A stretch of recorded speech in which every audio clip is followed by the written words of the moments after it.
Alright, we are live, we are jacked in the Matrix, and it's Friday, so happy Friday.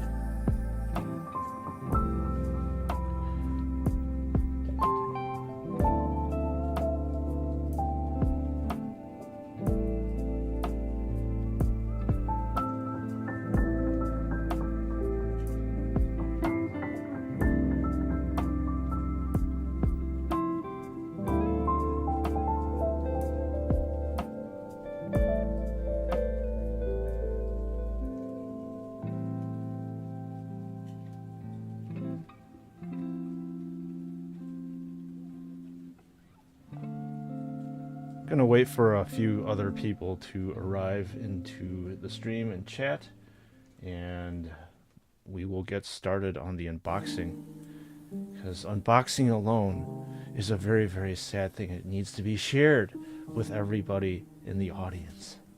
But fear not, we do have Mr. Optimus Prime over here that we will be unboxing and building today.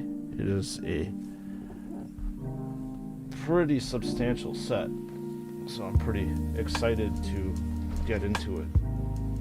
Got some drop frames. Oh, that's not good.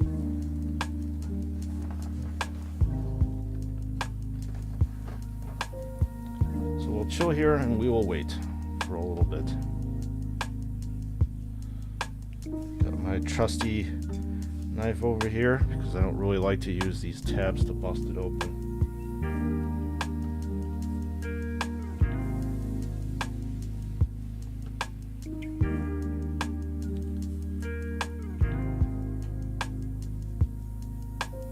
And while we're waiting for a few people, I'm just gonna chill out and listen to some Lofi Girl.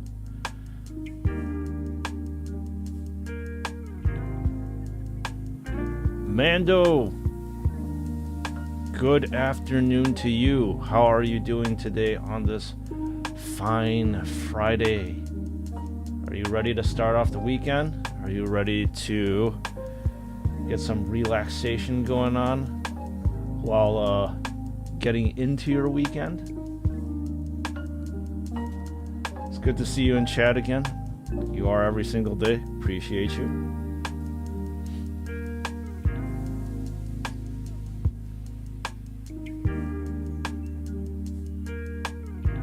And you know what? You can make the call if you want me to start busting open this guy right now. Or shall we wait for other people? You're good. How am I? I am doing fantastic. I had a nice walk earlier in the morning to get my head cleared, get nice headspace. It was a nice frosty morning where I was at, but at least it was clear. So it was good. I played a little bit of Pokemon Go this morning as well. They just released their Halloween event, and usually when they release their Halloween type of events, that's when I go absolutely ham and hardcore on things. So it's a very exciting time. I always love the whole entire Halloween. We should wait probably because this set looks sick. Yeah, it's a really nice set. If you have grown up with watching Transformers in like the 80s and stuff, this is a very poignant set. So definitely, okay, we can wait, but you know what? I'll let you, like I said, pull the trigger on when we're gonna open the thing. In the meantime, we can just sit here and chat, obviously. So yeah, anyways, whenever Dominatrix, good morning, good afternoon, good night from wherever you're at. Happy Friday to you. How are you doing today? Getting ready for the weekend? Getting ready to get a party going, maybe? But yeah, so as I was saying, whenever Pokemon Go Halloween arrives, I that's when I'm really jacked into what's going on, and I'm out there catching ghost and psychic type Pokemon. So after stream, I'm definitely gonna go out and walk around and grind Pokemon Go as usual. So it'll be nice, and I think it's supposed to be really warm today. Probably unseasonably warm, so there's really no excuse to go out and take a walk and catch some mons while I'm still at it, you know. So yeah, I'm pretty pumped about that. I think also after that, I still have yet to finish my my editing for the video tomorrow, so I have to get around and doing that as well. Man, the video that I filmed was like, Jesus, like 35 minutes, and I had to cut down a lot of it, mainly because it's just too much content, I think. I realized that as editing the video, I even got bored myself watching it. So I'm gonna have to cut that down to at least like by 60%, I think. I mean, Jesus, if the own content creator is bored watching his own content, then we got a problem.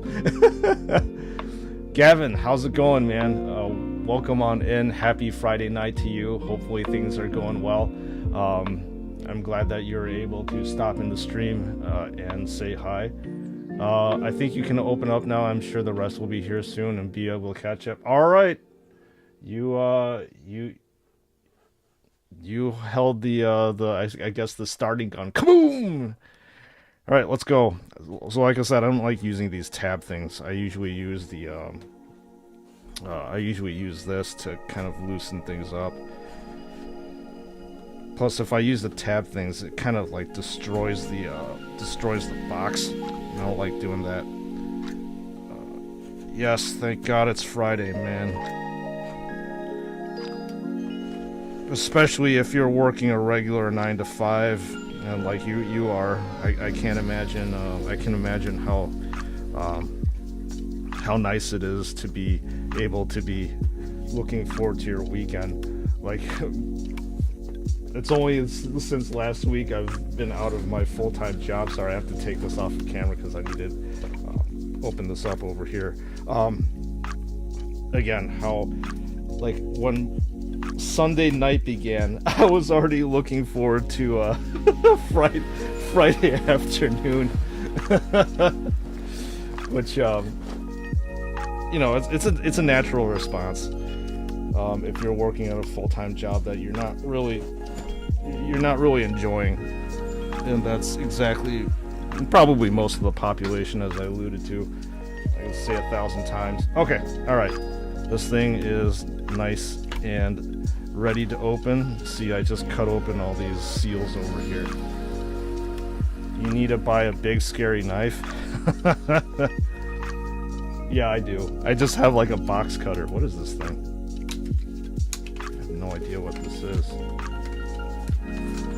We're making our packaging more sustainable.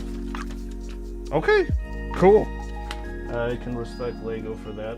If I'm not mistaken, they have put some materials. Ooh, man, look at this thing. Oh, there's even more in here.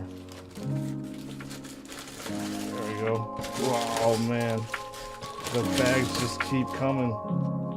Woo. All right, let me see how many bags we got here.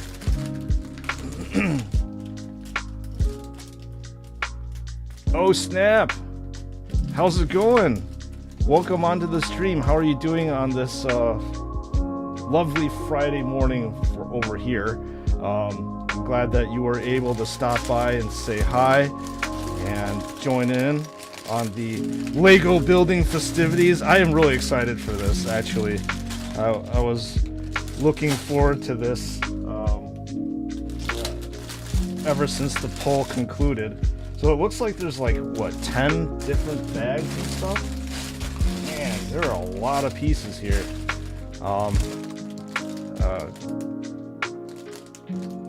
Yeah, I will be careful. Thanks. just finished shopping. Made it in time. Gonna be good. Frostman, welcome on in. Thank you for dropping by and say hi and hanging out with us over here on this fine Friday. I feel like I'm like doing my old school Sprues and Studs Lego building videos and stuff, except you're not seeing it all time-lapsed, but I'm glad that I'm able to share this unboxing with everybody over here. Ooh, look at that. That is a badass manual. I love this Autobots logo over here. See, this is, oh man, I love Lego so much. There's like so much polishing and fit and finish over here. That's absolutely insane. Look at that. Got Bumblebee, Megatron, Starscream in the background. Oh yeah, this is so cool. I have a feeling this Lego will transform. Yes, it will transform. It actually does, which is super cool that they actually included this transformation thing. So I'm just gonna read this. Because that's usually what I do when I bust open this stuff. And this is, again, that nostalgic. I have you playing in the office. We all rooting for you. Great music. Thanks, Oh Snap. I appreciate you, again, dropping by and saying hi. I love it when new people drop in the stream, so I'm very appreciative of that. Okay. Autobots Convert and Roll Out. What started off in 1984 as a series of toy robots that could quickly change into other forms became a global cultural phenomenon encompassing comic books, videos, games, animations, and live-action blockbuster movies. It is little wonder that generations of fans continue to follow the epic battles between Autobots and Decepticons for control of the planet Cybertron and beyond. This Lego model of Optimus Prime, the charismatic leader of the Autobots, is the first time Transformed Universe has been presented in Lego bricks. Enjoy. Enjoy we shall. I'm not going to actually get into reading all this stuff, but this is very interesting. They have like almost like a stats page over here for Optimus, and looks like this guy's a fucking Giga Chad, man. Look at this. Strength 10, Intelligence 10. His speed is only 8, Endurance 10, Rank 10, Courage 10, Firepower 8, and Skill 10. I'm guessing this is like out of 10. This guy is a machine over here. Mando, and my favorite Transformer actually is actually a Decepticon. I really like all the Starscream is probably my favorite, just because of I've always been fascinated with jets when I was growing up and stuff, and it's Starscream was the embodiment of a badass fighter jet, obviously. So I was so that actually is, he is actually my favorite, despite him being a Decepticon. But it's just how things were, how he was built, and his personality is a little bit grating. I'll have to admit, but he is super cool, in my opinion. Just because of just how he is. Like the Autobots, don't get me wrong, I appreciate cars. I know you guys know that I love cars, but some of the Decepticons are really cool. And then Soundwave is actually one of my favorite ones too. He's super badass and stuff, and he had all these cool this is now completely archaic, but he had that cassette that all these different robots would fly out. So it's an interesting creation of the times, because well, you won't find any cassettes in this day and age. I'm a Giga Chad. Thanks, Kat. I appreciate that. Hot Rod or Megatron? Yeah. Those are pretty badass. Okay. Alright, so let's see if you can see everything. I don't need a really zoomed out view over here. So let's get going on this one. this probably should take the whole entire stream, I think. We're definitely going to be taking our sweet ass time building this thing. And I can actually like talk to you all about how I did my my Lego building videos, which are like now archived because they weren't really popular. Or G1 Megatron. It feels like Christmas? Heck yeah, dude. When I was a kid, as I said, Legos were one of those things in which I was so excited to get. That's all I ever really wanted growing up, and this is, like I said, being that kid in the candy store again. And so you have the obligatory brick separator, and I'll try to build more up here. I wish this mat was a little bit bigger, and the reason why I have this mat here is because I have a glass desk around here, and I've got so many overhead lights that it's reflecting. So maybe at some point in time I'm gonna invest in invest in a larger mat so you can all see it. I think I may have like a Pokemon playing mat that might be a little bit bigger, so I may actually dig it out from storage or something like that. Christmas in October, right? That's sweet. So what I used to do actually when I was building stuff on camera is like I literally would have everything well, when I first started, I was just picking pieces as I go, and it was a little bit too chaotic. And then gradually afterwards, I literally would have everything like lined up off camera so I can speedily do it.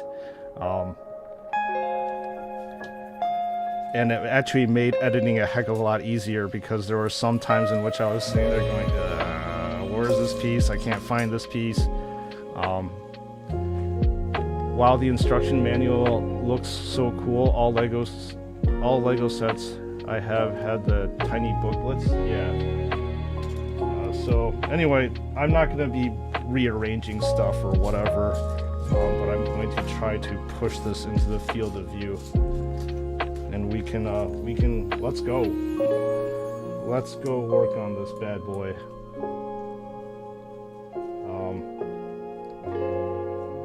This is a nice change of pace. Yeah, it is a nice change of pace. I really miss actually building stuff for the channel and putting it on video form. It's just that Lego content creators are so I don't know how you call it. It's such a popular thing that it's very hard to start off with Lego, period. Because the content is like super saturated, and you would really need to differentiate yourself somehow in a big way in order to make a wave in the Lego market. And I realized that pretty early on, but I just wanted to keep going with the channel. And it's not until actually the action figures came out for Joy Toy and McFarlane and stuff that this channel really found its stride. So unfortunately the Lego content has pretty much been ditched in favor of, you know, action figures and stuff. But as Mando knows, I still do those blind shorts polls, typically Friday through Sunday. So that's pretty much my Lego content. But I'm glad that I am able to mix in this now, since I have time and do this off stream. Let's go, yeah. So I'm glad that everybody is jacked in and ready for a chill stream, and we can actually create something on stream. So this is cool. I had a little, not tough time sleeping. I was just very excited to get into this Lego, so I had I wouldn't say a rough time sleeping, but I was just excited. Let's just say that. And then you all basically can see me screw up live. And I think typically when I build one of these sets, there is something that's going to go wrong.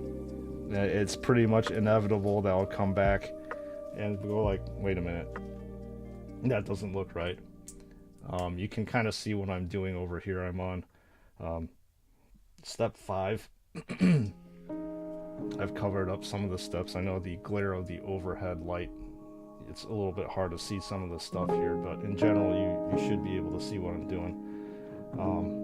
But at least maybe everybody on stream can say, oh wait a minute, you completely missed it, you screwed up.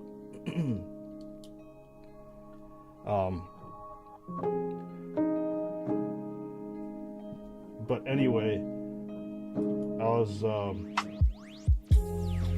commenting earlier that these Lego instructions, again, I'm going to be revealing my age and an old man and saying back in the day. So literally, back in the day when Lego was out, these steps wouldn't be like an individual, like 1 by 1 kind of thing.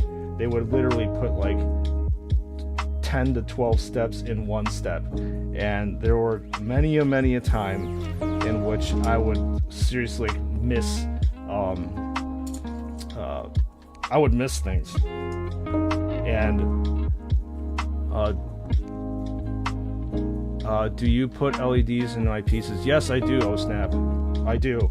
The Lamborghini Sian behind there that you see, the green car, I have actually LEDs in there. I did actually put it out. That is one of the videos that I did. And there's another one that I did is also out on video form, which is the Lego Architecture Set Tokyo. I did put that in LED form. And then finally, I have an old Monster Fighters haunted house that also is in LED, but that was actually very easy, so the content on that wasn't very good. I mean, that video was literally less than like 2 or 3 minutes, so I was like, you know what, screw it. I'm not going to publish it because it wasn't really worth it. But yes, I do put LEDs on it.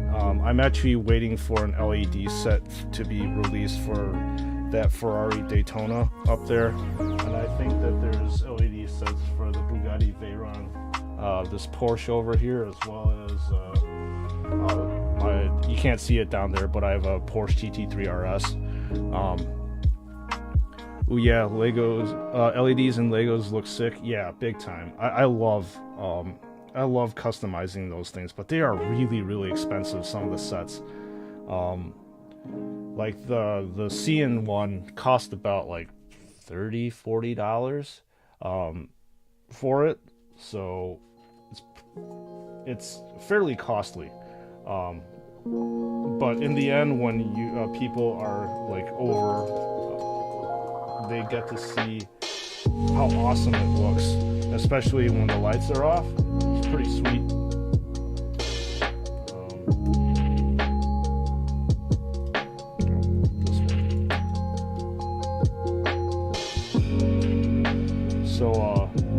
Yeah, I do.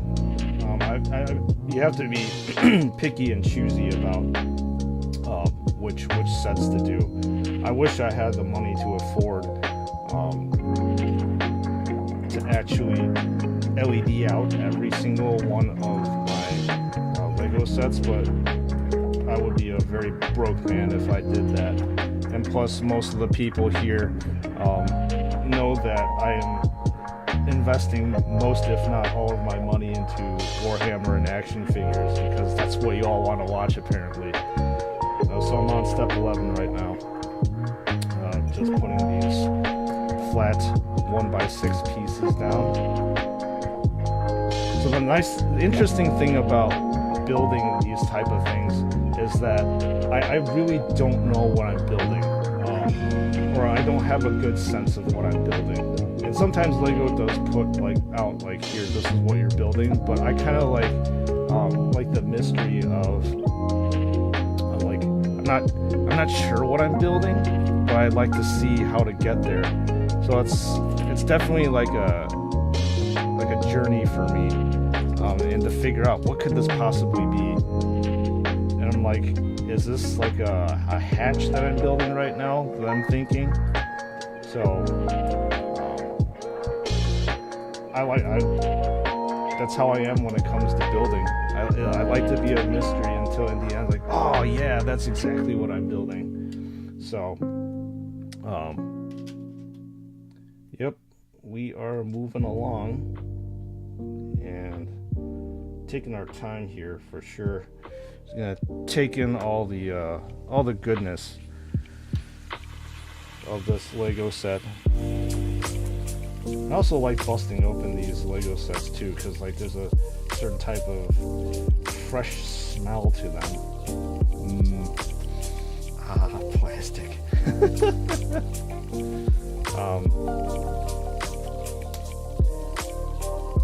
So yeah, anybody have any big plans over the weekend? Anything fun, or it's just gonna be super relaxing and just hanging out? I, for one, was able to, or we're going to be talking about food here very early on stream, able to convince my lovely family members to go out for Korean fried chicken for dinner today, and I am absolutely pumped for that one.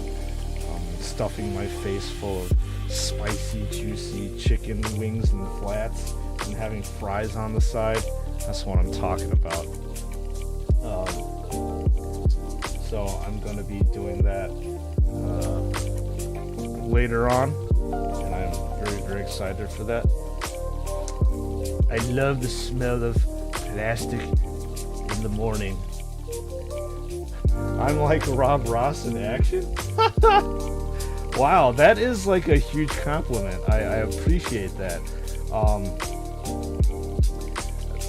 I think Dominatrix was making a comment a few days ago. That's exactly what I sounded like.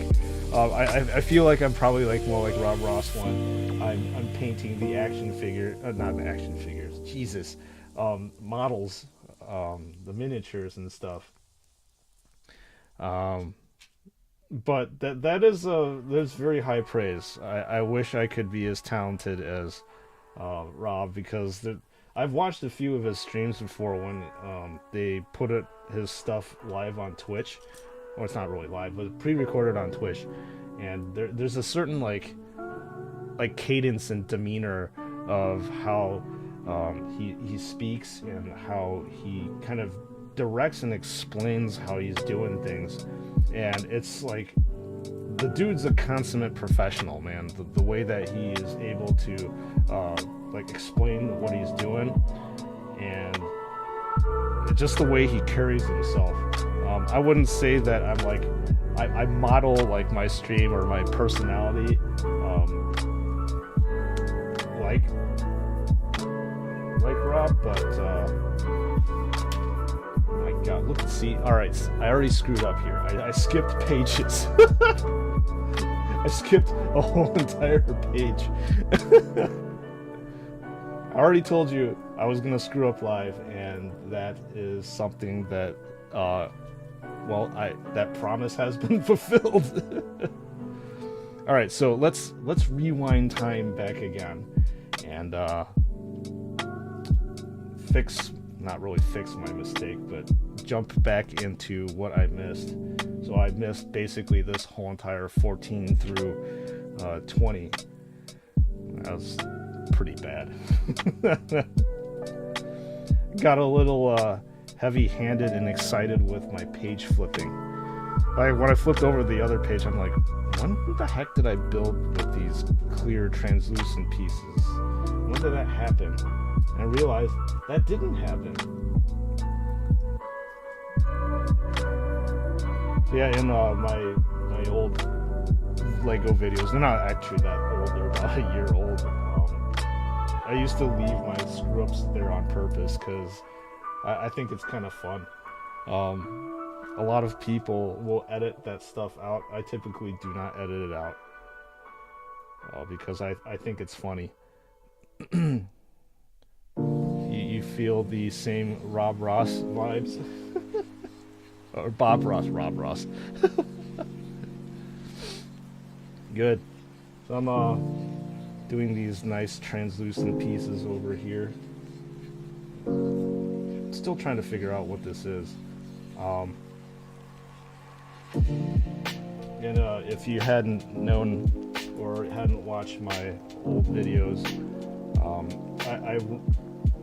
I love translucent pieces. I have like a gigantic collection of them, just sitting there. They almost look like jewels from afar.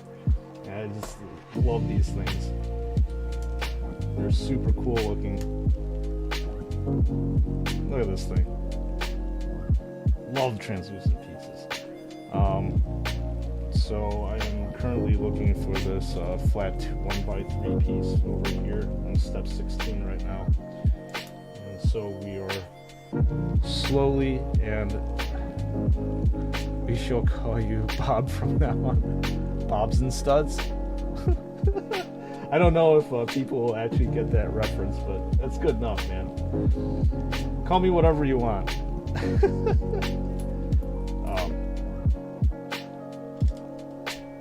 So putting this thing here now, and then going to put this here. Yeah, I'm still curious what I'm building. I don't know. Does anybody in the chat have any idea what I'm building? Do you have any idea? Do you actually have this set, actually? Out of sheer curiosity.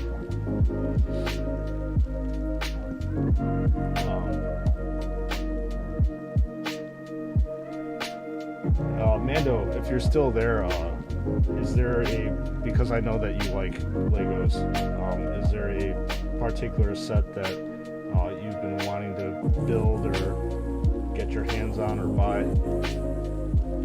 Just don't call you late for dinner? No way, man. I'm never late for food. I have no clue what the part is. Yeah, you know what? Like I said, that's the mystery of building things. You don't really need to know exactly what you're building all the time. It's like literally a mystery in the end. Is that the foot? I don't know. You guys tell me. I suppose we can flip forward and spoil ourselves, but we're not going to do that. I'd say a chess piece. I probably would agree with you.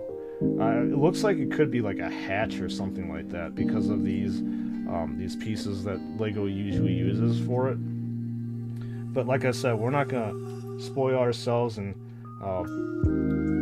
building Legos is all about the journey rather than the end point. Obviously, the end point is still very important, where you get to enjoy your creation, and but it's the process of getting there for Legos, and that's also why I find Lego building to be super cathartic. It's just you're in the situation here and you're building it. Like, there's nothing in your mind there's nothing in your mind except you're building. And this thing was always a nice escape from reality for me. You want the Millennium Falcon? Dude. Oh my god. Yeah. Even me not being a 100% Star Wars fan. Hang on, I'm gonna read this here. An ergon is the primary commodity for Transformer society. It can be used for food, energy, and currency. I'll probably read these blurbs if there's any of them here. But yeah, I would love to afford that.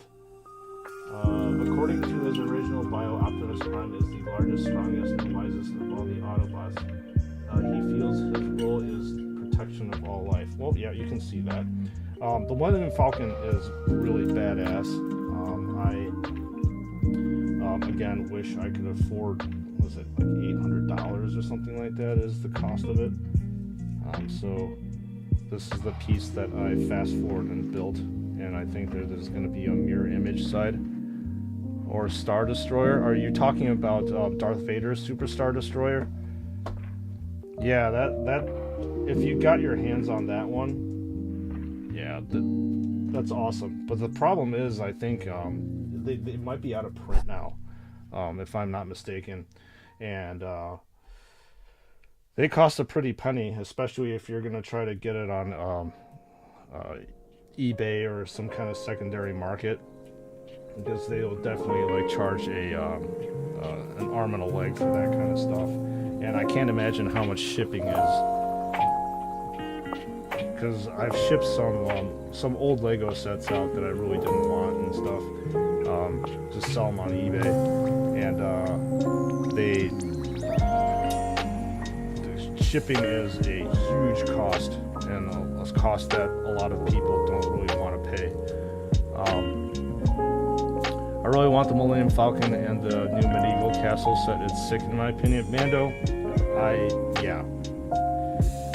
both of them are sick.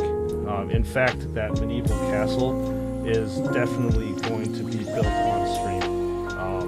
I think it actually might be the next one that we build, because that's been sitting there for about 2-3 months for me.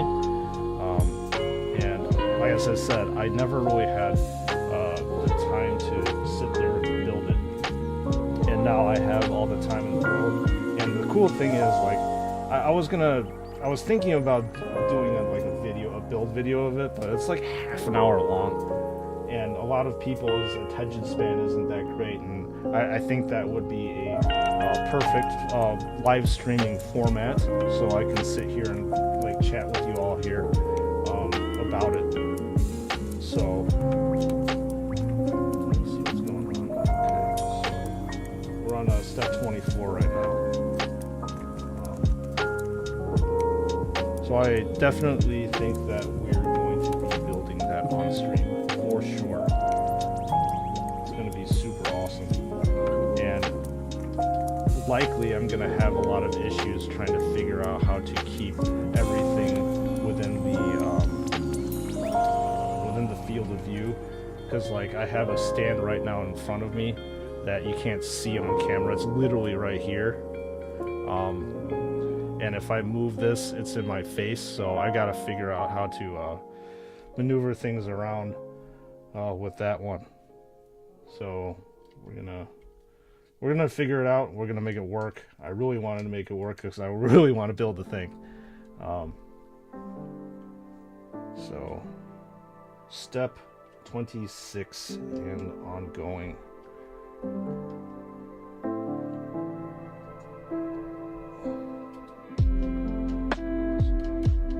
This is shaping up to be really nice.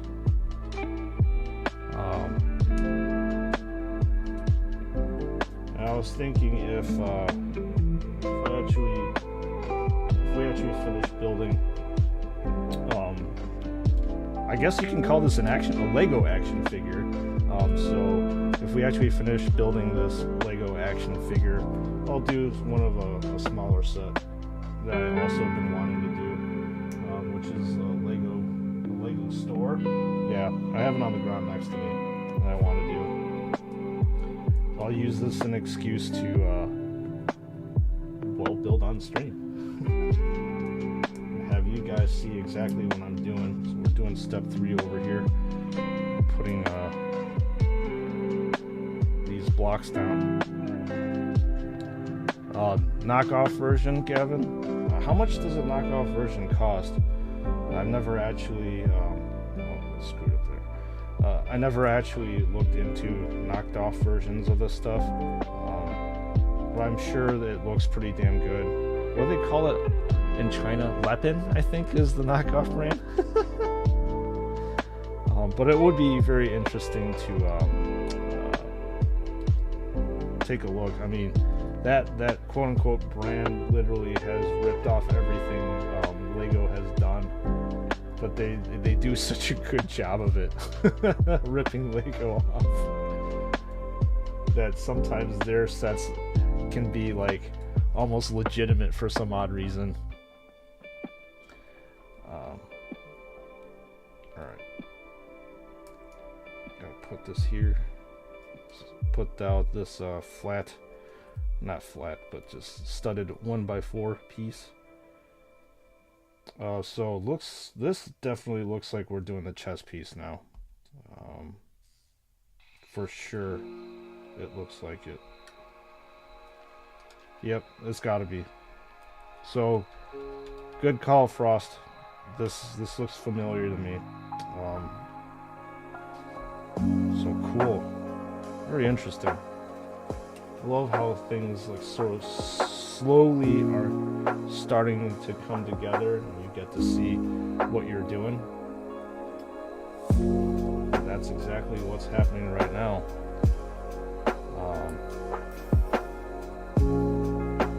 Getting to see how Optimus Prime is slowly coming and taking shape.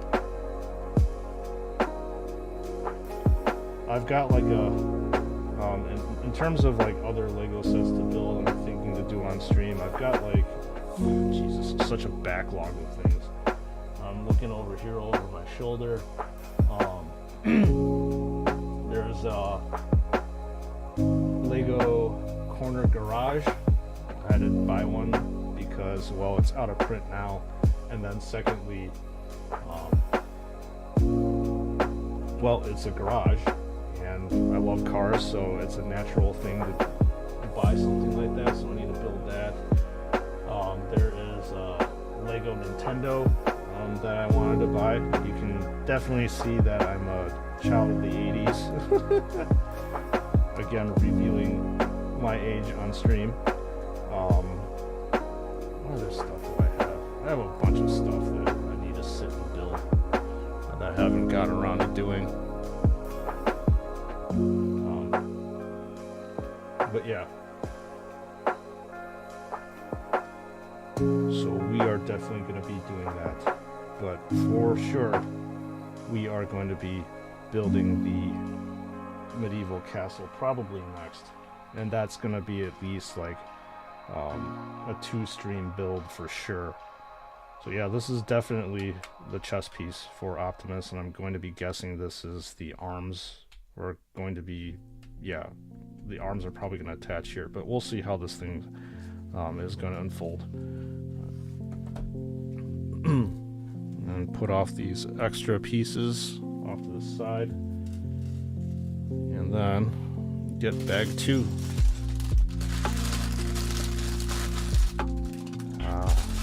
The rustle of new Lego bag opening.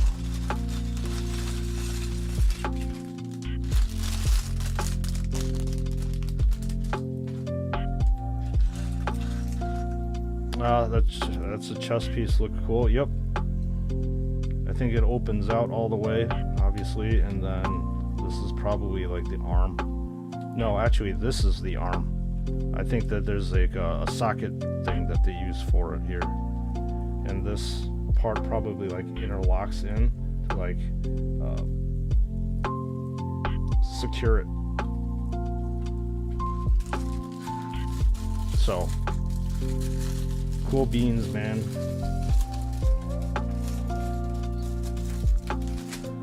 Love watching and seeing how things unfold.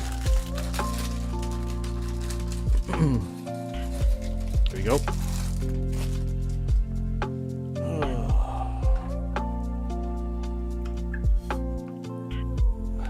Unboxing, unbagging is such a satisfying sound. Yeah, it really is. It's almost like a, not almost like, ASMR. It's totally ASMR. There's something, again, cathartic about doing this. But it's also like the excitement that gets triggered from you opening this thing. It's just, you're so reminded of your childhood when you do this stuff. So that's probably why these sounds and stuff are pretty poignant. So I'm gonna be guessing this is probably an arm. What is the longest time you spent on building a Lego piece? It's one of the Technic cars that you see back there. It's either the Lamborghini Sian or the Ferrari Daytona. So the Technic pieces, it's anywhere between I think 14 to 16 hours that it took for me to build those two things back there. And obviously Lego aficionados know that Technic sets are obviously a little bit more complicated and they take more time to do. And one of the things that I do is I purposely have to slow myself down when I'm building those kind of Lego sets because like there's functional gearing in those things, and if you don't get those gears aligned or put something out of position, nothing's gonna work on that thing, which I've made plenty of mistakes before in my Lego building career, and it just ticks me off having to basically go in and disassemble areas and stuff. So part of the reason why it takes me so long is because inevitably I'm human and I screw up when I put the stuff together, so I have to disassemble it and go back. Sometimes it's so catastrophic that I have to go like 50 steps back to try to fix the thing, and it sucks doing it. So you need to get it right the first time. I'm trying to find this piece right now for step 3, and I seem to be blind and cannot find. Oh, here. Well, that's not the right one. That's not the right one either. And I'm striking out here. What's going on? There we go.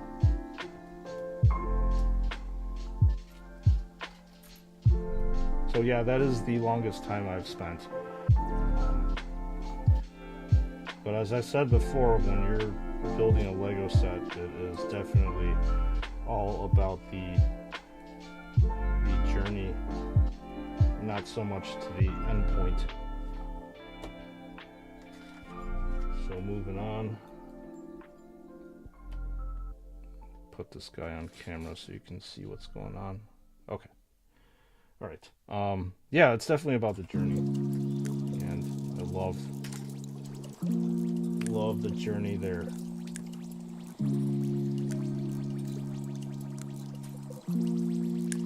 It just kind of sucks. So I'm gonna start waxing poetic here. That I've seen kids these days. I'm sorry if I sound old, but like I've seen kids literally. They're plugging to their electronic devices and stuff, whether it be Nintendo Switches or their iPad or their phone, and they don't seem to like to interact like this. Not the kids that I've seen. All my friends' kids, they're literally like jacked into the Matrix, and they turn into like zombies, and they don't seem to have this creative part of their personality, and they don't really like progression, I guess, and they really want to like jump into like building like this, being creative. So that's the thing that disappoints me, and I'm sorry if I'm ranting about that, but that's just what I've seen. And I wish that kids would really sit here and like enjoy this, because Lego is one of these things in which you grow up on, and there's so many positive memories from it. Reagan, how's it going? Happy Friday night to you over there. Thanks for dropping in on stream and saying hi over there. Hopefully things are going well, and you've got a nice weekend lined up for yourself, so you can relax with the family, or relax with your action figures, whatever you want. Do we still talk about Warhammer? I have no idea about Lego. You can talk about whatever you want, man. We definitely can talk about Warhammer. It's a stream, and because it is a live stream, we literally can talk about anything and everything under the sun, minus the stuff that I put in the description, obviously. Because that stuff aggravates me. But yeah, we definitely can talk about Warhammer. We can talk about Warhammer Legos if you want, because there's a lot of mocks out there that have Warhammer Legos. There's I think I mentioned earlier that there is a mock where there's a Dreadnought, a Lego Dreadnought, and I commented that it was a little bit cost prohibitive to get, because you got to source all your pieces individually, and the thing ended up being like super expensive, so I never really bothered doing it.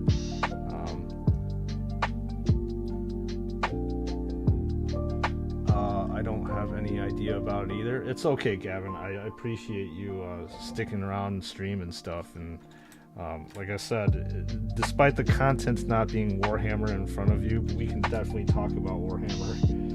That's always a piece of content that can be talked about on this channel, because that's the basis of the channel. Warhammer and Lego, that's what we talk about, and everything that orbits around that stuff.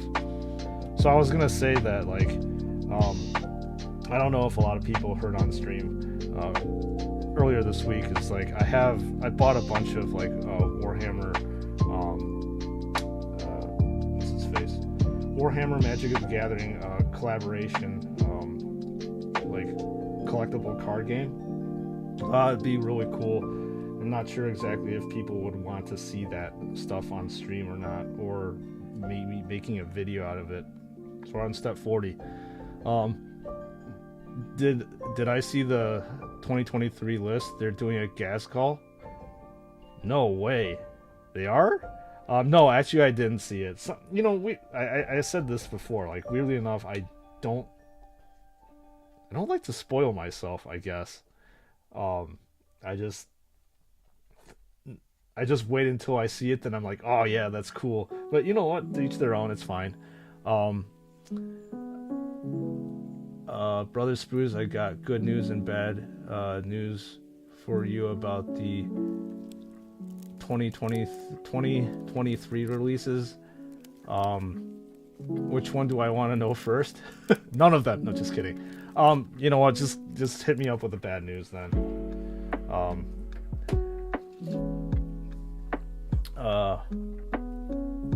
I know about Lego, but not Warhammer, but both are interesting to me.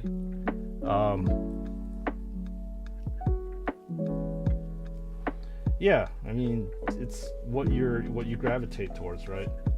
So it's cool. Magic the Gathering content, hell yeah, I would tune in for that. I don't know if I actually would do it live streamed. I would probably do it in like a video type of format, and you know, I was gonna say that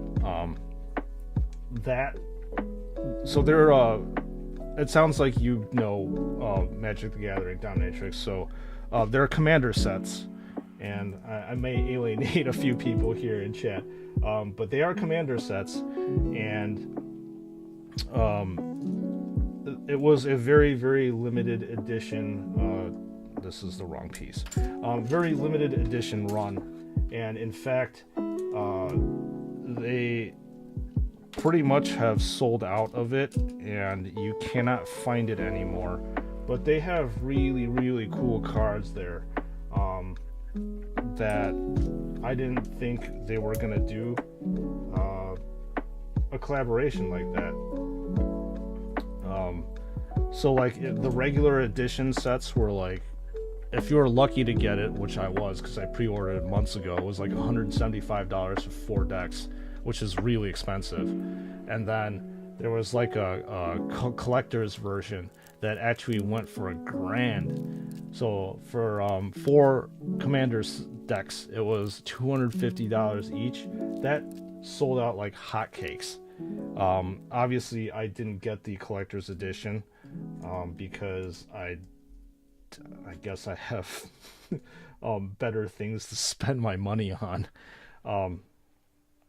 So yeah, it took, I think, a lot of the Magic community by surprise that stuff got sold.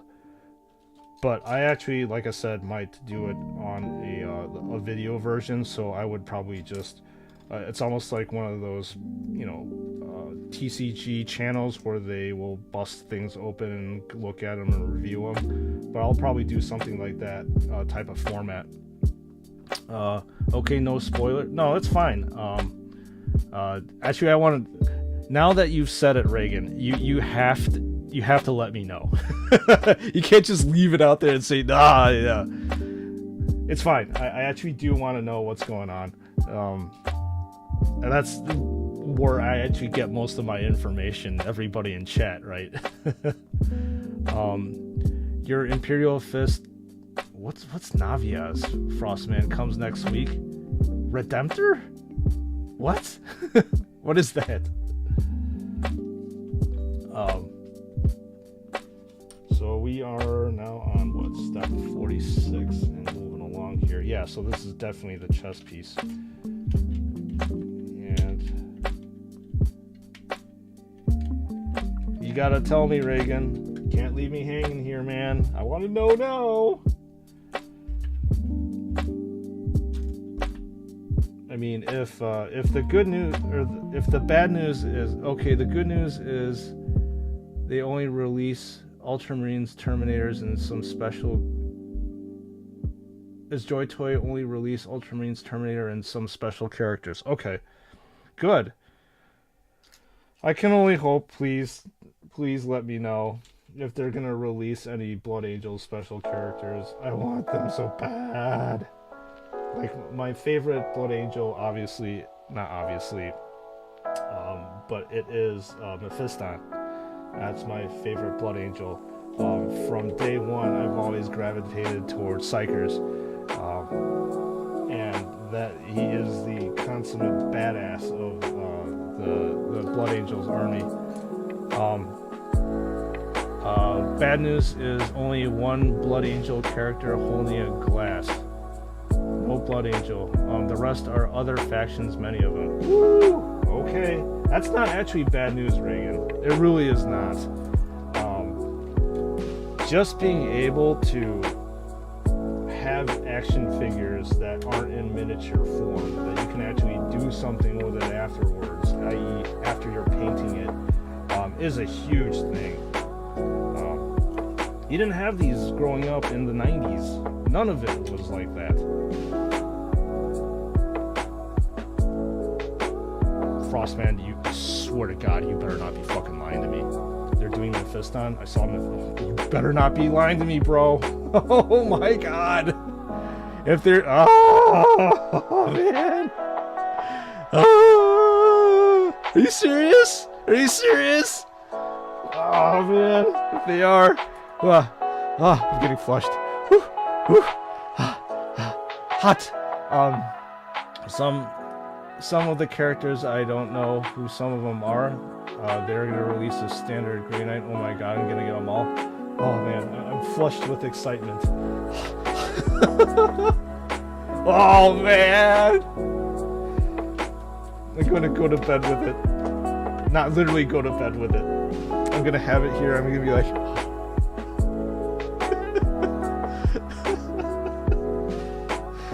Oh man, I know that came out wrong. That's the beauty of a live stream. You can't take it back. Oh shoot, I screwed up here. I got so excited that I screwed up. Oh man.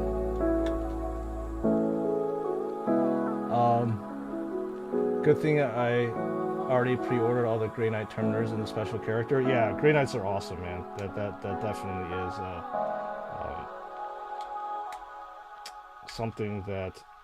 Oh my God, I have no nails. Something that I also pre-ordered. I pre-ordered all the Grey Knights, and I did also pre-order Castellan Crow, which is a special character that you're referring to. So it's going to be awesome. I take my toys to bed, nothing kinky. Oh man, it's funny.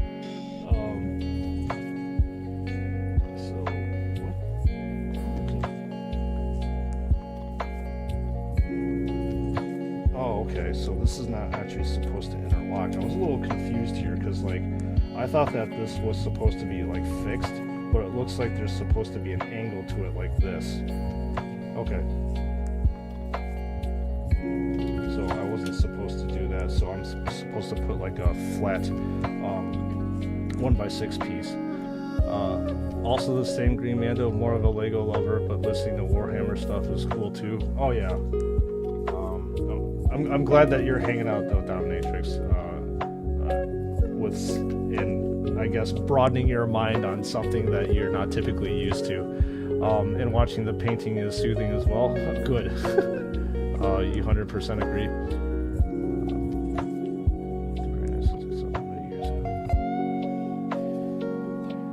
So, regardless, this is a very good time. On step 50 now. Looks like I'm doing the floodlights for Optimus here, and I screwed up again. God damn it. There we go. So yeah, dude, this is an exciting time. I don't know what to say. I'm like beside myself. As I've said before, like it's only gonna get better and better with Joy Toy. I think. Hopefully, they'll start coming out with more and more stuff. I would really like to see, like you all have mentioned that they are going to be doing a night. So if they're going to be doing something to that scale, I would love to see a Predator. So just to explain to you, Green as well as Dominatrix, a Predator is basically a tank for the Space Marines. So if they're going to be doing a Predator or a Gladiator, which is another tank, there's no reason why they wouldn't do it. They're doing Cadians. Okay, cool. I mean, I respect the Imperial Guard, but I don't know if I'm actually going to be getting into that type of thing. I will definitely stick with the Space Marines and Xenos every now and again. I don't think I'm going to buy, every single Xenos faction that's out there, but it would be a nice thing to see what they have to offer, especially like the Tau too, because that's going to be new. So I would like to see what the Tau are going to bring to the table, and how different that the build styles are for the Tau versus the Space Marines. A lot of infantry, right? Custodes. Damn. Okay. 2023 gonna be mad for Joy Toy. Oh man. Oh, it's gonna be bad for us, the end consumers, because you have to start picking and choosing what you want to buy. I want to buy it all. I want all the shinies. And they're coming out with all these shinies, and I can't keep up with it. Like, even now, I can barely keep up with it. And obviously now, because I don't have a full-time job, I can't keep up with it, period.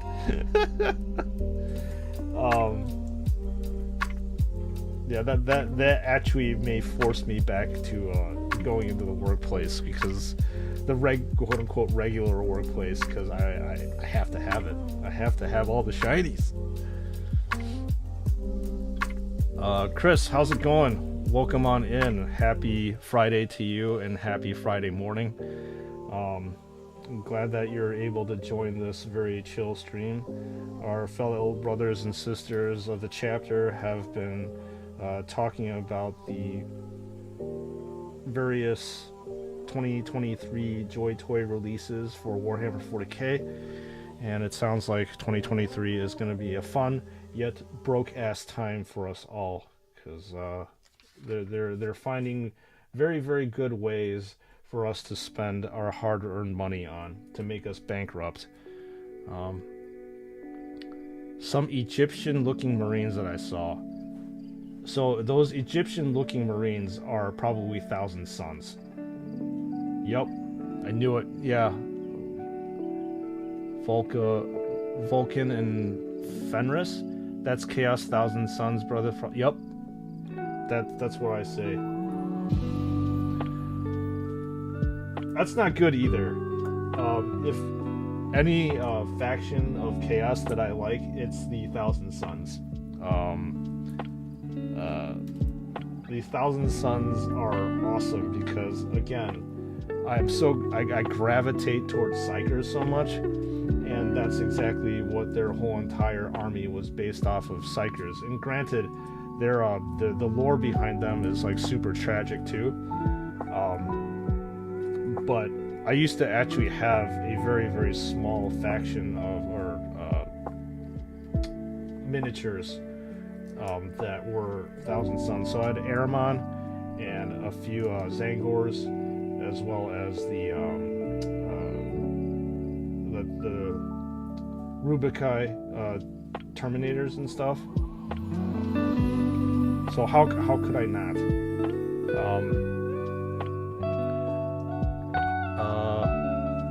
Some werewolf looking things. So that is the Space Wolves, and it's their close combat unit. That escapes my mind right now. They're super badass. I think they're like the Imperium's, or at least on the tabletop games, the best. What's his face? The best assault unit. Except that I can't remember their friggin' names. Brother Sprues, what about Black Armor Chaos Marine we have? Is that from any Chaos armies? Okay, so that's interesting, because, like, you know, with regular Loyalist Space Marines, there are different factions. And the black ones that you're looking at right now that are currently out for Joy Toy, that is Black Legion. So Black Legion is from a they don't have a specific loyalty to any kind of Chaos God, so they call it a Chaos Undivided, and that's how Horus was. He drew on all the powers of the Chaos Gods rather than to pledge his loyalty to every single one of them. So Thousand Suns, for example, they pledged their loyalty to a singular Chaos God, which was Zeech. So you can have Magnus the Red is the Demon Primarch for them, so you can have them to thank for that. So a bit of lore over there. Okay, is this how it's supposed to go? So yeah, that is the ones that we're seeing out right now. We haven't seen any specialized Chaos factions come out quite yet. So you have a ton of them. They're an equal amount of loyalist factions versus heretic factions. So we have yet to see anything released from like the World Eaters, which is and then Nurgle. So yeah, there's a bunch of stuff we have yet to see. Does this lock in? There you go. Yeah, it does lock in. Yeah, I tried to keep you updated on everything. Joy Toy, but Tau and Imperial Fist may finish up this year. There's a picture of those figures. Okay. I'd love a Carbanda Joy Toy. Are you talking about Cabana? The corn demon? That supposedly is supposed to be the arch enemy of the Space Marines? Or the Blood Angels?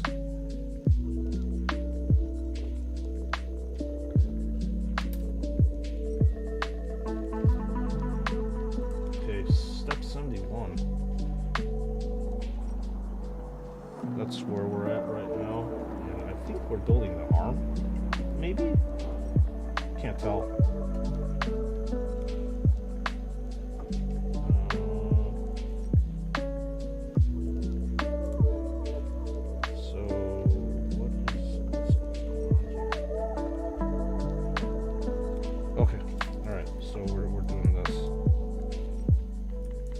To see at times with the glare. Oh yeah, the 8-faced. Okay. Well, again, if they're doing Imperial Knights, there really shouldn't be any reason why they wouldn't be doing that kind of stuff. Especially like Demon Primarchs too. I think that's would sell out really well. There's nothing like a huge figure that will help people gravitate toward them.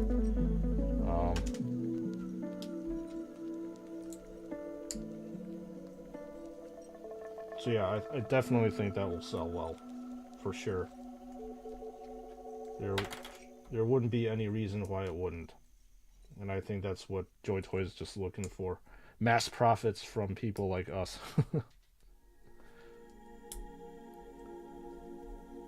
So sky's the limit on that roadmap. It sounds like, even though it seems like there's only one Blood Angels character that's coming out, that's the most poignant one for me.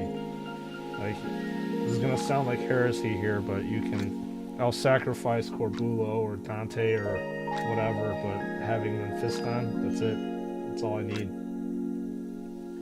It would be also nice to see if there will be any kind of releases for like Assassins too. If they release Assassins, I will start probably hyperventilating and getting flushed with excitement again. Because I love Assassins. They're my favorite units in the 40k universe. Okay. So, what are we doing here?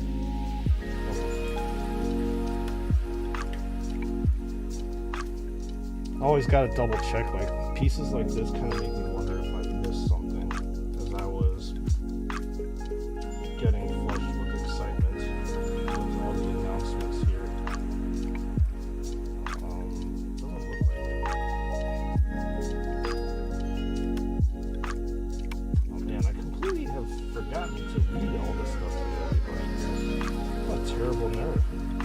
Terrible narrator. Okay.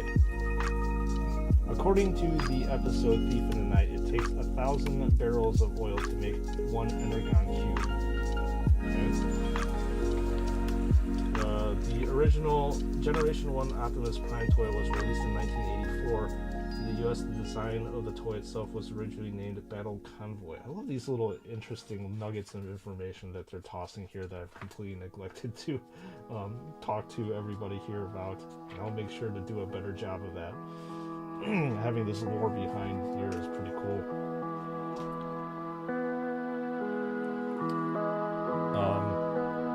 Sprues, what do you think would happen if Korn got the Blood Angels? He really wants them bad.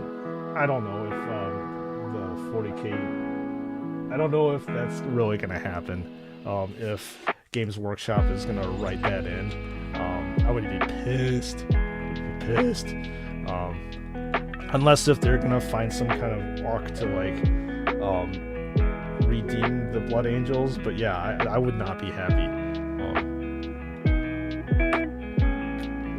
I look forward to getting my hands on the Dark Angels and seeing the Tech Marines give me a hold of some Iron Hands as well. Yeah, why not? Oh yeah, I saw the Tech Marine pick, though it was Blood Angels because it has Ren armor, but it's actually an Ultramarine.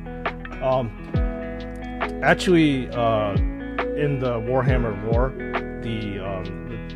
the Tech Priests or Tech Marines, they're actually supposed to be red. They're not supposed to be. So it looks like this is the body of Optimus, but yeah, they're not supposed to be. Ooh, see, action figure style.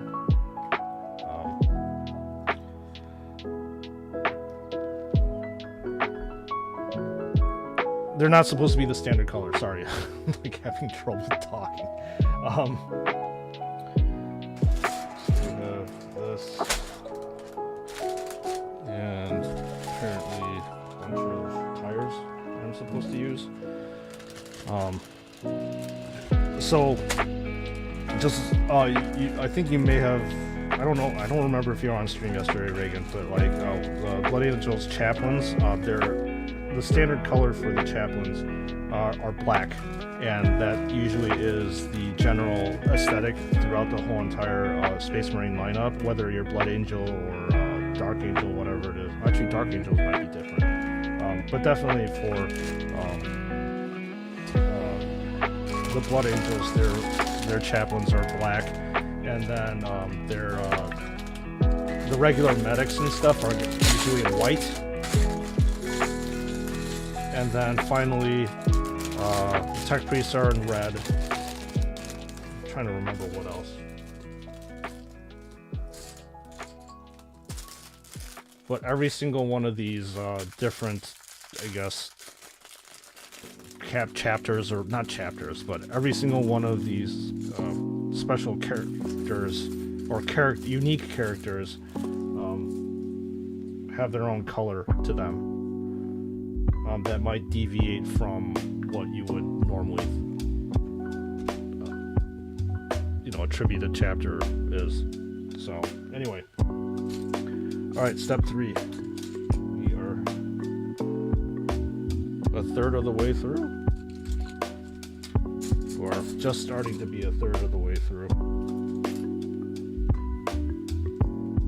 So we've got the torso done. And I'm wondering what we're doing now. And see the beauty unfold through time.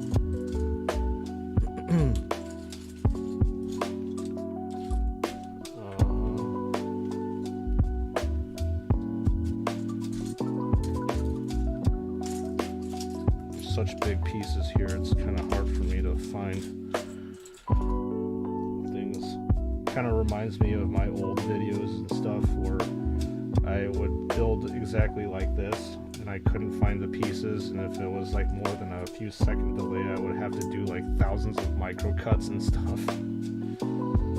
It just became better for me to film the thing if I actually had everything in order. But now it doesn't really matter. We can take our time building on live stream. Am I into Gundam? Since I like building stuff, I was, but not anymore. I'm gonna say the same thing. I was, but not anymore. As a kid, I was into Gundam, and I had quite a few Gundam models that I would obviously build myself. I guess they looked cool, but in the end, there was really nothing to attach me with the lore and stuff. That's usually what kind of ties things for me and keeps my interest. It's just the lore behind things. So like the reason why 40K got my interest is also because of the lore. It's such a well fleshed out universe, and there's so much story that keeps my interest going. But for Gundam, I know that there was like anime or something like that, but I never really watched it, so it never really stuck for me. I just thought that it looked cool, but that wasn't enough for me to like I guess hold on to that hobby. Yeah, Space Wolves, Tech Marines broke that rule. Maybe Iron Hands too, since technically all of them are Tech Marine, but they're red mainly. Yep. I mean, you're gonna have some variations in the different lines, not different chapters. It's not gonna be all the same through and through. I mean, the Codex Astartes is supposed to be something that all Space Marines chapters follow, but like the Dark Angels don't follow it. Obviously, the Blood Angels definitely do not follow the Codex Astartes. So there's differences and stuff of how chapters are structured, I suppose.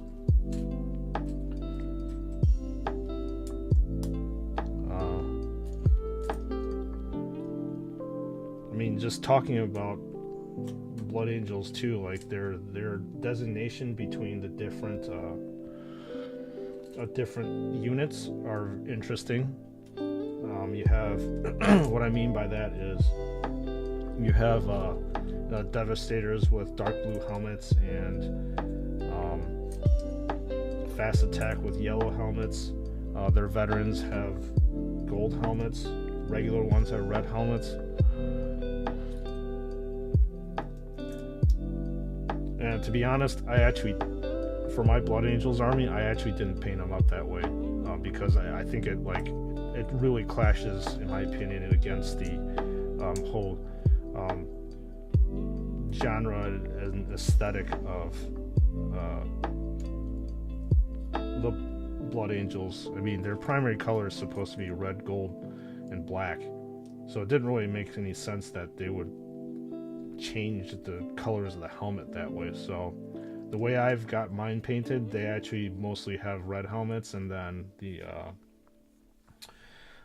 what's its face, the veterans have gold, because that actually stays within the whole entire vibe of the Blood Angels for me.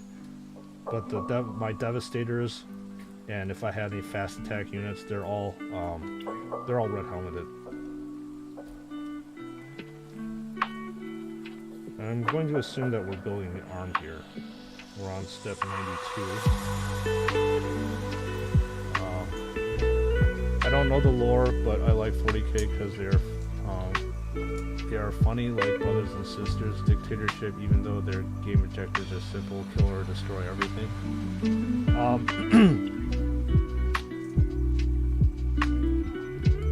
So within each chapter, there is definitely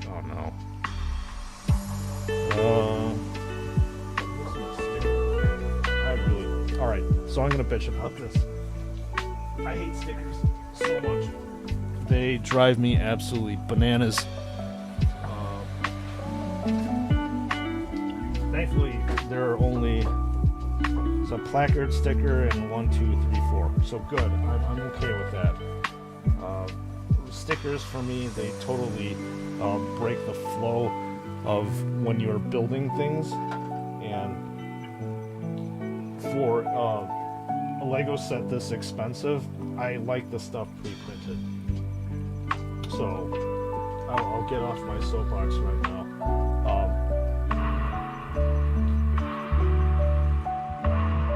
So Reagan, their in-game objectives, yes, it is kill and destroy everything, but that's not necessarily the case in every single situation. They had to basically make the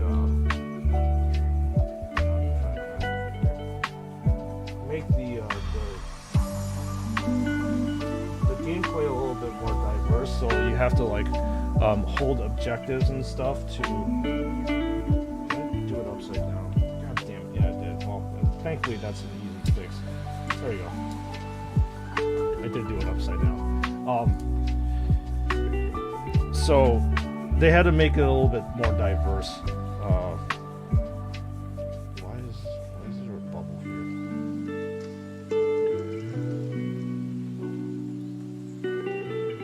Okay, so this is where my perfectionist tendencies start to come out. I'm not too sure why this is a bubble underneath. It's bothering me to the point in which I'm gonna have to fix this. This is the part in my Lego videos you don't get to see. I gotta be careful not to break the sticker. But there's a bubble underneath here that I don't like.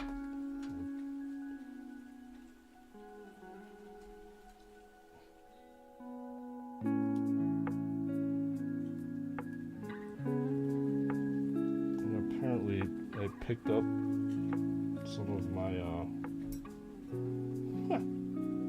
oh, okay. You know what?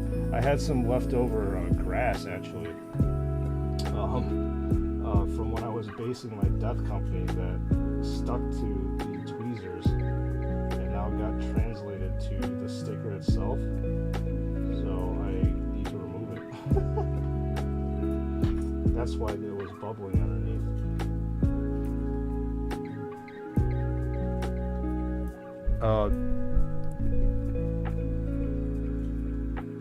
Can't hear me, bro. Music too loud in my English. Okay. Hopefully you should be able to hear me right now. I wasn't actually talking in the microphone directly, but I was saying that there's bubbling underneath right now, and the bubbles were caused by the grass that I was putting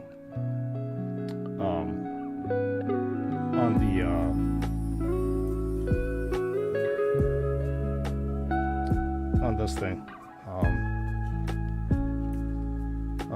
Figure-rise model kits, everybody? No, I'm not familiar with that, Frost. And then Chris, Dark Angels will find it funny. They're skilled at everything, but half their legion fell into chaos. Yeah. Alright, let me turn down the volume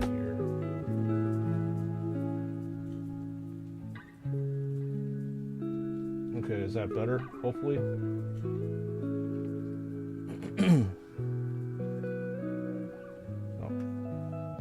Chat disappear for a second. Is everything okay now, Reagan?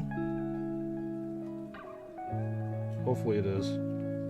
So I'm talking into the microphone now and trying to get rid of this blade of grass without damaging my sticker, because I'm sure that I definitely cannot buy this sticker again. Also found out recently 30k Dark Angels gray, white, and red. I didn't know that.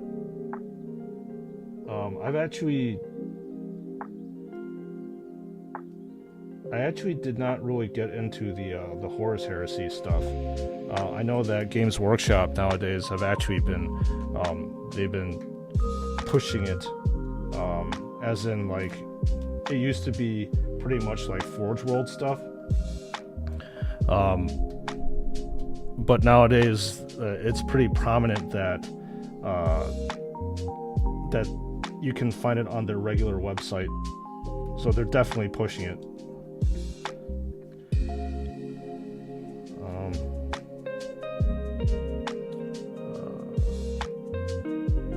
Yeah, I think there were some changes that went over time, and that the colors were different for a few different factions. Blood Ravens are funny too. They steal other chapters' artifact and are okay with it. Yep. Well, they do like that kind of stuff anyways, because like what? Aren't these Psychers, if I'm not mistaken? By origin? They probably want to have those artifacts. Maybe to even amplify their psychic powers. I'm not too sure. Like I said, I haven't really read the fluff.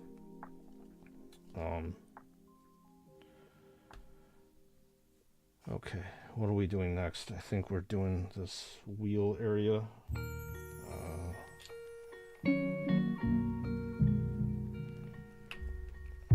Get some tires on this guy.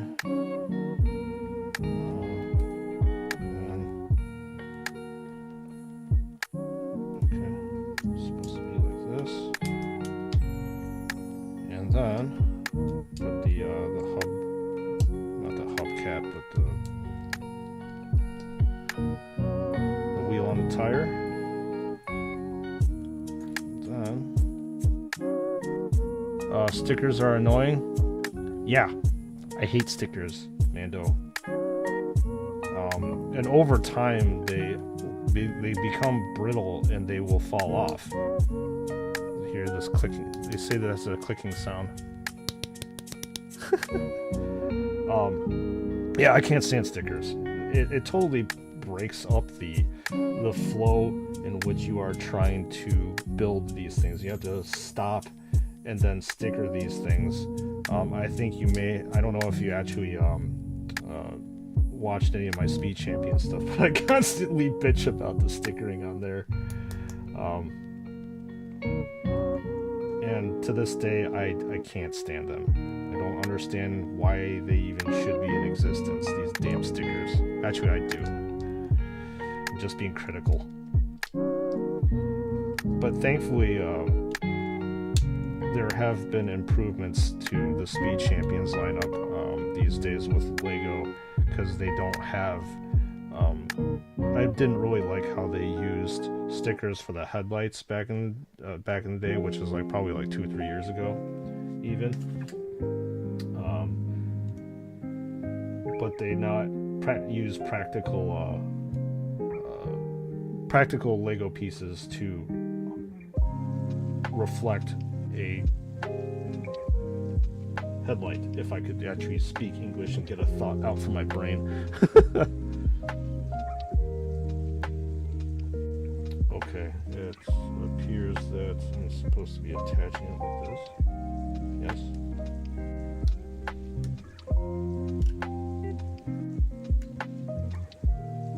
Are Luna wolves good or bad? They are bad, I believe. I'm trying to miss. Luna wolves used to be they're Black Legion.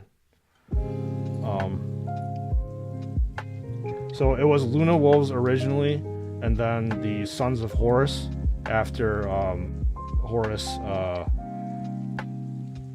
took over the chapter, and then after Horus got his, what did Gandalf say? The Emperor smote his was it? I'm just trying to smote his something on the mountainside. Well, it wasn't obviously the mountainside. It was his warship, war barge. I can't remember that stupid thing. I smote his something. English is your first language, right, Brother Sprues? Your English is so good. No, actually, it is not my. It's not my first language. Mandarin, Chinese, and Taiwanese actually were my first languages. So just to let you know, I grew up in Taiwan for the first 6 years of my life. And I learned the language there. And usually when you come over to another country, which is obviously the United States for me, at an early age, you get to adopt the language very quickly.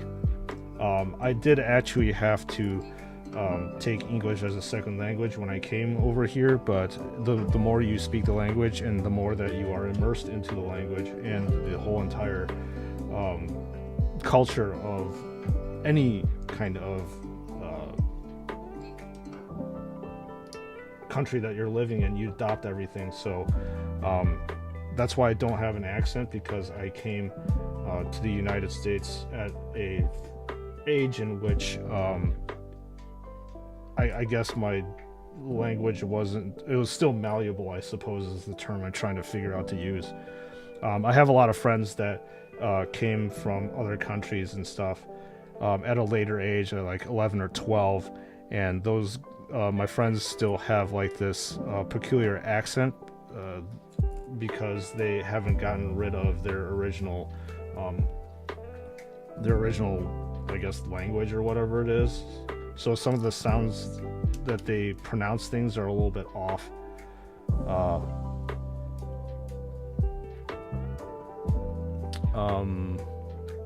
I think I need to think in my mind first before speaking English. Yeah, I mean, that's the case with second languages.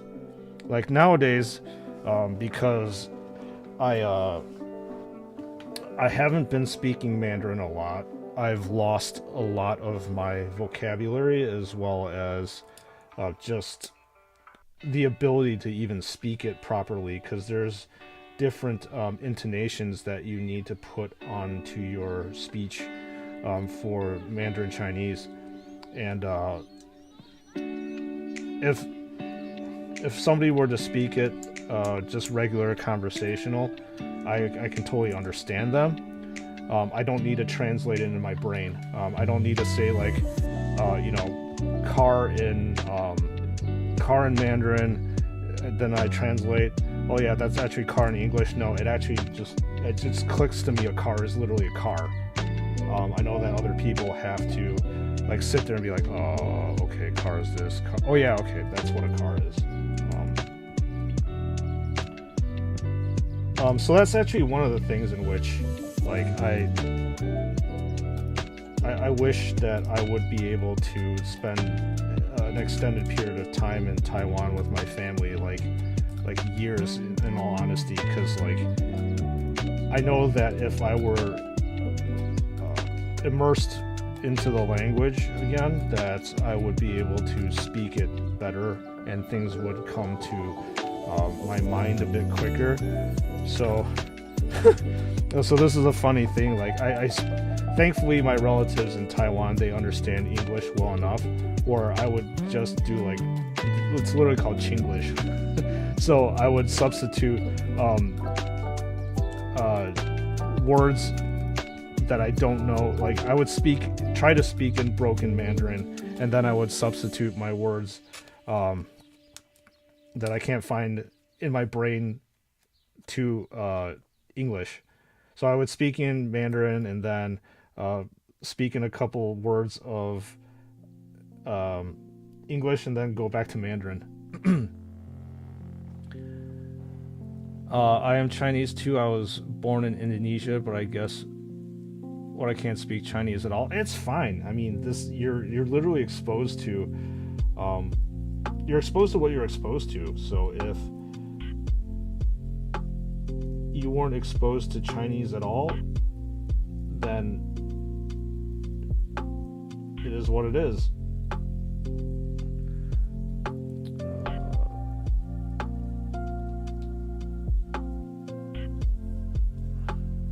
That's cool, man. You can go to many games workshops. Okay. I know of a great uncle and great grandparent. My family came from Meath in Ireland. Cool. Well, that's good. That you still know the origins of your family. They should keep that too. Ancestry is so important. It ties you into things. And okay, I thought I screwed up there again. Jesus.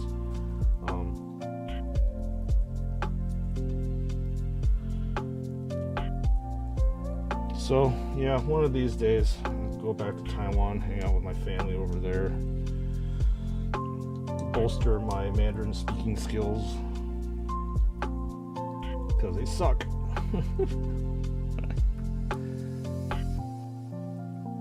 Okay, let's step 118. I wonder if there's anything I forgot to talk to you guys about over here. Nope. No little tidbits when I'm building these things. I mean, information tidbits. Jesus. I forgot this part too.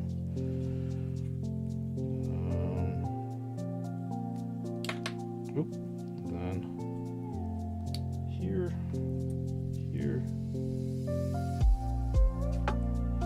And then here.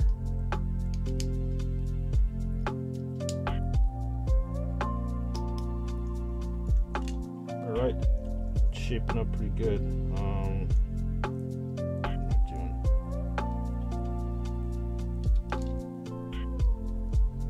Goes in like that. Then I have to bend this part in.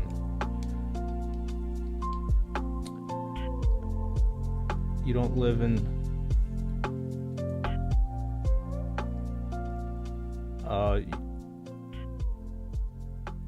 I don't live in Ireland, sadly. Oh, you would have a chance to go there, right? If you wanted, Chris.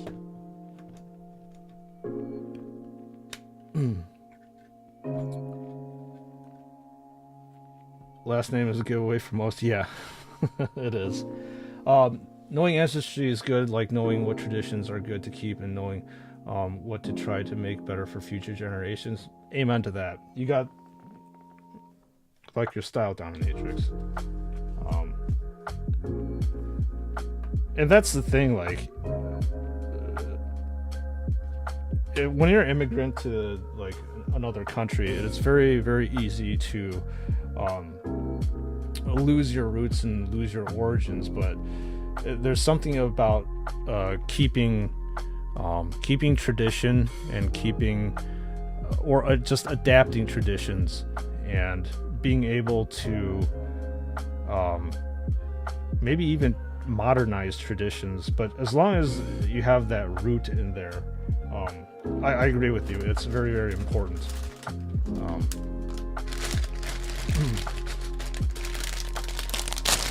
All right, step 4. It's looking pretty good right now. It's like we have the legs here. It's literally an action figure. So cool. And then the torso, you can move around here. So cool.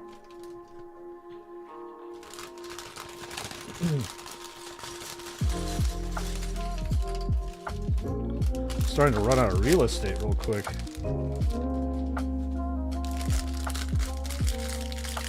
You're scared of heights? So am I. I am deathly scared of heights. Not pleasant. Ooh, more crinkly ASMR. Here. Is that good for you? Oh man. Yeah, some of what's interesting, since I'm on stream I can do whatever the hell I want. Like each and every single one of these bags have a different crinkle to them. Seriously. Like this is like a higher pitched rustle. This is like almost like a thinner plastic, and the plastic is a lot thicker here. It has a different crinkle. This one too. All right. I bet you guys are like, oh my god, this guy.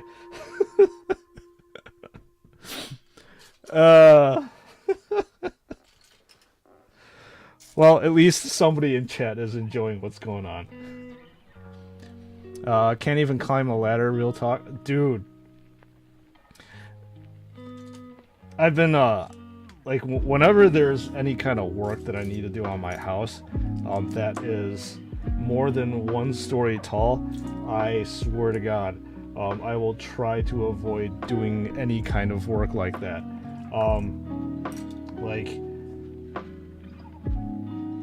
So I have these shutters, which are basically like, I don't know, almost like decorative pieces. They're actually not functional, on the outside of my house. and just over time it gets loose and it'll start like flapping in the wind and stuff. And I dread the times in which I have to take a ladder and actually go up on one to try to fix it. Like I start like profusely sweating. My hands get clammy. I have a watch that I'm able to take a look at my heart rate, and before I climb up on the ladder, my heart rate's like beating at like 110 something beats or 120 beats per minute, which is a lot. And I start getting like nervous and stuff, and I have to like psych myself into getting up on the ladder.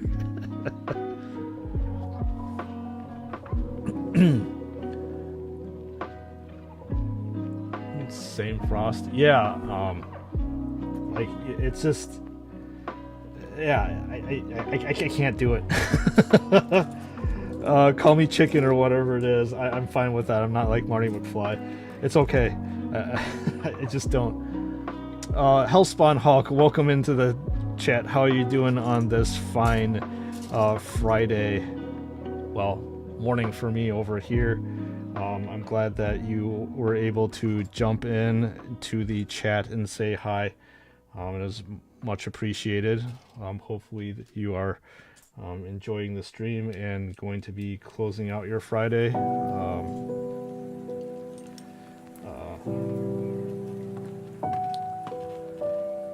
So right now we are on step 125 over here and working on, I don't know exactly what this is, so we will see exactly what's going on. I'm okay with them. My family also asked me to change light bulbs, check CCTV or roof. Okay. Oh, that's good. I give you props, Reagan. That's braver than I would. Way braver than me. Let's just say that. I couldn't imagine. I can't imagine doing that. Like even now, I'm like getting clammy thinking about it. I climbed a tree as a kid and got stuck because I was too scared to get back down. Okay, I could see why. I'd be hugging on that tree branch for dear life. And hopefully some like somebody from the fire department or something like that can come rescue you. I'm the opposite. The next time I go skydiving, I'll be legal to do it on my own. Jesus, man, you're crazy. PTO, welcome on into the chat. Appreciate you coming in and hanging out with us as usual. How is your Friday going? Hopefully it is good. And if you are working, I hope that your work is going to be a smooth day so you can enjoy your Friday and and ease into the weekend. The fact that you say that you want to go skydiving or is just, I would probably, I would wet myself first and then I would just pass out. That's it. That's it for skydiving. Thanks, this is my first time watching your stream. Well, thank you for dropping in. So if you, I don't know if you're coming in because of my videos due to my action figures and stuff. So this is my first time doing Lego on stream. The past 4 days that we've been doing some Warhammer stuff. So there's a different, a lot of different variety that goes on within the stream and what I do here. We'll probably go back to painting my action figures, my models next week. But yeah, we do a lot of different things over here, and I just wanted to do something a little bit different today because, you know, I don't really want to keep painting every single day, even though I do like doing it. Mixing things up is very good, so I get to hang out and build stuff live with you all. Double numbers? What was double numbers? Like concurrent viewers? Cool. I've never actually had double numbers before. I'll take that. To be honest, I'm still up here. You're 5'10" and you can reach lights if you need to change them. I think, like, you know,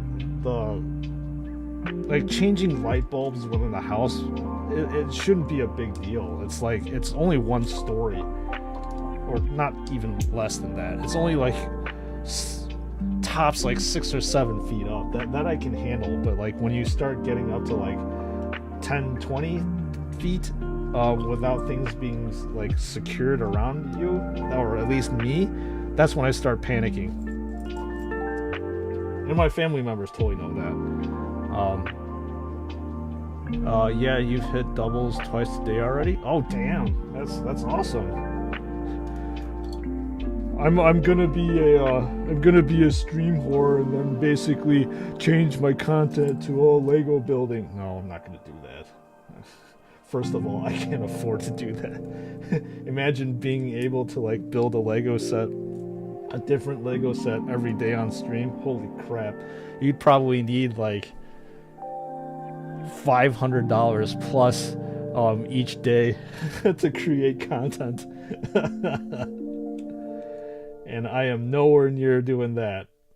That's for damn sure.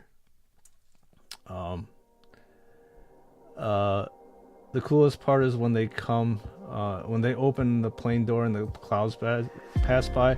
That does not sound cool to me, PTO, at all. That definitely sounds like a panic-inducing situation for me. Like I said, I'm man enough to admit that I would scream, and then I would wet myself, and then I would pass out, or somewhere in that order.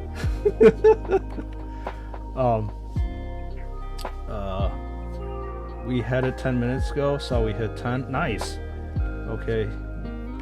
I deserve an audience. Thank you. I appreciate that. Thank you for your continued viewership and patronage to my channel.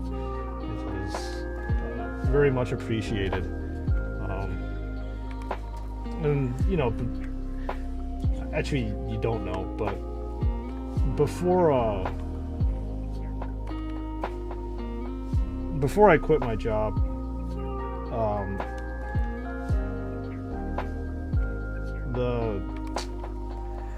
my job wasn't doing it for me. There was, and I think I alluded this earlier, and I will make this short. There was, I was not feeling well, and the job was, like I said, not doing anything for me. I was unhappy with everything at my job about a year and a half ago, and I really wanted to like do something about it. So I was kind of pushed in the corner where I had to do something about it, and that's what I did. I created this channel and was doing it obviously part-time up until recently. But that's, funny enough, one thing I'm actually thankful about my job for. It pushed me to do something that I love. So it's weird that I'm thankful for that, because if I wasn't pushed into that corner, I don't think I would be doing this right now. But that's interesting that with one thing that you hate doing ended up pushing you to something that you love doing. And it's just weird how that dichotomy just worked out. And you know what, I am super happy for it. Hanging out with you all on stream and talking with random people across the globe. Some people I know, some people I don't know, but it's all good because we're all getting to know each other now here anyways on stream. All the floodgates would open if I seen I was hundreds of feet up. Yeah. We salute you, sir. Well, thank you, Frost. I appreciate that. I try to be entertaining, and I also, like, I didn't know if I was going to be capable of, like, each step of the way. Like I said, I didn't think I was going to be capable of each step what I was trying to say is, like, when I started doing my YouTube videos, it was very, very awkward for me to sit in front of the camera and like figure out what I needed to talk about. It was weird because like I was literally talking to myself, but not, because in the end, you all were listening to me. So just adapting to that was super weird. And then I got more and more comfortable with that. And moving on to like the shorts are a whole different type of thing for me to do as well. Because like I know that you can edit your shorts and stuff, but I actually do it in one take. But it's a multiple takes, and in all honesty, the shorts are probably the most frustrating thing for me to do, because it has to be, what you're presenting has to be super condensed and focused, and you have to get your you have to get your message through in literally almost like 10 to 15 seconds, or else people are like, squirrel. People are so easily distracted these days. So that was a pretty big challenge for me, just to adapt to that type of format. And I still haven't mastered it yet. I'm still just trying to figure it out. But I think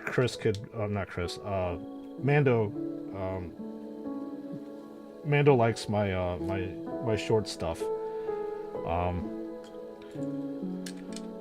And then live streaming too is a whole different it's a whole different ball game. Being able to like the challenging part of live streaming is obviously engaging your audience, and then being able to talk throughout the whole entire stream. And obviously earlier this week was a little bit rough for me, because I kind of needed to figure out what groove and what to talk about. And you know, it's weird. It's weird being on the other end. What I mean by that is I watch a ton of streaming, and I can see what the streamers are going through right now, because you need to keep the conversation going and keep talking. But yeah, so where this is going, it's almost like a ramble.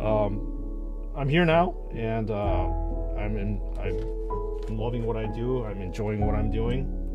And it seems like I'm able to ramble and keep an audience, which is good. But in the end, this is I wouldn't say a dream come. You can say it's a dream come true for me. Just to sit here and hang out with people. And yeah. It's great being able to connect to people from all across the globe, and I love it. I wouldn't trade it for the world. I'm like thinking whether I need to go back to a full-time job or not, like a legit full-time job. I kind of cringe, cringe thinking about that. So we'll see if I do need to do that. Where are we right now? Step 138. Looks like I have to flip this thing over.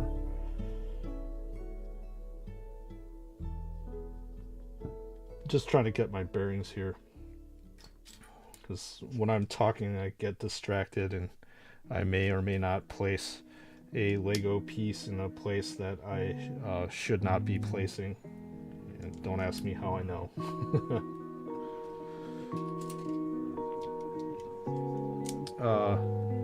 I'm still working right now, and it's 11 over here. What do you do for a living, Reagan, if you don't mind me asking? It's 11 o'clock and you're still working? Damn, dude.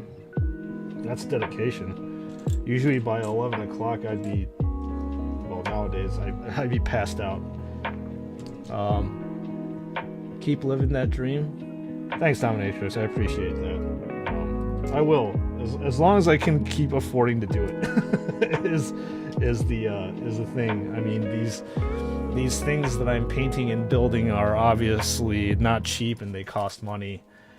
So the income must come from somewhere. So we'll see.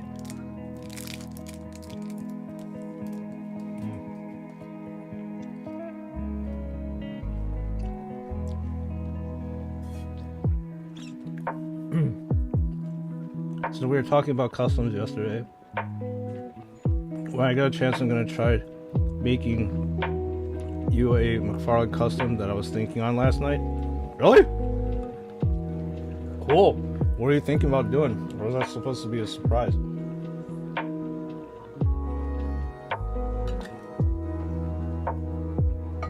You're thinking, oh, you're doing some editing? Okay.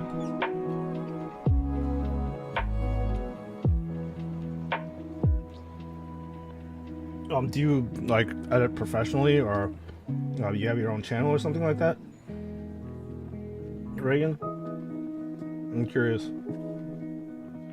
Sorry, there's a bunch of glare that I can't really see what's going on. Too many overhead lights. Step 140. There's a lot of steps here. Not complaining, by the way. I like this. Very fun. 40% the way through. Making good progress here. Maybe if we finish early enough, we can have bonus hour or bonus Lego buildings. I am working at some salt factory here. Oh, okay. Very interesting. I know salt, you have to like purify and process it, right? Or is that the manufacturing part of what you're doing, or you're doing something else? That's very cool. I like learning about what everybody does for a living. Okay. There we go. Everybody has different varied walks of life, and it's just cool learning about that stuff.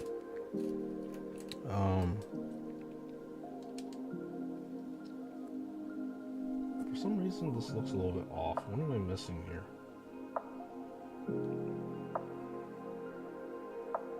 Or am I missing anything here?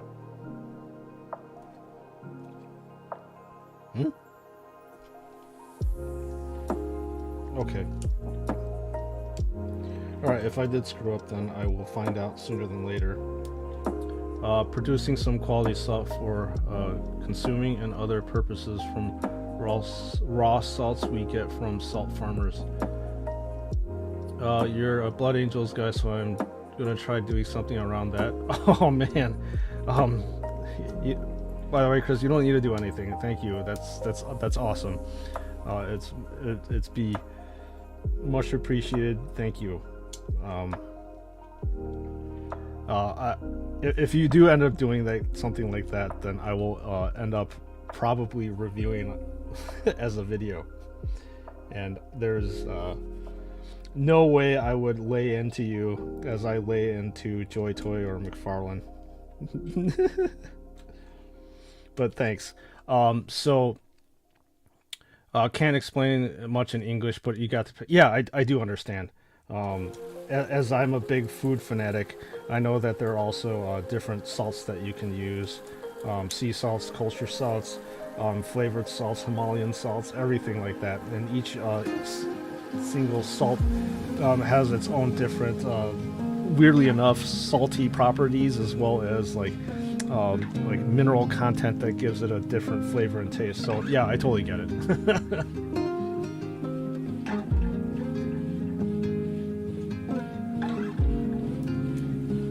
Yeah, the flavored salts are really cool. I don't really use too much of it in my cooking, but just knowing that they're there, almost like what they call it, like a finishing salt. So like when you're at the dinner table and you're eating, if you have like a fancy steak, you can use one of those finishing salts, and it gives extra flavor to the steak.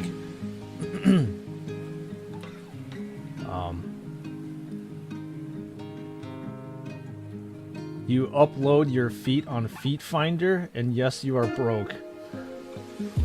What the hell, PTO? What the hell did that come from, man? You know what? To each their own. If that's the way that you're going to make money, then I'm not going to pass judgment. I'll apparently, from what I so random, man. From what I know on the interwebs, there are people that are into feet. So if that is your thing, then you know what? That's all the power to you. Whatever floats your boat and gets your money in the end.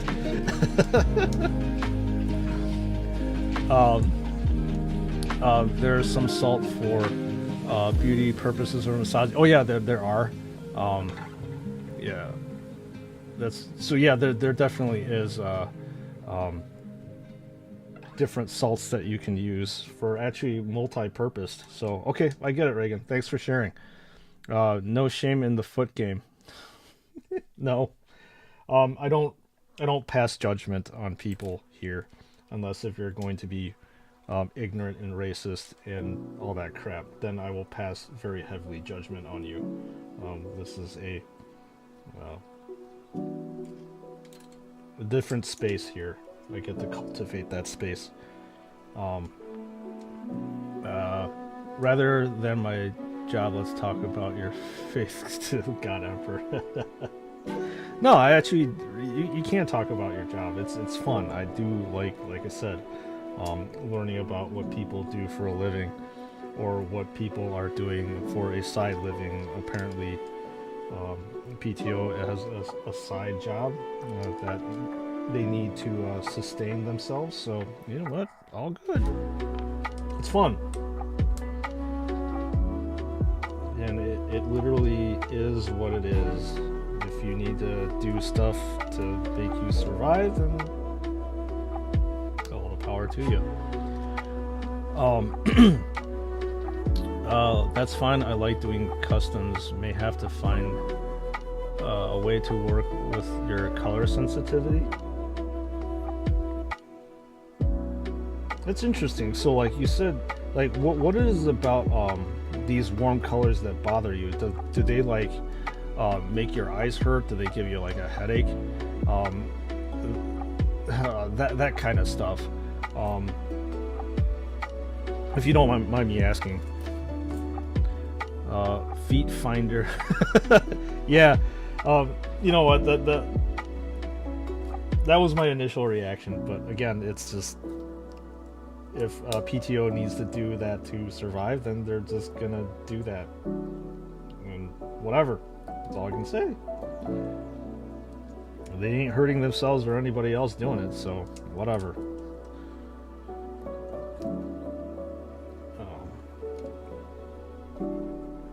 Okay, where are we at right now? This is a very large area, so probably the bottom. I'm gonna guess that this is probably one of the feet of Optimus. We're on step 148, and I wish there was a little nugget of information that I can share with you all over here, but apparently my Lego instruction book does not have that available for me to read off, unfortunately.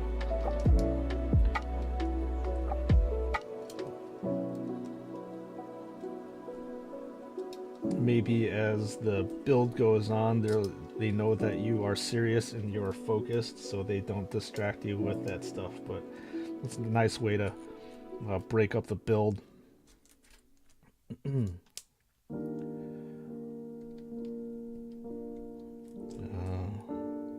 Where are we here? Okay. You missed something? No, I don't. Oh, we on the foot? Yeah, we're literally on the foot. Oh man, maybe PTO's clients would get a kick out of this.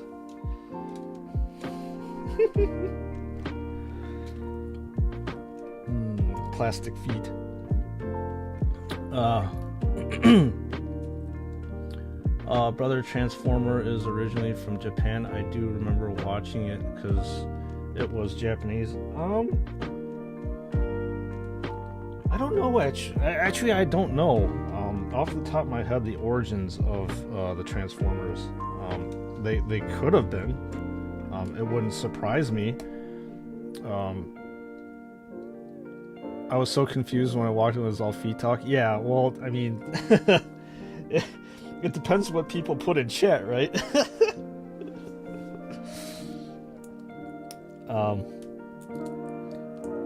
But why does it look like it's from America? I think it might actually be from America, Reagan. But the internet, the interwebs and YouTubes definitely know better than me. So maybe somebody in chat or somebody that's watching the stream afterwards can comment on it. That's where I get all my information from, YouTube. No, just kidding, not all my information.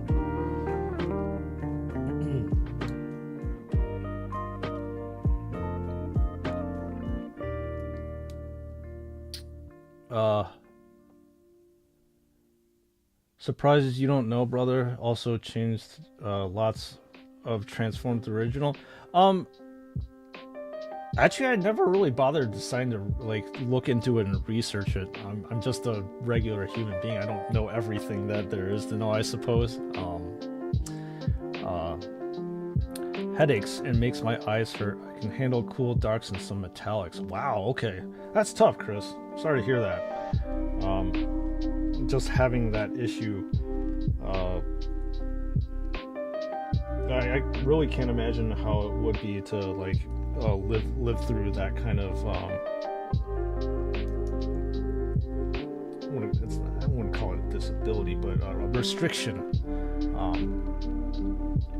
But hey, you're making it work. That's the most important thing in the end.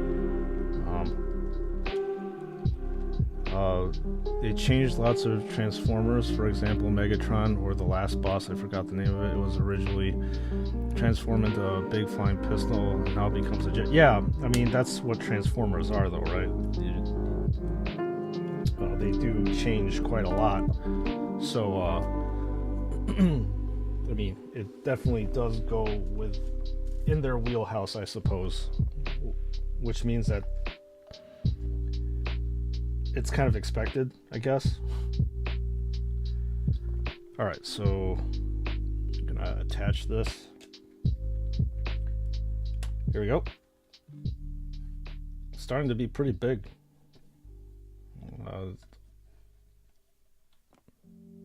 And I'm going to guess that we're going to be building the other leg in step 5. But we're progressing right along.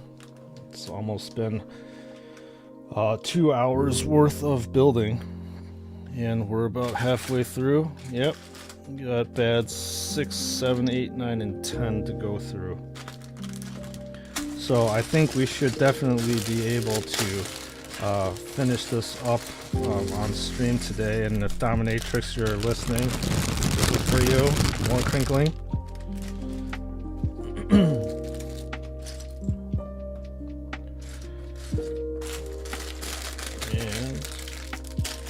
Have more to go over here.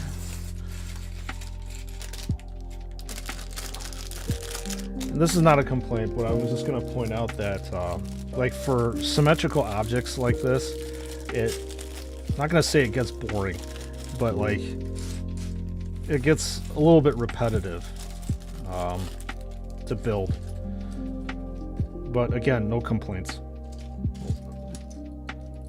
I don't know if anybody here, Chris, if you're here, or Chris, geez, I'm sorry, Mando, if you're lurking in the background,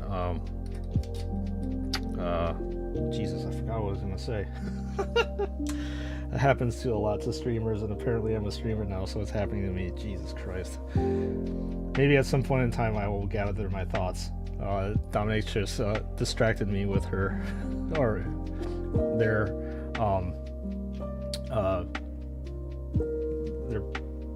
comment.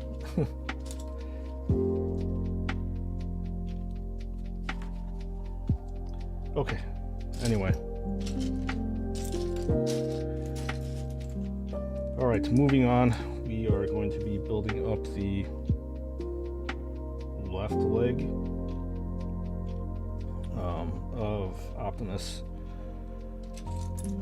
And the holy hour is also approaching, i.e. lunch hour, in about 45 minutes, so I am definitely looking forward to that time when it comes along.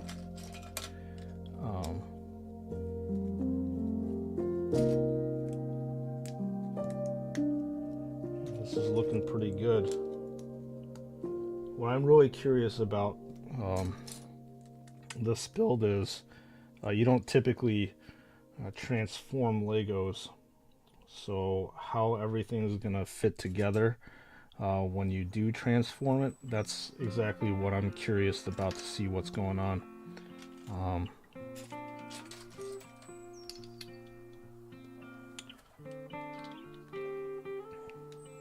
Just to see how these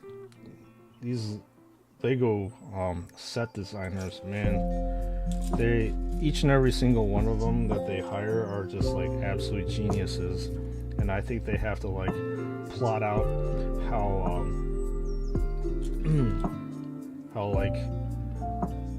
how to build these things, and then they have to be like 10 steps ahead almost. Yeah, I don't let it limit me. I still use reds and yellows and all of that for lights and gems because I like using different finishes as well. Okay. That's awesome, Chris. I'm glad that you were able to somehow work around that issue. I'm sure that it makes you a better and stronger person to figure out how to work around it. So kudos to you, man. That's awesome.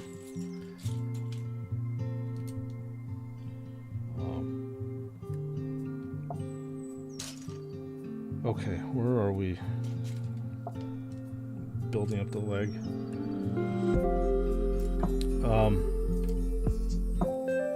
So you said, Chris, that you really like the salamanders and stuff because of just the colors are a little bit more neutral. I mean, if you did have like a brighter colored army that you would want to like gravitate toward, do you think you would have one? I suppose, like for me, a quote-unquote cool colored army would be the Thousand Suns for me. If we're talking about trader legions.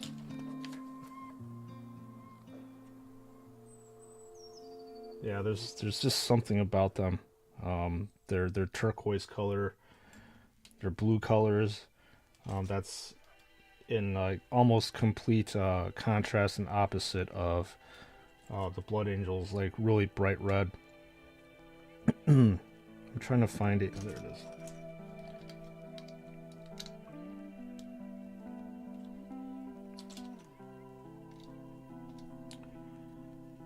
If only I had limitless amounts of money, I would actually buy a whole different army that's not Space Marine related.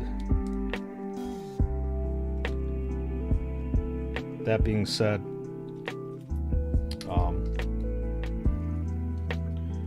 I would love to see Games Workshop start adapting new aspect warriors. I would love to see them modernize them. I know the Banshees as well as the Dark Reapers have been modernized, but the rest of the stuff still are the kits that I grew up with. I would love to see like new fire dragons and striking scorpions and all that stuff. That would be so cool. Oh yeah, I forgot. So like with the 2023 Joy Toy lineup, did you all see any Eldar being released? would like to know. I don't know why they're being neglected. I love Eldar. They're so badass.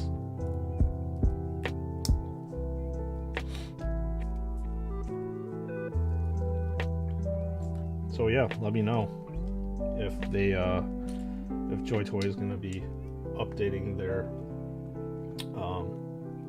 lineup with more Xenos.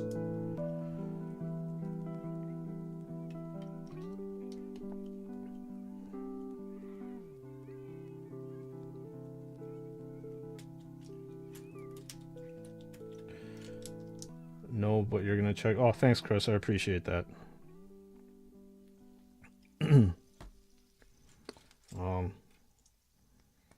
Yeah, again, I don't understand why they wouldn't do that. They've got the orcs, the Tau, and Eldar are a humanoid race. It's not like a Tyranid, which is not 100% humanoid. So you would think that it would be a pretty easy translation for Joy Toy to translate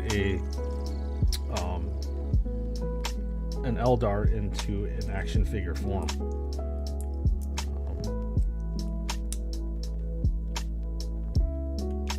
I don't see any reason why they wouldn't.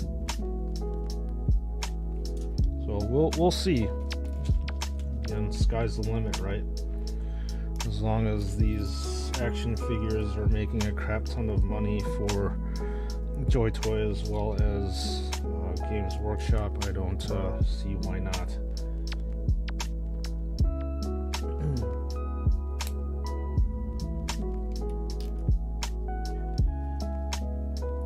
Okay, looks pretty good so far.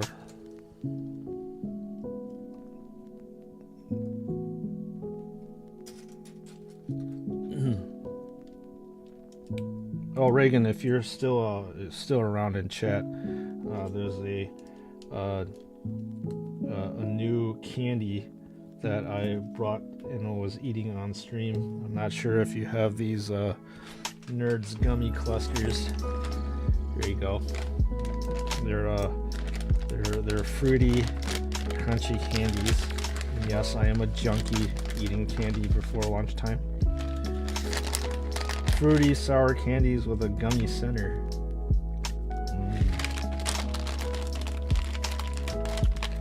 I'm not sure you have that in Indonesia, but if you do, I think you'd probably like it too.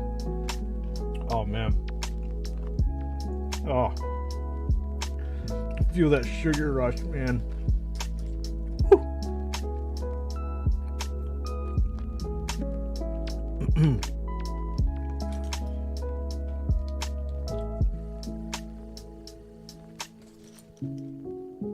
Oh, that's so good. Delicious sugar rush. It will, that's my breakfast right there. It's a very adult breakfast. Oh, nerds, yeah, I love it. Usually get the little box ones. Yeah, these gummy clusters are something that I recently got into. Love these things. Oh my god. So good. Sorry if I'm sounding a little bit too passionate on stream, but hey, isn't that what life is all about? Giving passions that drive us.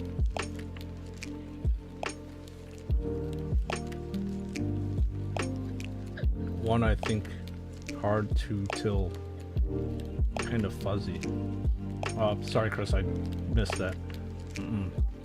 I can have like 2 flavors per box and you can mix it. Yeah. You have the my favorite flavors for nerds are a grape and strawberry.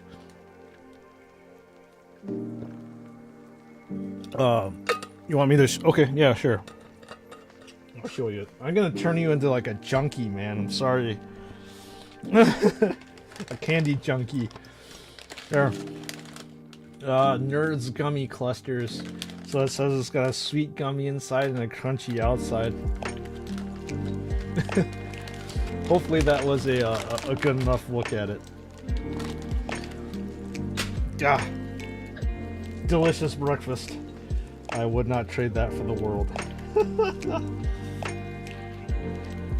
I'm a very, very good role model for people on stream here. I don't know if we have any kids here, but yeah, kids, there's nothing better than pissing your parents off by going into the cabinet and then stuffing your face full of candy to get you started.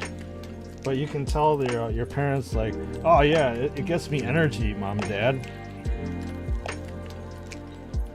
It helps me focus my mind for the day, and you can probably use that as an excuse.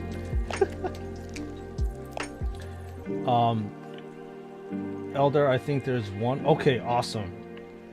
Very cool. I'm gonna probably guess it's like an Eldar Guardian. I'm going to take a wild guess.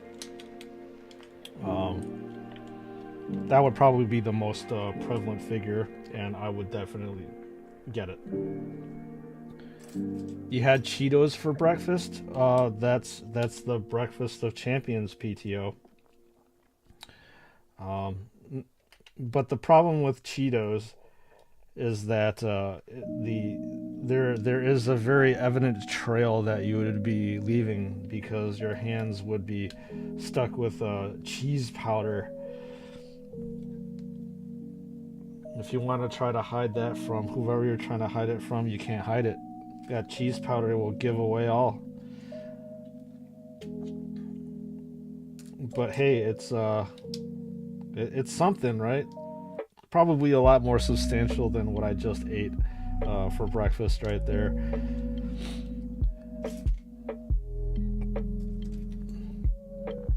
I mean, if people start off their morning with Cheerios, then there's no judgment over there. And if you do not know what Cheerios are, is basically you take a neutral flavored cereal, basically a cereal that doesn't have any kind of flavor, like you wouldn't want Cheerios, but you literally would put the cereal in there and then pour a light Pilsner or American light lager and just eat your cereal with that. It's very adult, so that's why I call it Cheerios. And don't ask me if I had it before.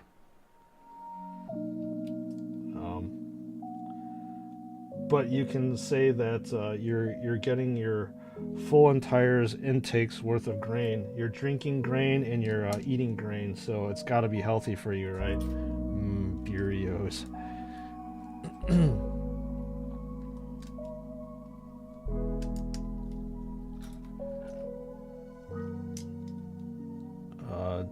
Night-looking female.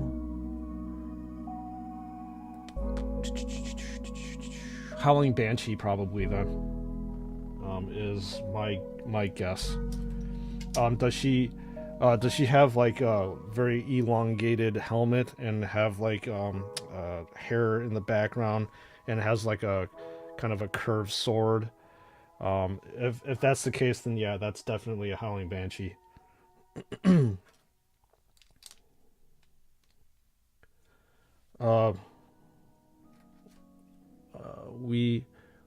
You have the gummy clusters. It's around $12.50 USA dollar if converted. Wow, that's expensive, man. Holy crap. These gummy clusters are about like $5 or $6 over here USD, and I cringe at sometimes paying that amount of money, but you know, the heart wants what it wants. So I usually give in to myself, and I go out and buy myself gummy clusters because it makes me happy. Also, again, reminds me of being a kid.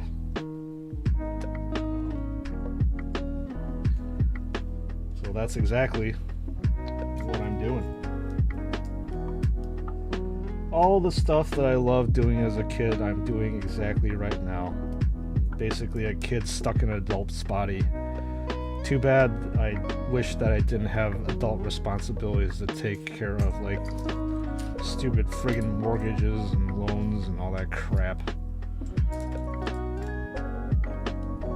It would be ideal if I didn't have to do any of that, actually be like a kid, but sadly that is not the case. But I take what I can get, and what I'm getting right now is pretty damn good.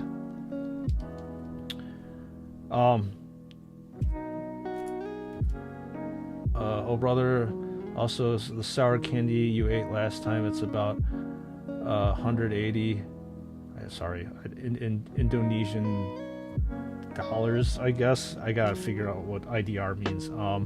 Just FYI, you can get a proper meal for 10 people with that price? For real? Holy cow. That's nuts, Reagan.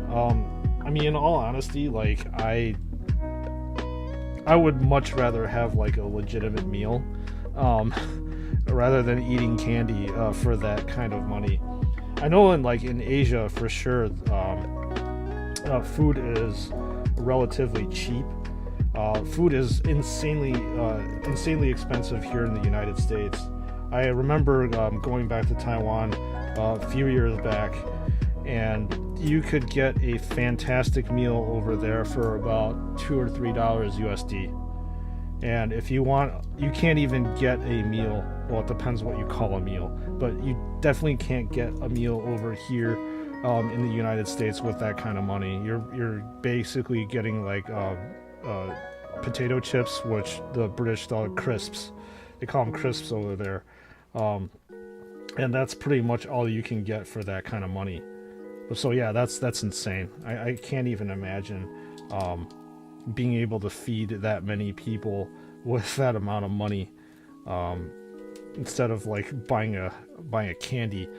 I saw you have a Patreon, but anyways, others than your adoring fans can fund your addictions, so you can keep feeding your addictions to watching your stuff. I mean, I'm not gonna thank you for asking, Dominatrix. Thank you for that. I'm not gonna advertise any of that shit. That's just not me. So yeah, I do have a Patreon, and actually, if you want to know, there's a link in the description of this live stream that will take you to Streamlabs for a donation. And again, don't donate to me. It's much appreciated, but if you're in a monetary crunch or whatever is that, don't bother. Keep your money to yourself. But regardless, I appreciate that. IDR is Indonesian rupee. Okay. Thank you for explaining that for me, Reagan. I like learning about all this stuff. So, Indonesian rupee. Okay, got it.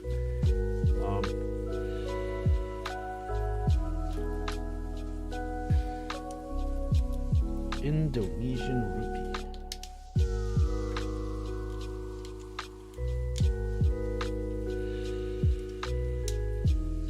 Yeah, so if you're gonna be, I think after lunch I'm gonna take down another gummy that I like to eat, and those are sour bright gummies. So it's basically like a gummy worm, and it has got like these like citric acid crystals on it, which makes it sour.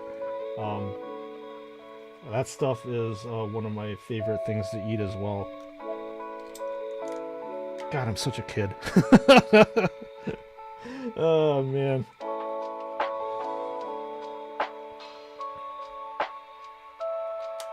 All the stuff that I do, building Legos, Warhammer, all this stuff, eating candy, such a kid.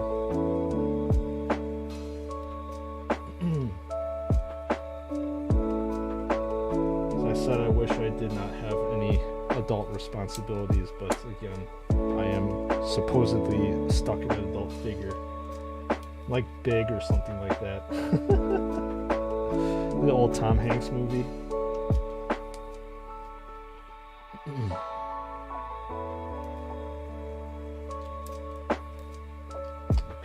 almost done with this leg, which is good because I kind of want a little bit more variety of what I'm building. Step 180 right now. There's a decent amount to go. We're about halfway finished right now, which is a good. It's good because we're almost halfway finished with the stream. Our locals don't have much sour candies. It sucks, but USA have many sour candies. I guess you love. Okay, so it's just me that loves the sour taste. That's just, like I said, my preference in candies. But I think in the United States, in general, just has an obsession with junk food in general.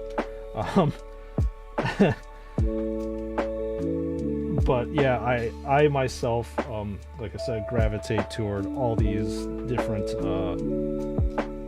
sour candies.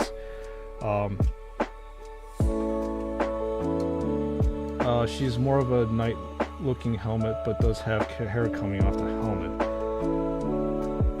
So yeah, it could either be so Chris. It could either be a an Eldar Guardian or a Howling Banshee. So that's what I'm gonna guess. So back to that, Reagan. Like,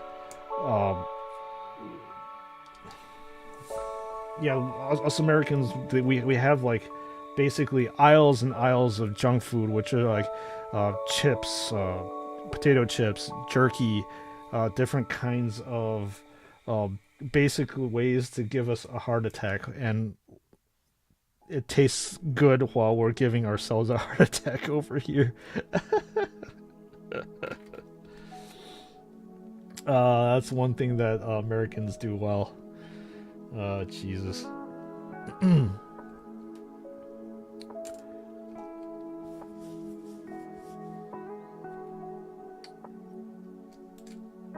Yeah, I had a friend at work. She knew me so well that like the last day before I left, she got me a bunch of like different snacks, and she hit every snack that I love to eat on the head. So yeah, there were three of them. There are three of them that she got me, and all of them were 100% correct because I loved every single one of the ones that she bought me. So yeah, it was. She was very thoughtful, and it was much appreciated that she did that for me before I left. So I will. So after. Oh, Frostman, what are you doing, man? Thank you for that. Don't donate to me. Thank you so much for that $5. It is much appreciated. Thank you.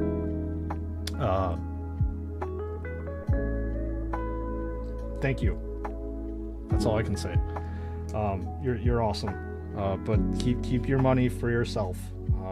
And you have a kid that you need to feed, not an adult kid over here across the pond to feed. But thanks, many thanks.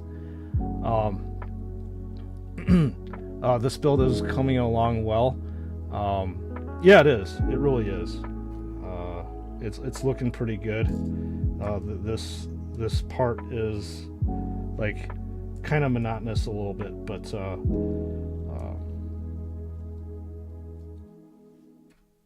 but yeah, it's looking good. Okay, but now I'm getting hungry for all that junk food. Yeah, man. I'm getting hungry, period. And 20 more minutes. We're getting to a very happy hour, the lunch hour. I wish we actually had happy hour. We can have happy hour here on stream if we want. Just as long as obviously it's not to excess.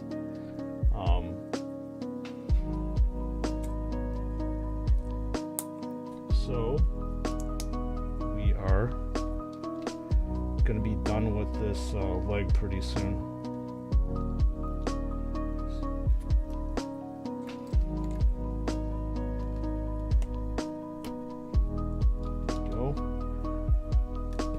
there's other bits that we're going to be putting in. We have a bunch of tires over here that I'm assuming that we're going to be building pretty soon. So we'll look forward to that. And then the leg is coming to a close. I can't wait until we're done with this and we get to see exactly what's going on when we're done. It's an exciting time, hitting that halfway point through.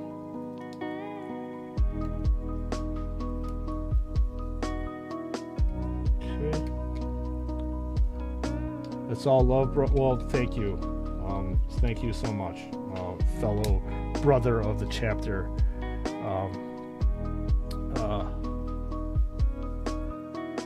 Maybe the armor almost looks like a rose gold coppery brass with a normal sword. Yeah, I think that's a banshee, so that's what it's called.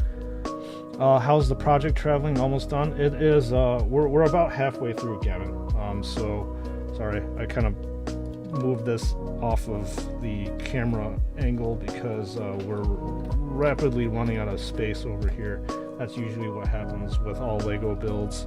You start off with being able to put everything on camera, and you have to like retool everything around. But we're halfway through. So as you see here, we're now going to be connecting the other leg here. So it is turning into a very, very hefty piece of plastic over here. Almost, yeah. So like I said, it's definitely not done yet, but we will be. We're about halfway, so I'm going to be guessing on stream, probably another good, probably two to 3 hours. Plus, again, I'm definitely taking my time and building this in front of you all. And yeah, she's very tiny in the picture, so it's hard to see all the details. So just by you describing all that to me, Chris, is definitely probably a Howling Banshee.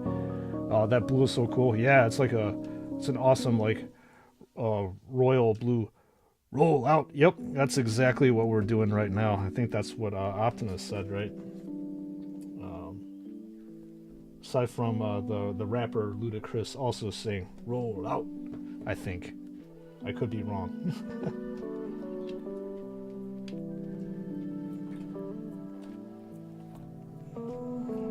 As predicted. Have I had my morning candy?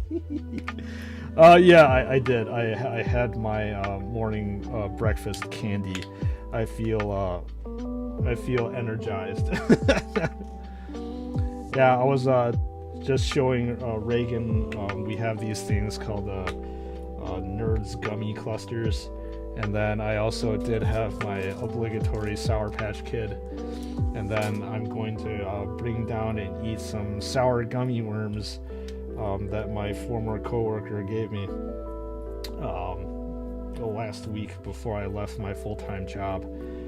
So we're gonna have some of that after lunch because I'm a junkie and a kid in a candy store apparently. Okay, it's dinner time over here. Oh yeah, that's right, Frost. What's on the menu today? I don't know if you were here earlier on Stream, Frost, but I was telling everybody that my family and I are getting some Korean fried chicken and for dinner, and I am super pumped. I've had ever since our talk earlier this week. I'm definitely I had to get it. I had to get that stuff. It's so good. That spicy, crunchy, juicy, delicious wing flats and drums. Oh my god. I seriously cannot wait till that time comes. So, okay. So we've got the body and the legs of Optimus. This leg is huge. It's, like I said, very, very weighty right here. So, yeah, we'll see how this turns out, but this is looking pretty cool. Like, certifiably awesome. And I love it how everything's, like, functional on this set. There's no, like, wasted, I guess, wasted motion, I suppose. So yeah, we're on step 6, and we're definitely moving right along. More ASMR crunchiness for Dominatrix.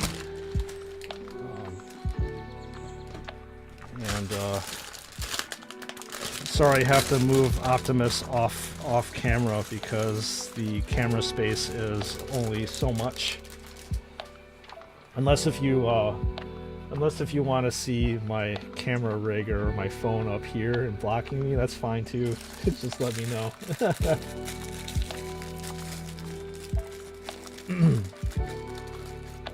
So yeah, Frost, what's for dinner today? Bang bang chicken. Nice. My wife having udon. I'm having rice chili chicken, some vegetable rolls, a new Chinese restaurant near us, so wife want to try it out. Nice, dude. Awesome.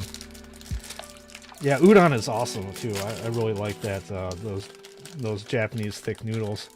Oh man, I thought you opened up a bag of candies again. What I heard. I'm sorry, no, it's not a bag of candies right now. Well, I mean, this is literally hard candy for me, even though I can't eat it. It makes me very happy doing this. But regardless, as I was saying, I'm gonna bring down some sour gummy worms after lunch, and we can I can show you what it is and have you spend your money on it. I swear to God, these candy companies should like sponsor me on stream or something like that. Since I'm doing such a good job of advertising and appealing to the mass audiences.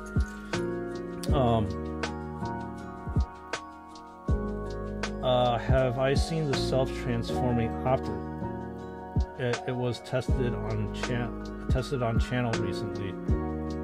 They have a self-transforming Optimus toy? Really? So obviously from my response to you, no, I have not seen that. Whoa, that's crazy. Are you serious?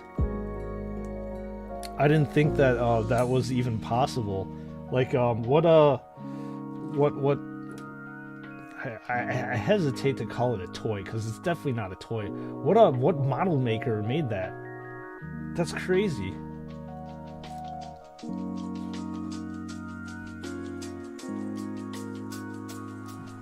That is awesome. Man, we definitely do live in some interesting times, but for action figures and toys or whatever the heck you want to call it, it's definitely a good time to be alive. Wow, okay. I can't even imagine how that would even work, and actually how much it would cost. That's the thought that is coming in my mind, how much exactly that would cost. This is an interesting piece. I've never seen this one before. It's almost like a button piece or something like that. Weird. So I guess we're getting into like more over here is like more Technic builds, and when you get into like these Technic pieces, you're starting to see some motion being put into the Lego model or set or whatever you want to call it. So I'm pretty excited I don't know what I'm building right now, but I'm excited to figure out what it is. It's really cool, very expensive. It's all robotics. You can also program moves with your phone. Holy crap. Yeah, I can imagine it being expensive. That definitely is not a toy. At all. That's super crazy.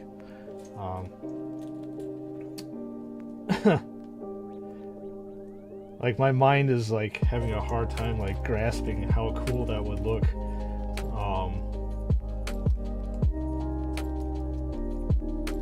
Seriously, it's mind-boggling to me how cool that would be.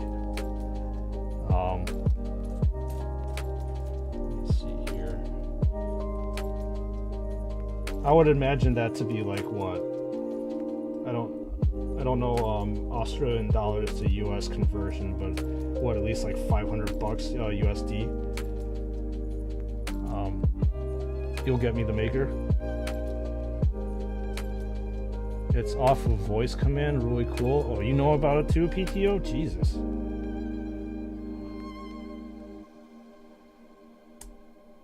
Yeah, that's nuts, man. Nuts in a very, very good way. Very cool. What? Not even toys these days. Gotta love how the progression of things are in terms of all this stuff. Even with like Lego sets themselves too. The complexity of the Lego figures as well as the pieces have just skyrocketed over time. And what once you weren't able to do, like different poses and stuff, you're able to do now.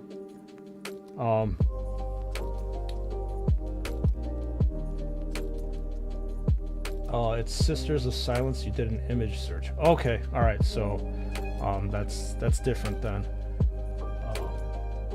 It's about $1,000. Oof. Jeez, that's a lot of money. Yeah, that's a lot of money to swallow. I mean, you have to be, well, obviously you need to have a lot of disposable income to do that. So that's crazy, man. Wow, $1,000. You ain't joking here, man.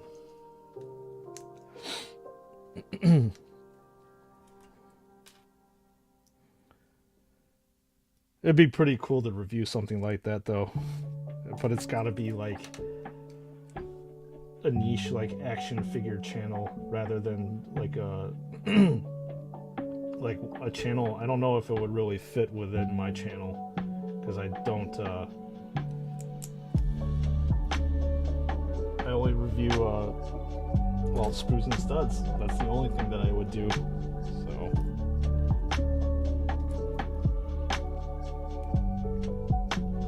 Made by a Roboson, about $1,000.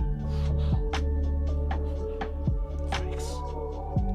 That is way too rich for my blood at this point in time.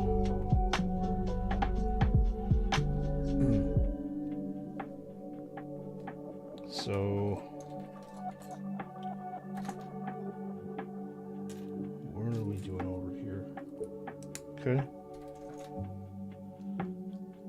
I'm gonna guess this is like part of an arm or something like that.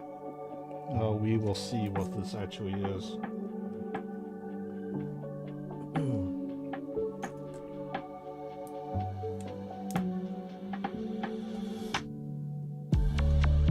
Okay. And I think this is like a symmetrical thing, so I'll need to build this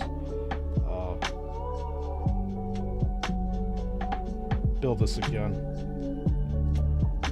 which is not a problem. And it's almost lunchtime, so definitely going to be skip the part. Definitely going to be heating up some food, getting an adult beverage, and then partaking in all the deliciousness that will ensue. So I will oh, so these are the feet. So I'll build this part of the foot, and then take a lunch break, and then come back to the lovely Lego set in front of us. It's looking good. Step 210. A lot of steps in these Lego builds now. Wrong one.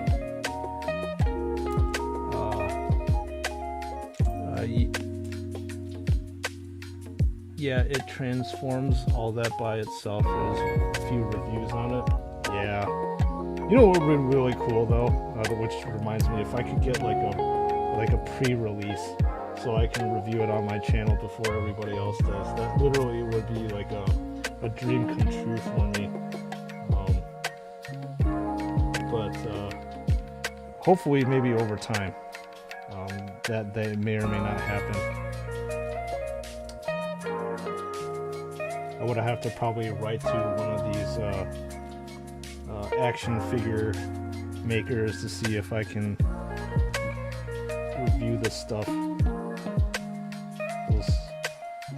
So this is actually an interesting thing. I've actually never seen this this orange piece here, and it's actually not 100% like hard plastic. It's almost like rubberized, so I'm gonna guess that it's supposed to like help grip on a surface. So this is interesting. Yeah, so it's like more rubbery. Beer, yes, Gavin, absolutely. It's going to be the same Oktoberfest Marzen beer that I have been drinking for the past couple of days. So we're gonna attach this one side here. Pre-release Joy Toy.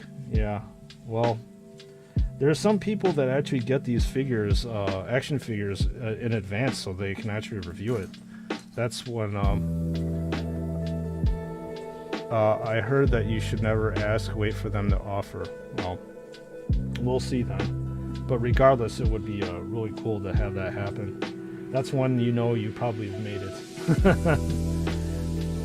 Alright folks, I'm going to take a small break and heat up my food and get something to drink. I'll be back down in a couple minutes.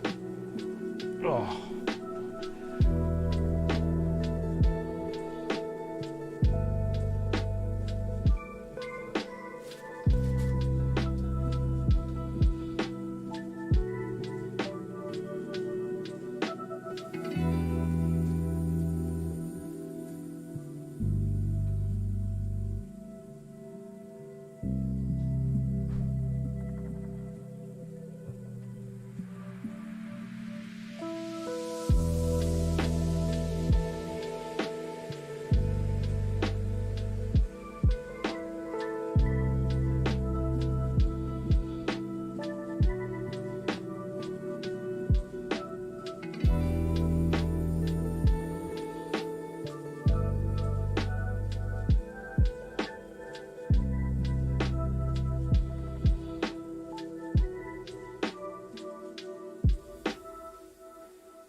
All right.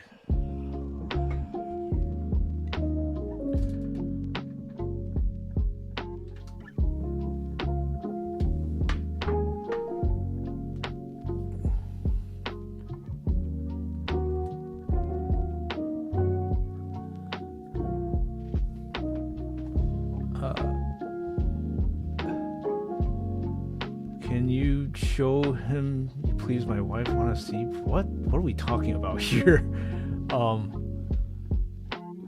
We will run the Steam from now. No mods. Hope you don't get the channel taken down. You can't get a channel taken down by chat. Nearly time for bed. It's 1 a.m. Oh yeah, that's late for you over there, Gavin. Anyway, I'm back. Gotta get this out of the way, and then show you my obligatory food picture. Broccoli, pork, egg, and then marinated cucumber. So, yep, I'm gonna disappear off stream because I'm gonna stuff my face, and it's gonna be awesome. Oops, he's reading our chat. Of course I can read your chat. It's my chat. Do I like instant noodles, Reagan? I'll have to say this. If you're Asian and if you don't like instant noodles, like ramen and stuff, there's something seriously wrong with you. But yeah, I do love it.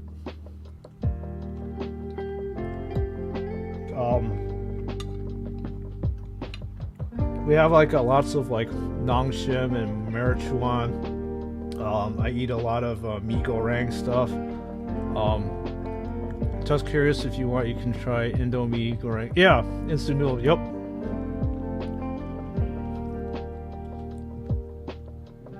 Very healthy. I don't know if this pork is very healthy, Gavin. This chashu's got like fat and stuff all over it.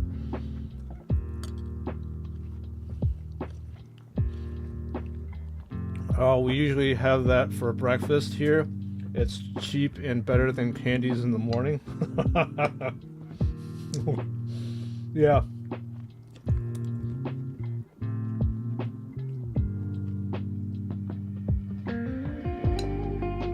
I typically, again, don't really eat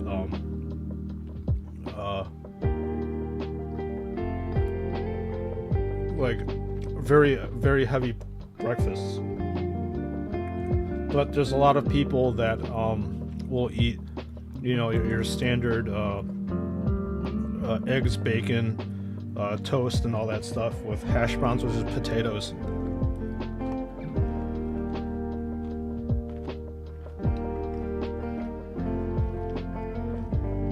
I choose just not to eat that heavy. Maybe on the weekends, like I'll go out with my family for like brunch or something like that. To eat, but typically no, I won't eat that heavy on the weekdays. The Indomie is very famous here, like every household need to stock it. Yeah.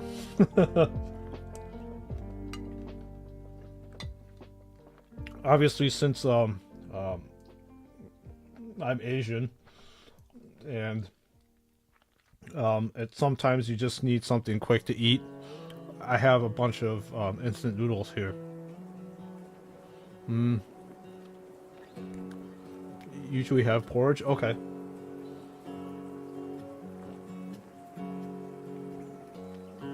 We're talking about rice porridge, right, Kevin? Because porridge can be like America has like grits and stuff, which is like literally a grittier type of what do you call it? Almost like a wheat grain or something like that.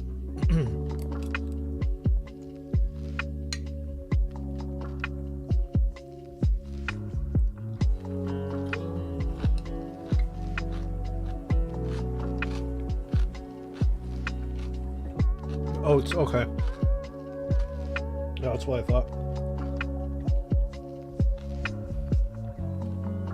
Oh man, these cucumbers are super crunchy.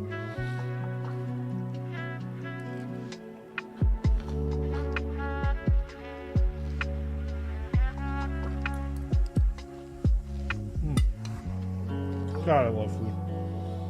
So good.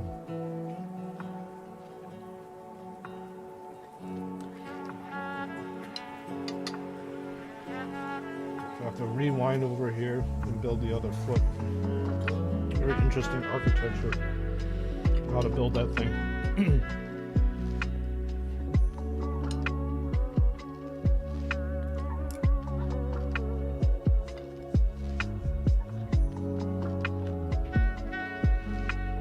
I just tuned back in what's for lunch today.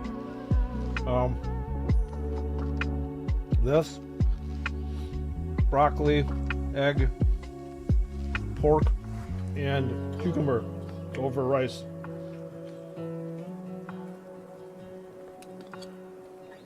Is my family originally from Korea? No. They are actually from Taiwan.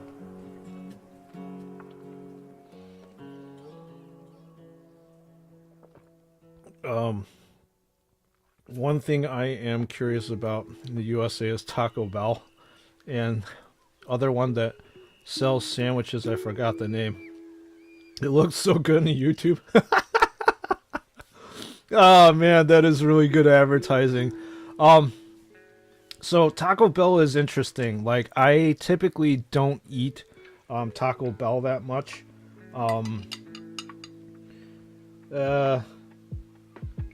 They as in we people in the United States call it like Tex-Mex food. So it's like Mexican food that's been like converted to like American tastes per se, I think. So they have some interesting stuff that you can eat in a pinch. Obviously you have tacos and burritos. It's okay. I typically will not eat that stuff. Another one that sells sandwiches. So a lot of these fast food places in the United States, their main thing is just sandwiches, burgers, and fries.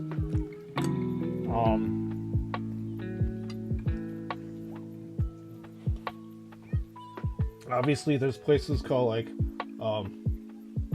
like Burger King, and that's a sandwich place that's like it's almost like, I wouldn't say McDonald's, but sort of similar. Oh, and Dr. Pepper, man, been trying to try it here. None here. Okay. Chuck E. Cheese's. Yeah, so you definitely know a lot of the stuff that's going on in American food culture. Chuck E. Cheese is pretty much like a place for kids. That's where they usually play like video games, and they can win like prizes and toys. The predominant thing that is eaten over there is like pizza.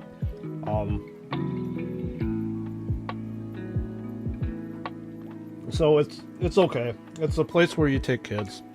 And then Dr. Pepper, again, I'm not too much of a fan of it. But as Dominatrix has said, it's life-changing. Oh, Arby's. Okay.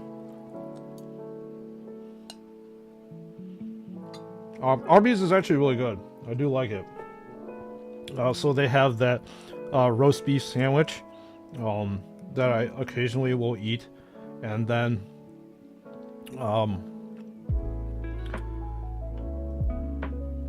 they have a thing called curly fries. So it's basically a fried potato that's curled up. And the thing that I love about them is the seasoning that they put on there. It's really good. And then there's like a sauce called Arby's sauce that you put on basically everything, and it makes it taste good.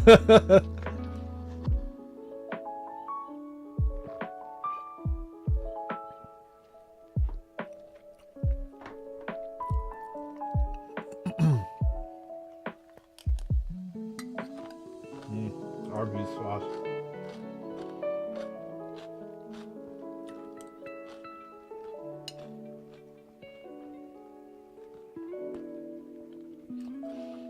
I try to eat in as much as possible, obviously, on stream. I wish I could go out and spend like 10 to 15 minutes to go pick up some stuff to eat, but it's bad for the stream.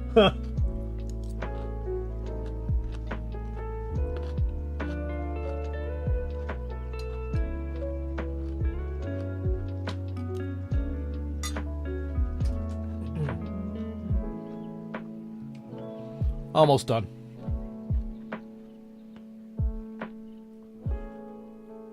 We'll get back to building.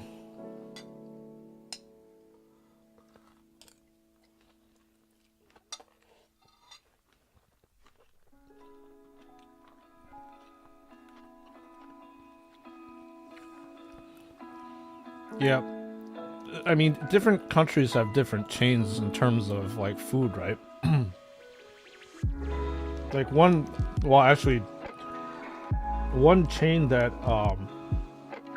I really like that we don't have over here or is Ding Dai Fung. I don't know, Reagan, you have that dumpling restaurant over there from where you're at, but they definitely have probably the best soup dumplings I've ever had in my life. They have it on the west coast of California.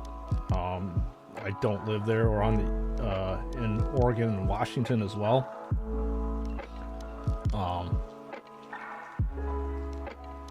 So, you know, I think I may have a color idea for a custom for you to really stand out from the rest of your action figure army. Okay, shoot, I'm curious. I'm always open to ideas, Chris. Yeah, we have Ding Dai Fung. Sorry, can't spell it. No, I mean, you got it right. Like, seriously, every single time I go to California to visit my family out there, I will blow through dumplings like there is no tomorrow.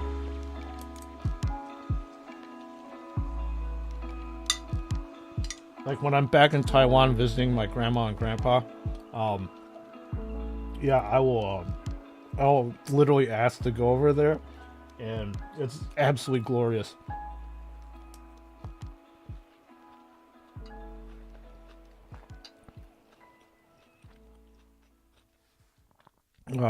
You know, people here eat chicken and rice, and McDonald's, nobody has a burger. Yeah, I get that.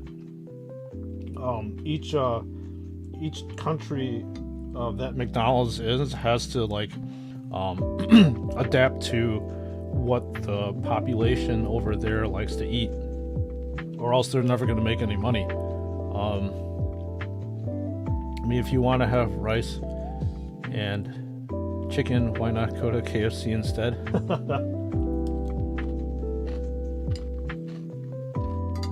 And there's actually a Filipino fried chicken chain that came here like a couple years ago called Jollibee. I'm not sure if they have that in Indonesia as well. They probably do. I find their fried chicken to be really, really good as well. And they have like a spaghetti called Spaghetti Joy, and it took me a little bit used to getting like the spaghetti that's sweet. But I've gotten used to it and I kind of like it. Jollibee is amazing. Okay. All right, that's good to hear that you know what I'm talking about now, Matrix. They do a really good job with their chicken. Their Chicken Joy is probably, aside from random chicken joints that I eat over here, probably my favorite. We don't, but I know it's famous over the net. Yeah. Trust me, it's good. If you have a chance to eat it, then I would say go for it.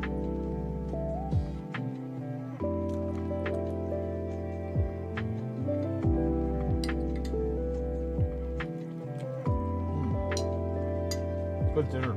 Oh, not dinner. Good lunch. It's spicy.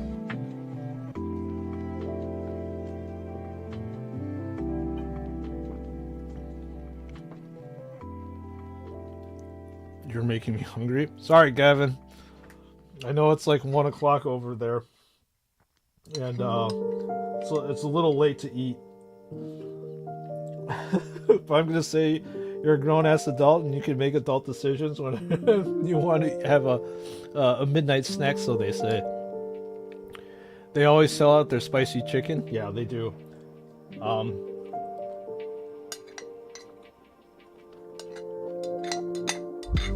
There's actually 2 Jollibees out by me. One actually is way busier than the other.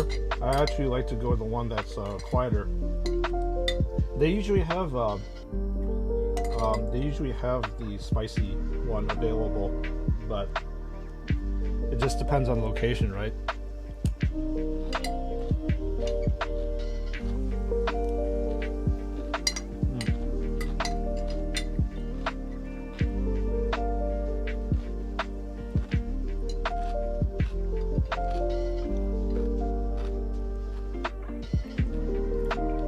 Alright, almost done with lunch. I just got the egg left over and we're gonna get to building again.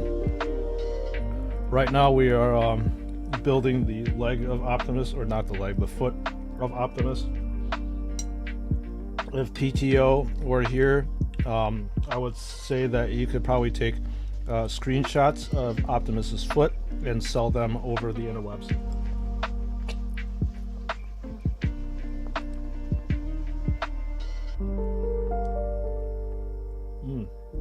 Excellent egg. It's nice and runny. My favorite type.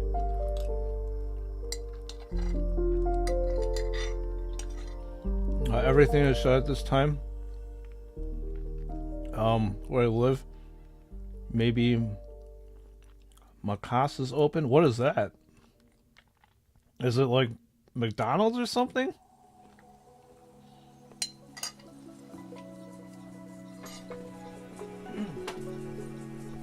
All right, lunch done. Whew. I feel the food energy surging within me. Anthony, good evening to you. How's it going on your Friday night? Hopefully things are going well. Easing into your weekend, and hopefully you have a weekend, because it sounds like you're really busy over there in IT. Welcome on in. Stream's going well. Different kind of stream. Lego building stream, obviously. Oh, McDonald's. Okay. Yeah, Lego building stream, and currently working on the feat of Optimus Prime, and sipping down a delicious alcoholic beverage because I can. Because my workplace, my old workplace, forbade drinking for obvious reasons, because I used to be in healthcare, but now I am not in healthcare, so I can do what the hell I want.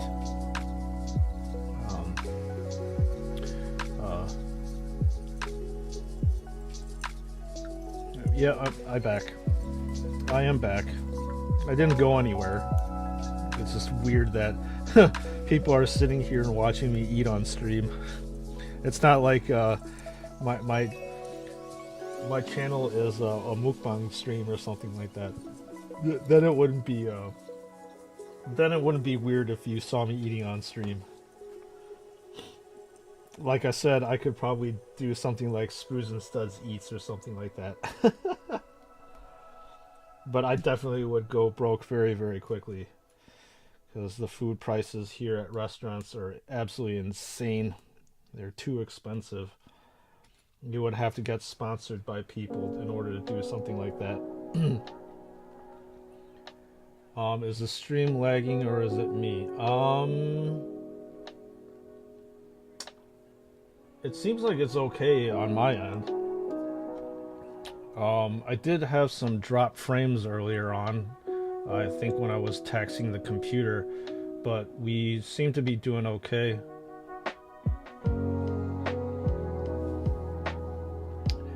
It may actually depend on my lovely ISP as well. So let me know if there's anything I can do, Gavin, even though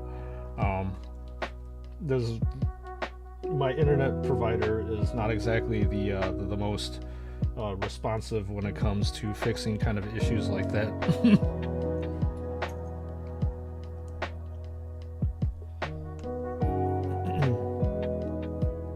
Oh, it's just you? Okay.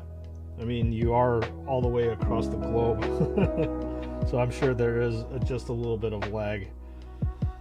Yeah, that is to be expected.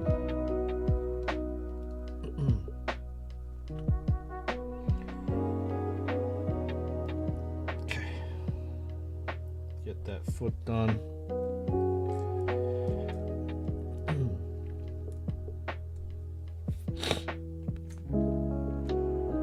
It's looking pretty good. So I probably have the head to build, arms, and obviously Optimus's gun.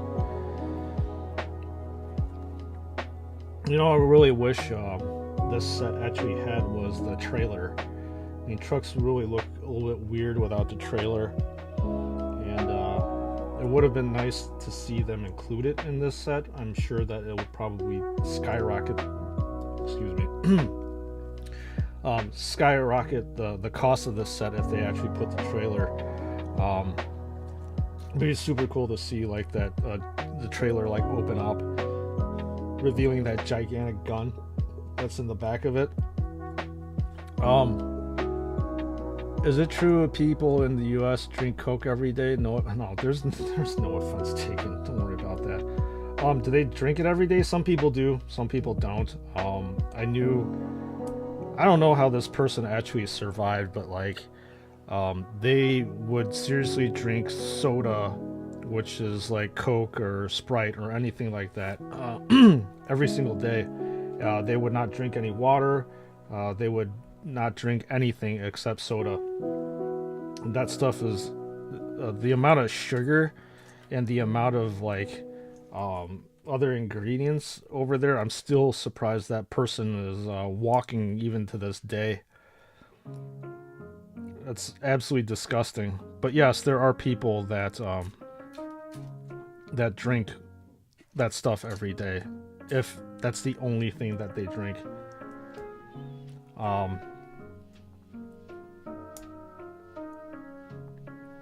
I mean, one of the people that I used to work with, they just drank pop or soda the whole entire time. Such a disgusting thing. I don't even know how that person is able to like live, because their whole entire body turns into like a gigantic sugar factory.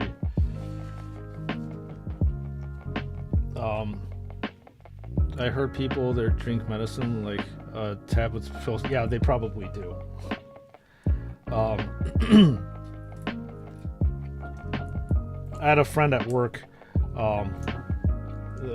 that craves like Coke all the time, and his wife would never finish her Coke.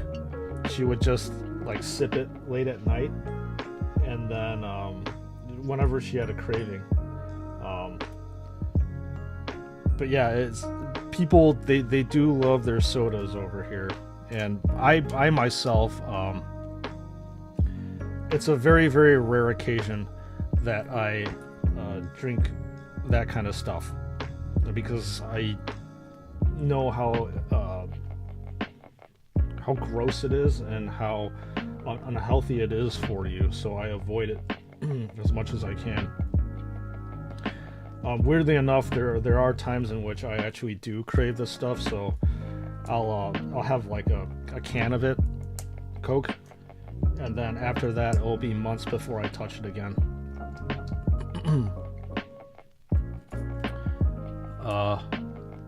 That robotic toy I mentioned also have a self-transforming trailer as well. Yeah, see, that's what I'm talking about, Gavin. I want to see that, and again, for this Lego set over here, I really wish that they would have included the trailer along with it, because I mean, granted, yes, Optimus looks pretty cool, by himself, but he just looks even better with that trailer attached. And like I said, that cannon in the back is badass. It just would have been awesome to see Lego including that, but I would estimate if they actually tried to include the trailer, this set would be at least a good $300-400. Elon's gonna buy Coca-Cola and put the Coke back in. That's funny. Put the Coke back into Coca-Cola. I mean, regulatory wise, yeah, if he were allowed to do that, he probably would. I mean, the dude pretty much does anything that he wants nowadays anyways, for better or for worse.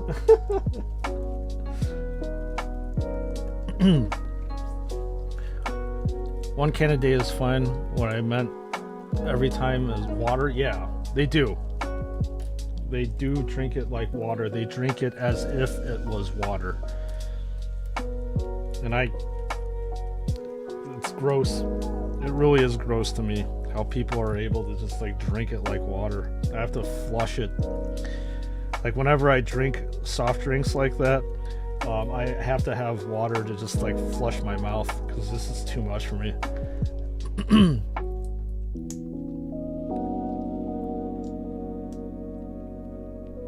Elon Musk, I only know Ying Long Ma. Is he like what is he an owner? Was that person an owner of?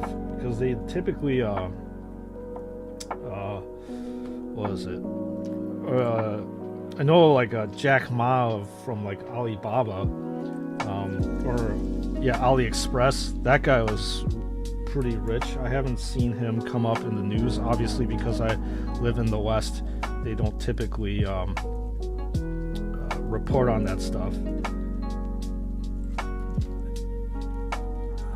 It was one of its tweets true? Oh yeah, I see.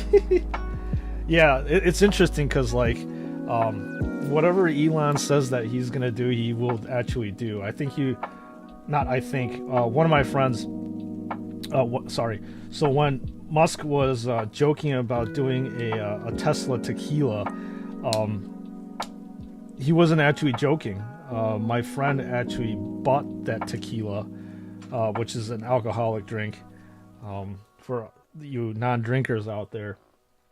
And he bought it, and it's sitting there, and it's absolutely hysterical because it's like a lightning bolt, which is very, very fitting for Elon, but it is funny.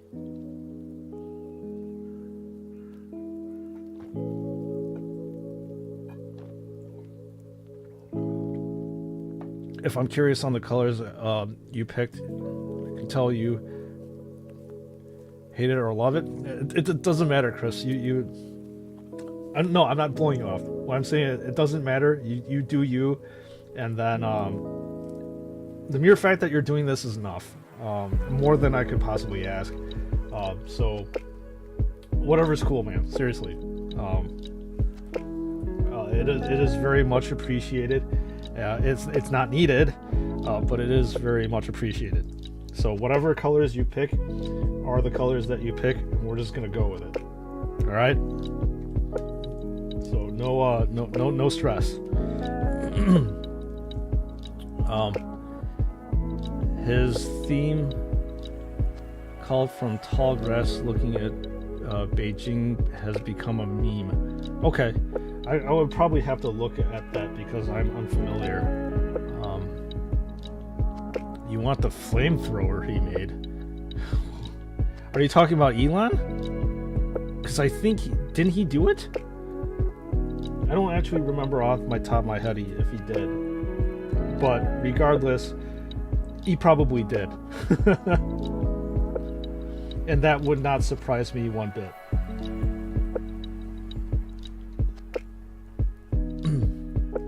I mean, I'll have to give it to the man. He's whatever he says he does, and he follows through with his thing. All the power to him. I mean, he basically has all the power in the world, right? He's technically the world's richest man, if I'm not mistaken.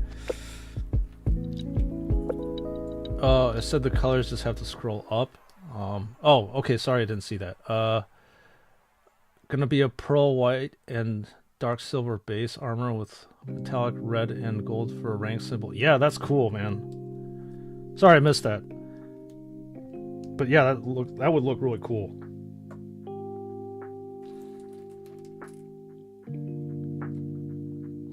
Very, very cool. In fact, anything you'd probably do would look really cool.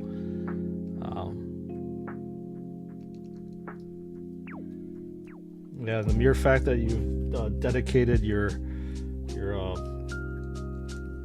focus into that is awesome. I can appreciate that dedication into your art and into the hobby. Whew, I am full. Wow. Problem with eating a larger meal, I think I actually packed myself a little bit too much, is that I get sleepy. I'm feeling really sleepy right now. Yeah, Elon, he did it, sold out very fast a few years ago. Yep. Again, not a surprise to me. I'm sure he did it pretty well too. Although I'm a little interested to know what this Tesla tequila looks like. I don't think my friend really wants to he doesn't really want to allow me to taste it because he is probably going to sell it. Okay, so here's a little tidbit here. Silver drum lacquered Lego elements were added to the faceplate, shin vents, fuel tanks, and side mirrors to match the feel of the original toy, which had chrome details. Okay. Very cool. I like these little tidbits of information that get dropped. So yeah, this is what we're looking at right now. Very, very tall. I guess you can call it an action figure. I'm making free customs for people for the fun of art. Yeah, man, that's super cool. I respect that. Okay. Bag 7.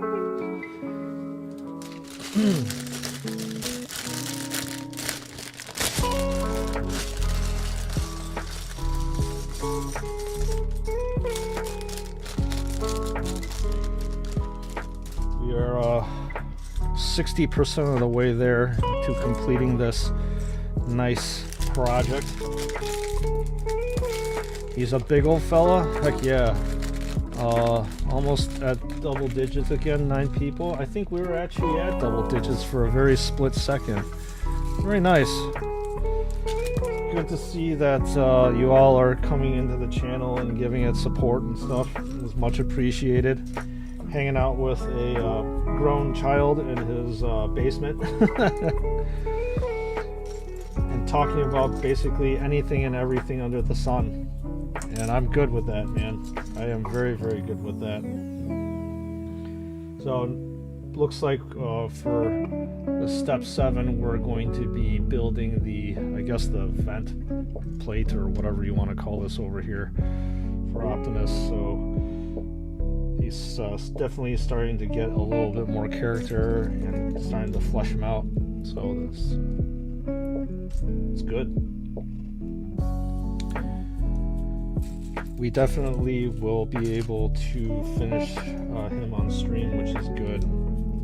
I think it's like, what, 1,500 pieces? So that'll give me a good barometer as to, like, the length of the stream and how long it would usually take. Because I usually want to, obviously, stream for about 6 hours and stuff. So it seems like this guy, granted, yes, I am taking my time, is around a 6-hour type of build. Ooh, look at that. Oh man, this is sweet. This is a custom printed screened Lego piece. And I love this stuff, that it's not, there's no stickers on it. So this is super badass in my opinion. I love this. It's perfectly screened as well, as you would expect Lego to make it. Yeah, that's sweet.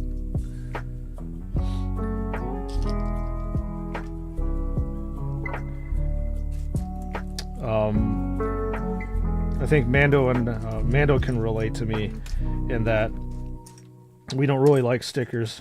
Stickers are the bane of any kind of Lego builder's existence, because it takes you away from the flow of building. And I'm glad that this set actually has a very, very minimum amount of stickers. In fact, there's only 5, which is really good.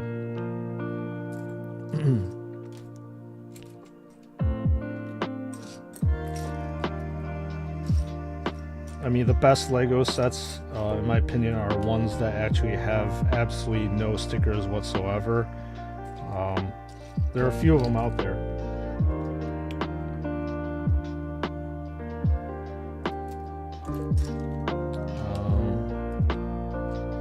Yeah, I think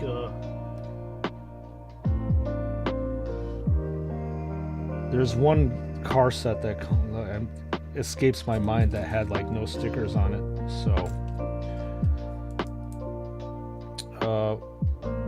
what white paint citadel do you use now? White Scar or Corax White? I want to get fixing one from some ultramarines insignia on the shoulders.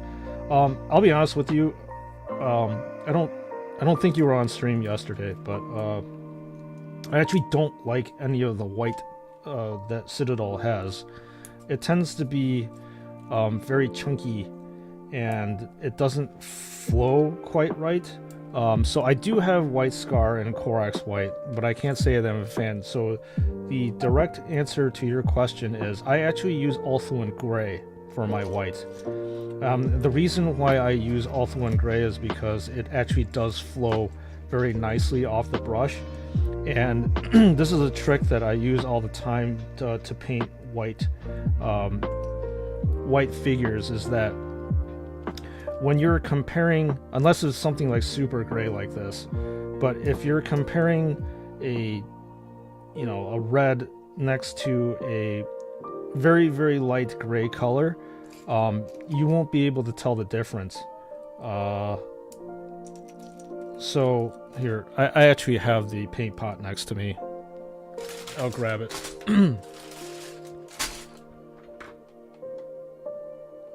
So this is Ulthuan Gray, and it looks like kind of like a offish kind of white over here, mainly because my background here is white. But if you didn't have any context whatsoever, so if I put it in front of this gray here, that's not going to, it looks white, right? And that's the trick that I use to paint. So for example, like I have a ceramite white and White Scar. Obviously, this is the White Scar and this is ceramite white. This actually does look gray when you're comparing it next to these things, but you can trick the human eye and say, if I told you that this was white, you would probably think it's white without any context around. So you could probably use this one, but I don't use, as you can see, my White Scar and the ceramite white. I haven't used this in years. Should note everything I make, I can only make it once, so it's one of a kind, so you struggle things to... Oh, yeah, that really makes it unique, right, Chris? Yeah, custom figures are sweet, though. That's the thing. Maybe some things aren't worth repeating again. Some things are.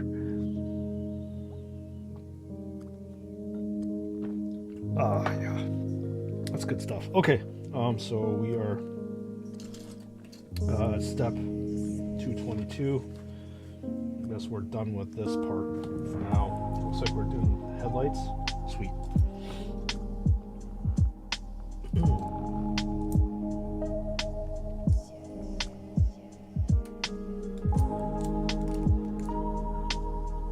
Okay. And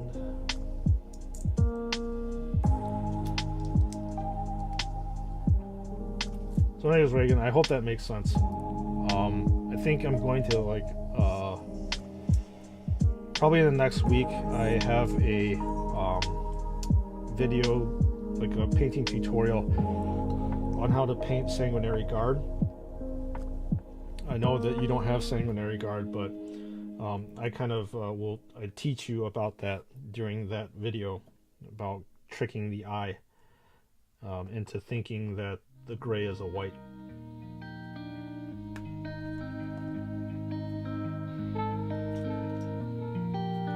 Okay. What are we doing over here? Okay, what about gold paint in 1.0 version of Ultra Retributor Gold Liberator, which is close to the Joy Toy one? Actually, no gold color is close to the Joy Toy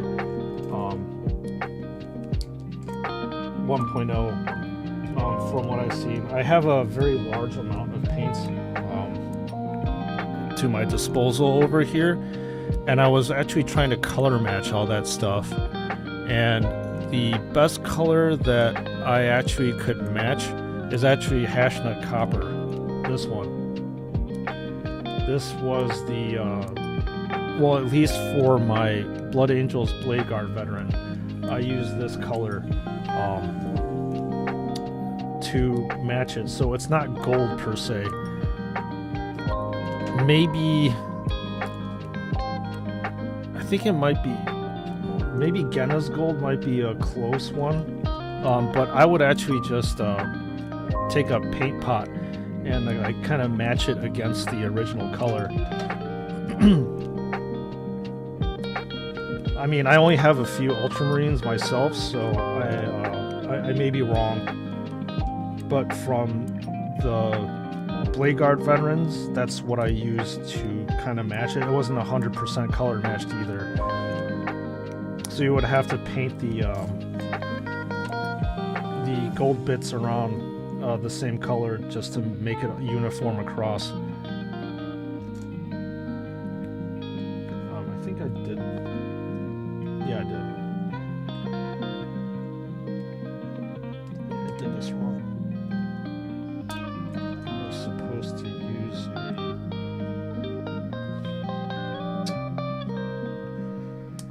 there we go.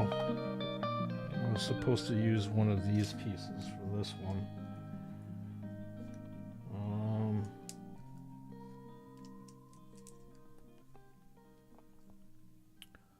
Your intercessor, shoulder, and chest are a mess. Okay.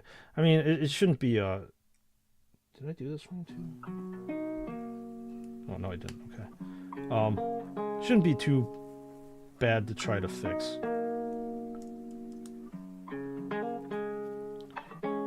The only issue with that is just, like, blending your stuff together and making it uniform all across the board, you know?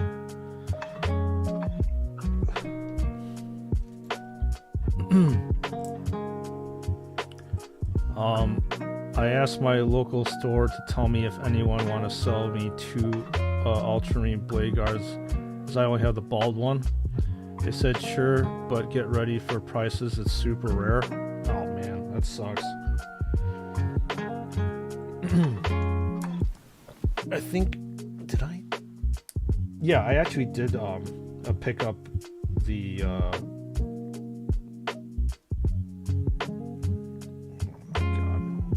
track of my thoughts as well as my ability to build.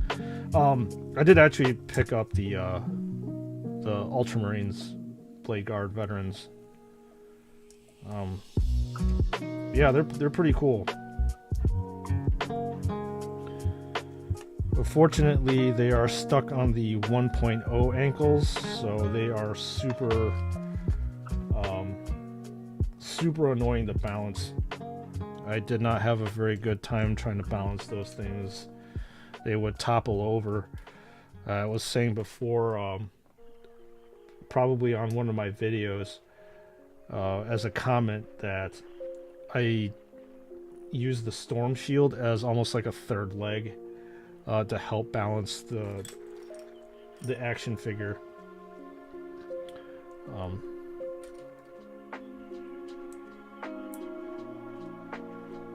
As it is like super top heavy, and there's not enough like you saw my video with the 1.0 versus 2.0. This is hard to balance, and to this day I have to be very, very careful when I'm opening up my cabinet because if I jostle the cabinet too much when I open it, it's gonna fall down. What the heck did I do here? Okay. How much are we talking about anyways, Reagan? Are we talking? So I think the amount that I paid for mine was like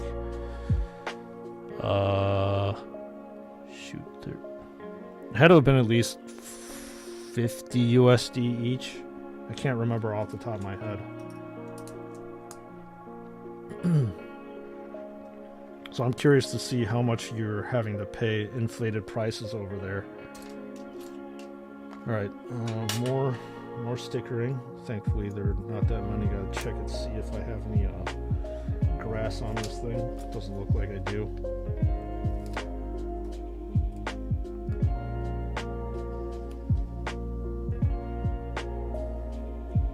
I'm as meticulous as a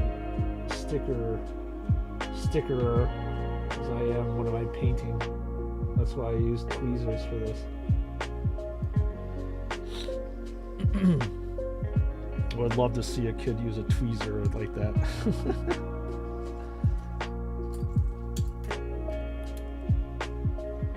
It's relatively straight, so it will definitely do the job.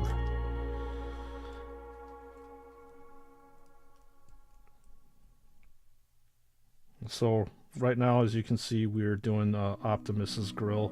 I'm going to assume it's going to go something like this when I'm done with it. When we're done with it, actually, because you're all hanging out with me on stream. It's a group project over here. I don't know, maybe about a price of four Marines full squad for one. Are you serious? Holy crap. Not too sure if it's worth it. If that of that kind of price. Reagan, did you pick up the 2.0 Blade Guard veteran or no?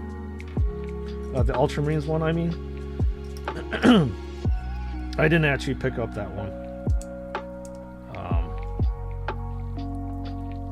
I decided to obviously funnel my money elsewhere. But yeah, that's a heck of a lot of money.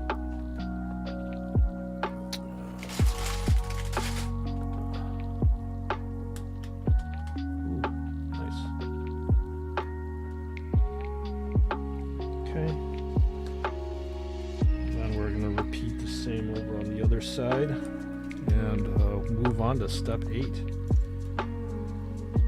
Phew.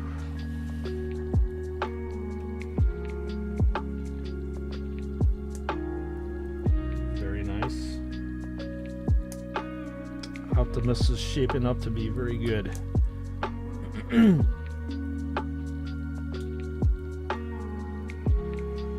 I won't let any of my Ultramarines slip anymore. Listen, learn. Yeah. Yeah, that was a tough lesson learned for me too.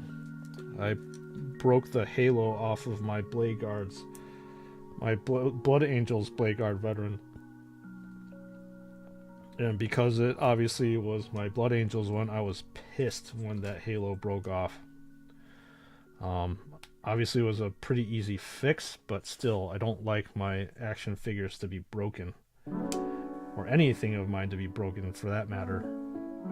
So that ticked me off. Big time. Okay, so let's see here. We're going to connect this part here. And then it says that... we're going to have to push this in.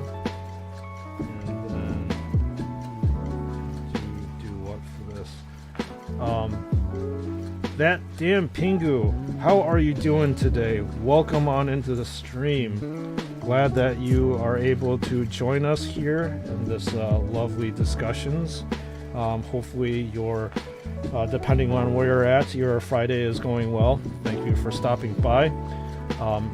Hey man, I hope you have a good day. I have a question though. Where do you get your Joy Toy Warhammer figures? I get them off of Flyma Toy. It's FLYIMA Toy. That's where I usually am able to pre-order my stuff. And they do a pretty decent job with their shipping. They do generally, if you're in the US, I'm not sure where you're at, they get these action figures to you about 10 to 14 days after they're released. Space Wolves Blade Guard cape are super annoying. It keeps falling off. Does it happen? Yes, it does. The cape does fall off quite often. It's just that the backpack isn't solid enough to keep that cape in place. Whenever I pick up my my Space Wolf Blade Guard, it falls off, which is really annoying. Thanks a lot. Yeah, Pingu, anytime. No problem. I don't mind helping out here and there. I just wish that Flyma would again sponsor me. Flyma, if you're seeing this, sponsor me, please.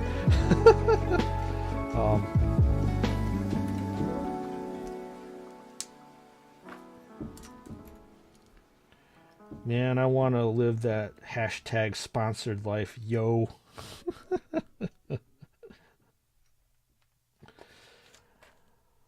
So anyways, there's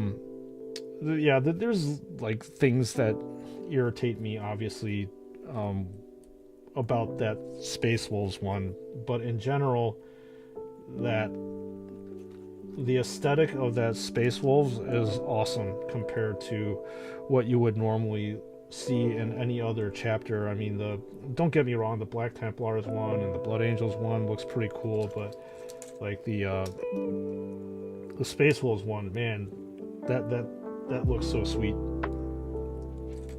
I'll have to admit it looks better than the Blood Angels one.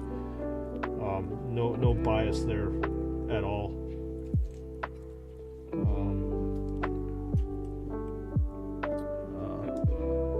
There's a mod for it, but it takes cutting. Okay. I mean, that shouldn't be too bad. I really like this Transformer Lego. I have it, and it is such a good sculpt and a nice transformation. Okay. Nice. That's really good to hear, because I was a little bit afraid of how this is going to transform, and if, you know, this being a Lego, is everything going to be holding together after it transforms? But I'm sure that, you know, the designers of this set had everything like that in mind, because, you know, when I was a kid, I would try to mimic something like this, and whenever I would try to, like, quote unquote transform something, it would just like fall apart, or it would just not even transform at all.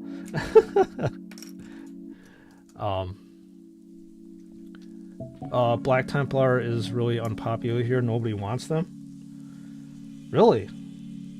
I think, well, just from my opinion, I think the Black Templars are really cool. They've got this, like, interesting, it's just, like, super interesting how, they have these unique characters, obviously, and the one that comes to mind is the Emperor's Champion, and I think that, that model is so cool. I mean, that's why I was bored enough to actually get a Black Templars model like that. In fact, I actually bought a Black Templars, like, Crusader set from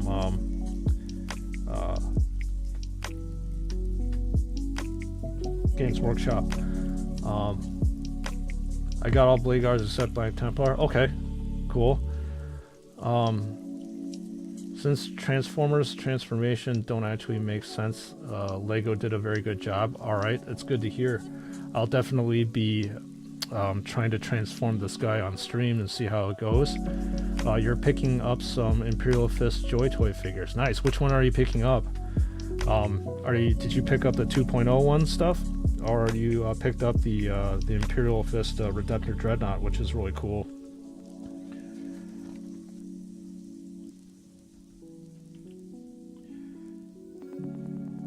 Yeah, Imperial Fists are really interesting too. I never really got into them, but Rogel Dorn seems like to be a really cool Primarch. Obviously, there's a progenitor chapter of the Black Templars. Did I miss something? Oh, I'm supposed to do this.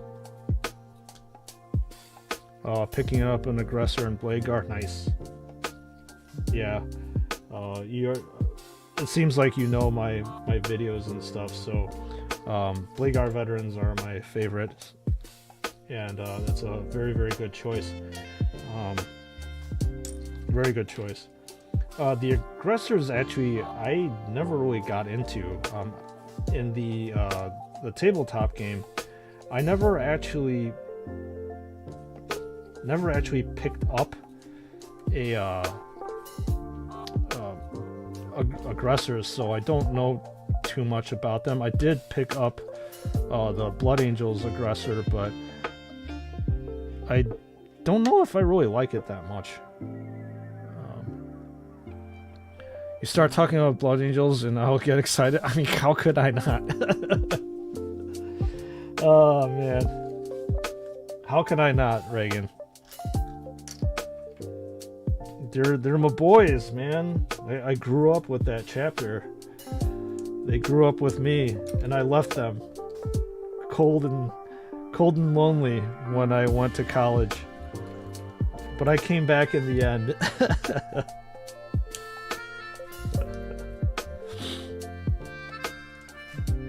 Oh, don't worry, Reagan.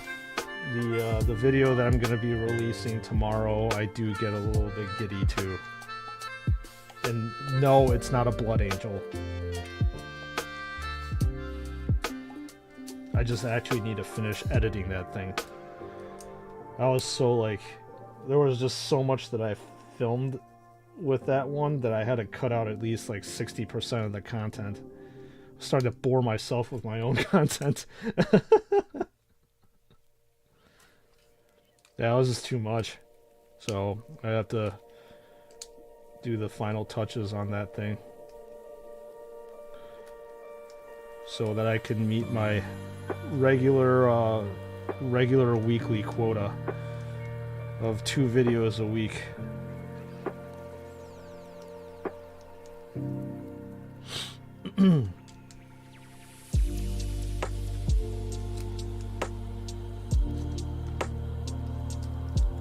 And we're almost done with step 7. And this is flowing very nicely. What am I doing here? I think, did I screw this up? Yeah, I did. God damn it.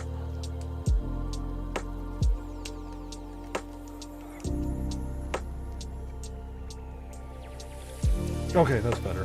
I'm glad I caught that.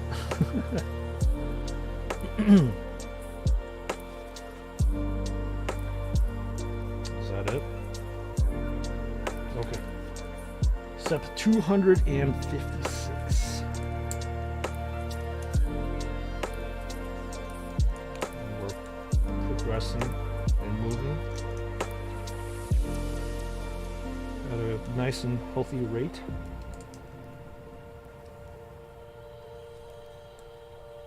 I'm cool with Blood Angels, bro. I collect them, but not as much as Ultra. Yeah, I get that, man. We all have a chapter of Space Marines that we gravitate toward, and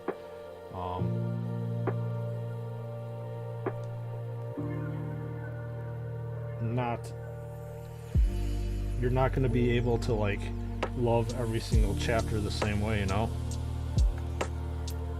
Did that one wrong. Aggressors are basically walking tanks. They're stronger than Terminators, I believe.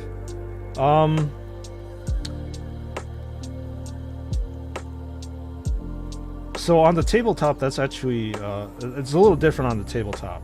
I'm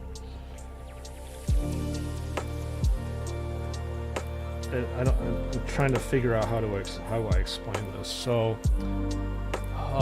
the aggressors have obviously Gravis armor, and they have like a toughness that is one notch above a Terminator.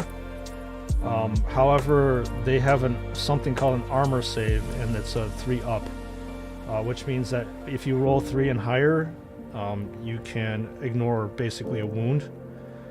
Whereas the Terminator, on the other hand, they have a 2+ armor save, which means that anything that they roll that's above a 2, you get to kind of like ignore a wound.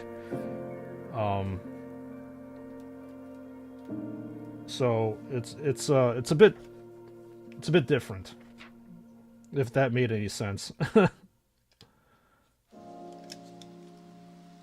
Okay.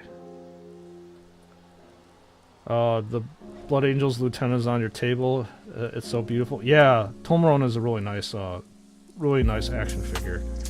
I really like it because, again, it's a 2.0 figure too, so things tend to be a little bit more stable with that. And it looks like this part kind of came undone. Normally they're in teams of 3. Yeah, they are. The Terminators are, you field a squad of 5. Normally.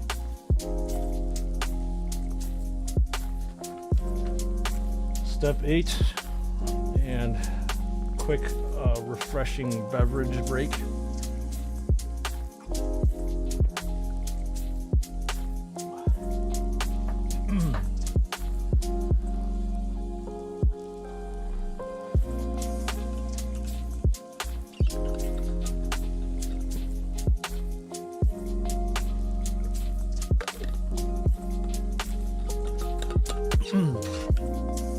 Okay. I'm gonna stretch for a second. My back is starting to hurt. Oh. Oof. Have to get up and stretch the old man legs. We can have a nice view of Optimus over here. And that's the progress so far.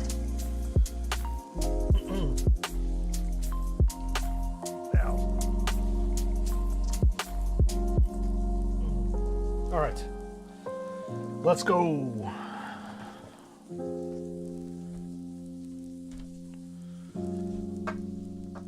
Step 8. Woo.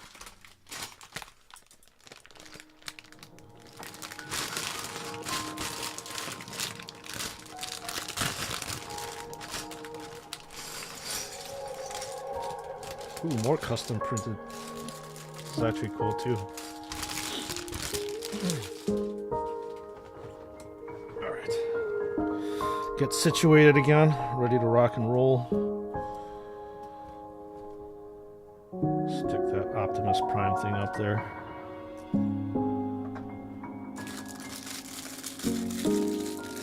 Yeah.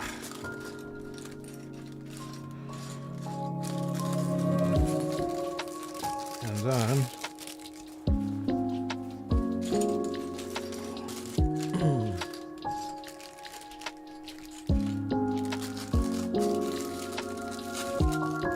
no fun blurbs out here, which kind of sucks. It breaks up the stream quite nicely. All right. Step 270 and counting.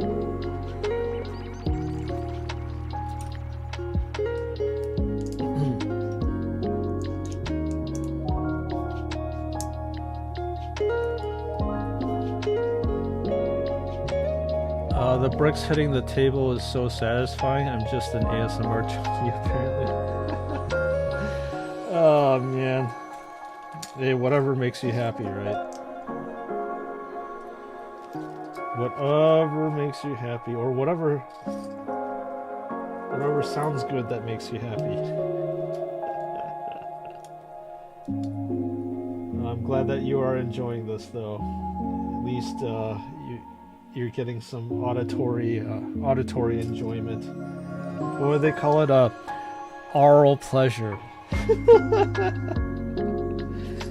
Oh man.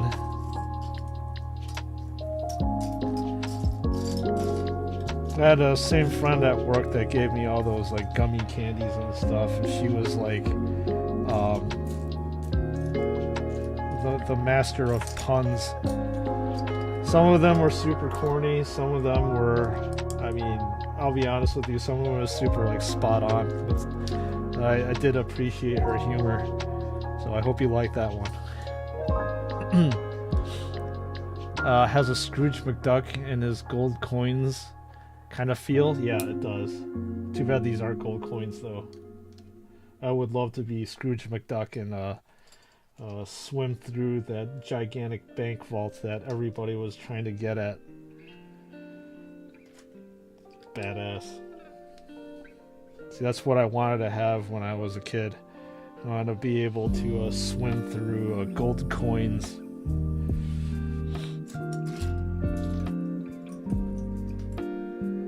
I wonder who would win if an aggressor and a Terminator got into a fight. That is interesting to bring up, Chris.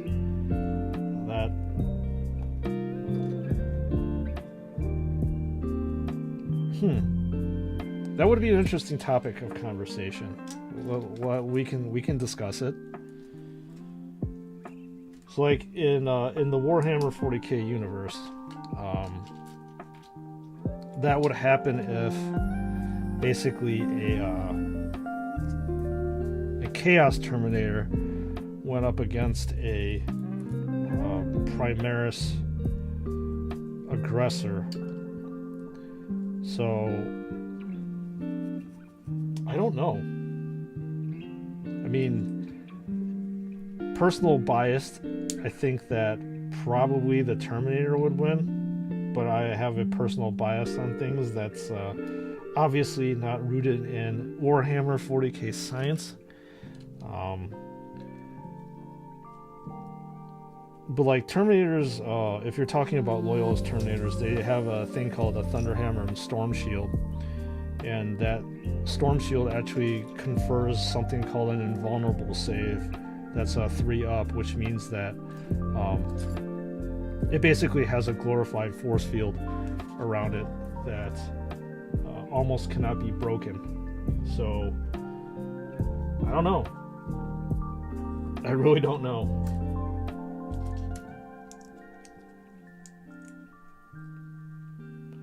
But I am obviously an OG kind of guy.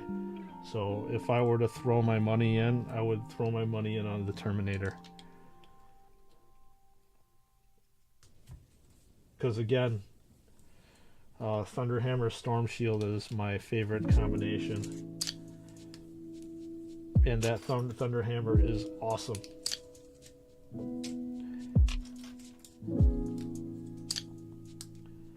But you might have to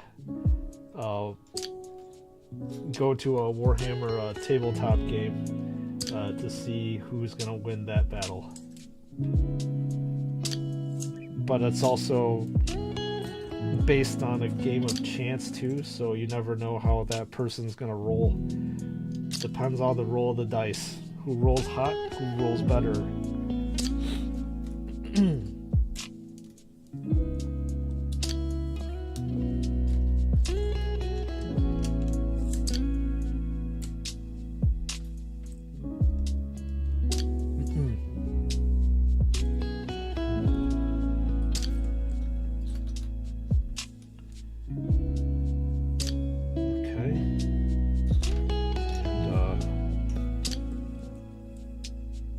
See what's going on over here. More vents and grates are going to be put on this thing.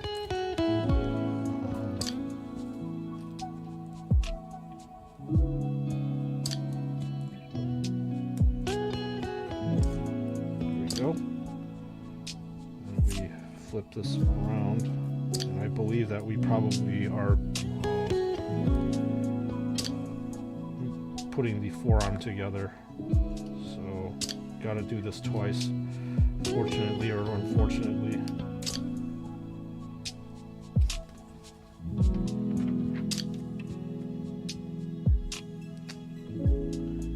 And yeah, it's definitely the arms here.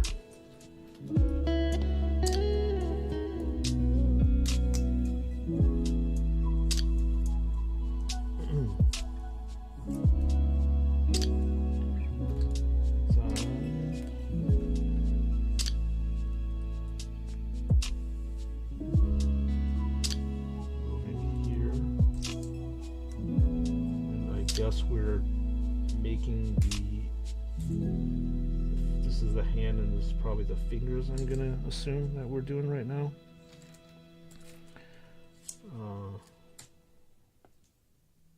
What is this? There you go. And moving this here. Turn this around.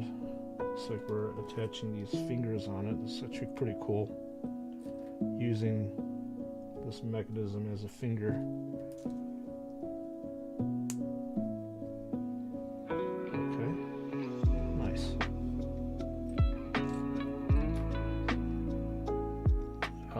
I think it would come down to captains and skill. I do have the aggressor stats. Both armors are tanky as all hell. Yeah, they are. So your regular Space Marine have a toughness of 4. The aggressors, because of their Gravis armor, have a toughness of 5. However, the aggressors have a 3-up. They call it modifiable save, and then that's it. Whereas the Terminators have a toughness of 4, a 2-up save, modifiable like the aggressors, but they also, depending if they have the Storm Shield, they have a 3-up unmodifiable save. And you can only, for that, you can only take 1 save versus the other. So if you have a save modifier of -2, that will give a 4-up, confer a 4-up save, so it's better to take the 3-up save from the unmodifiable Storm Shield, if that makes any sense. Okay, the original toy's hands had to be detached and could be stored in his chest in vehicle mode. In this Lego model, the hands are designed to fold into the wheel wells instead of detaching. Alright, that's actually really cool.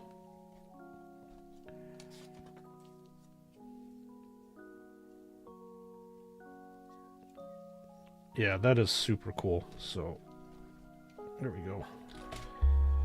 So we're gonna attach this guy on here. Sweet deal, man. And now we're gonna be working on the left hand side of Optimus. And we only have...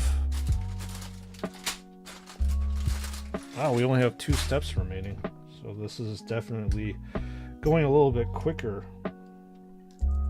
So it might be a slightly shorter stream, but we'll see. I wouldn't say that much shorter, but definitely been a very fun 4.5 hours so far.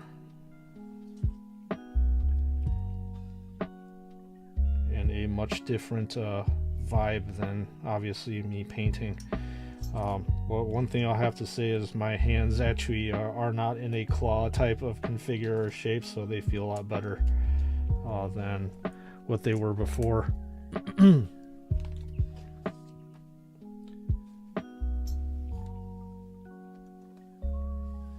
because having the claw is not fun.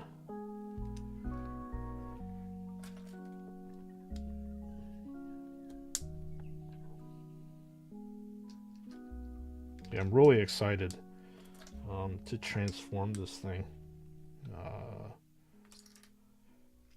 because looks like Lego has out-transformed the Transformer, or at least the original one.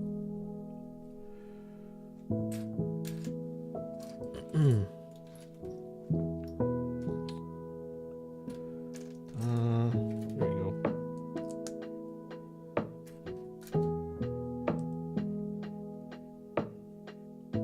go. Lego Fridays is healthy for the claw. Yeah, it is.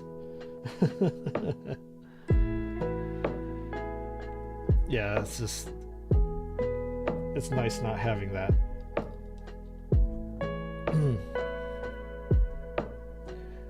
It's obviously a different type of, well, not obviously to everybody, but when I was working full-time at my pharmacy job, believe it or not, I wasn't really dispensing pills all the time, or counting pills all the time. It was a lot of keyboard typing work.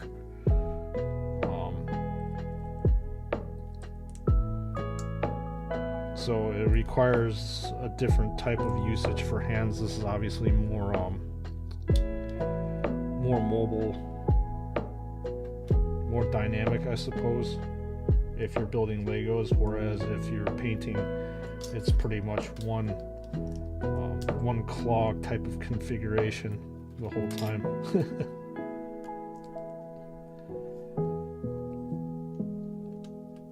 Did I do this right? I was gonna say this looked a little weird for a second.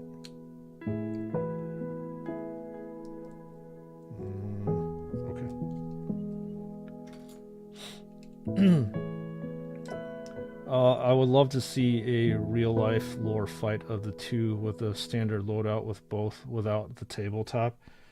I suppose that's basically, if you read the fluff or something like that, probably that's the only way that you would figure out who would win that battle, Chris.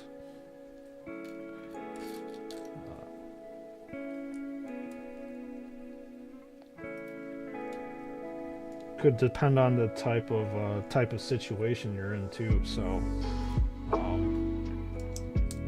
who knows? Like I said, it's definitely a point of conjecture that people could probably keep debating.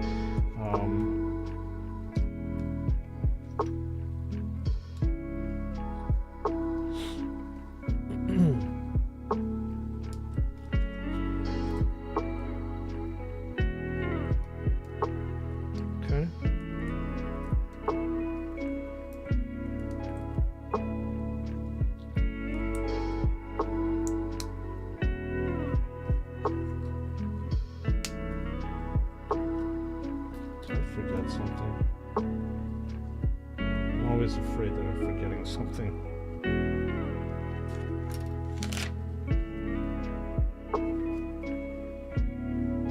I might have, like, second guessing myself.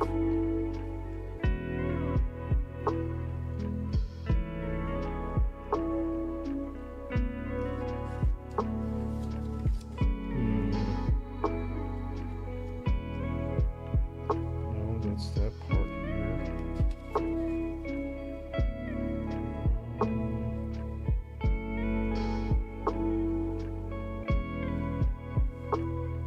This part here, I'm talking about 310, and then up here, that's that part. I don't know. Well, we'll see if I forgot something. Won't surprise me if I did. Let's just say that.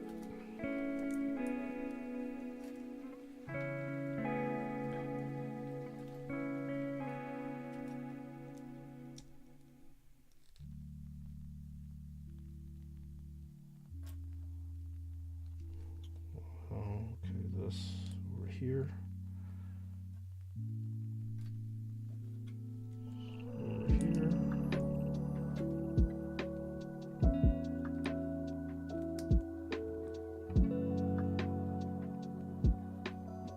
gonna do the thumbs here again. If I can actually find the piece.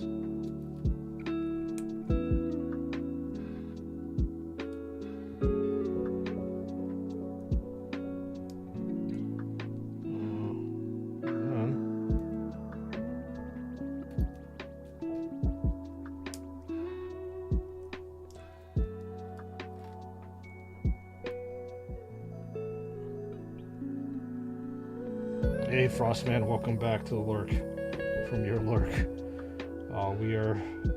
We're still moving along,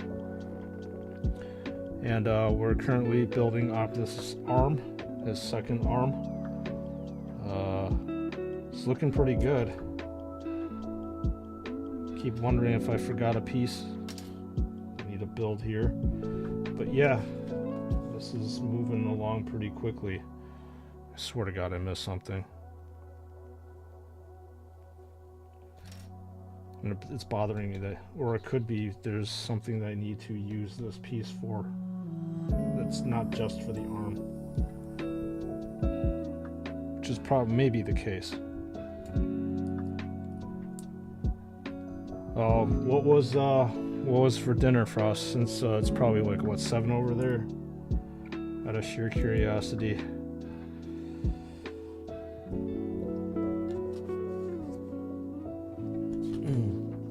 Ooh, I have to build his head. I had to have forgotten it.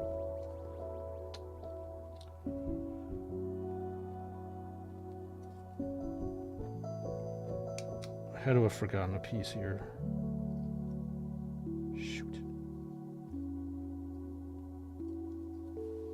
Hang on, let me do a side-by-side comparison here. Oh, detach this. Kind of scratch myself. Ow.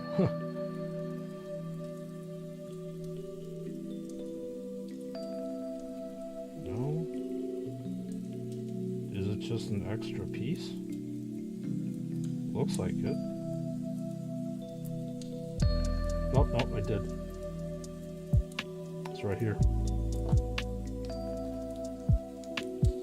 Yeah, I had a feeling I forgot something.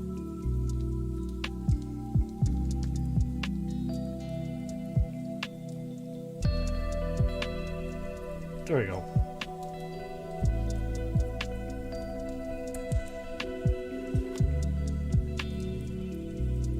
I had an inkling. Maybe I'm not really sure because you have a weaker character that hits harder and a stronger character who can barely do anything at higher risk, which come down to skill than weapons. Yeah, I will not disagree with you on that one, Chris. Alright, so let's attach arms back again. As I said, you probably have to look into the fluff for that.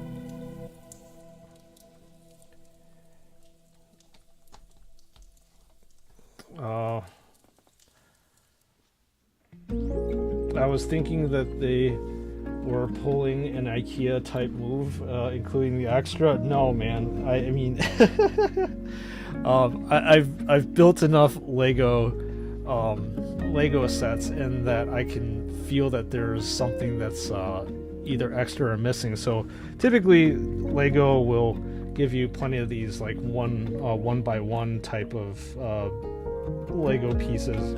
But when it comes to like anything bigger than that, you definitely did miss something. And in this case, I was right. I did miss something. So like pieces like this, Lego typically does not give you anything extra. But I have a crap ton of 1x1 studs, as well as the rounded ones too.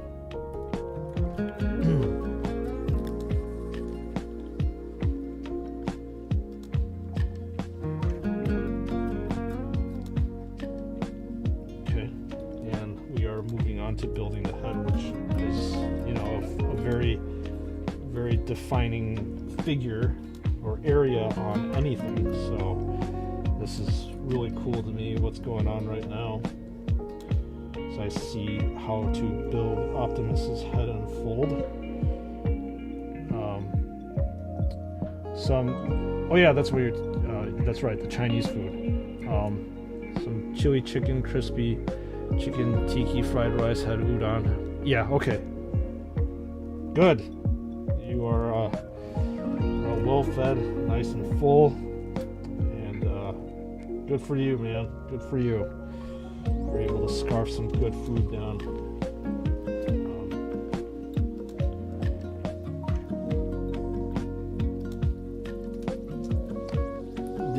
Did your kid enjoy the food, or they're too young to enjoy that type of food?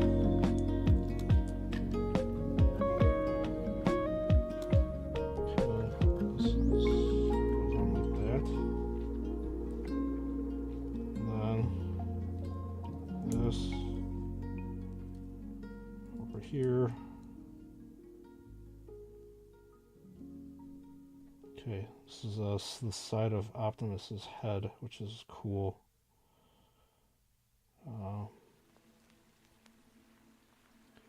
I learned that Terminator was mining armor before the war, so they were rare in 40K. Yeah, Terminator armor was a lot more prevalent in 30K, which is a heresy.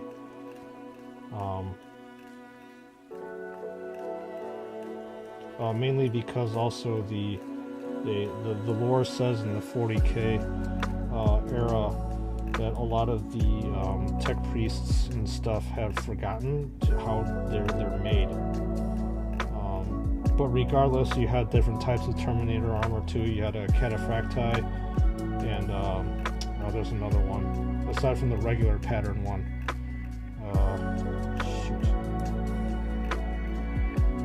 Cataphracti and Tartarus. That's the other one. Baby head, udon, and chicken. Mess all over the place. Yeah. That's how kids are. You can't really do anything about it. Ooh, this is cool. That's a custom printed piece for Optimus's eyes. That is sweet. Okay, okay, now this is starting to make sense. I thought this was like the top. I was a little confused there for a second. Yeah, kids usually like to play with their food rather than actually eat it. So that's not a surprise. As long as your kid was able to get some udon in her mouth, that's the most important thing in the end.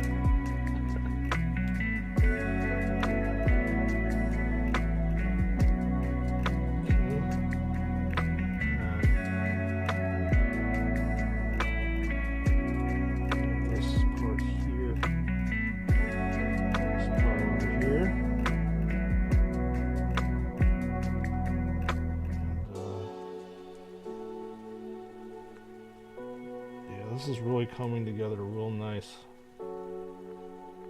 I'm super pumped I was able to get this Lego set, Lego model, whatever you want to call it. Oop. Then over here, I'll put a flat piece on over there.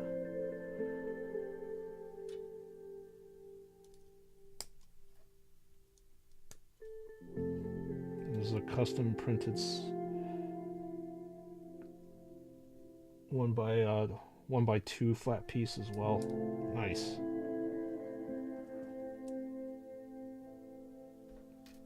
Yeah, this is super cool. These are the antennae, I believe.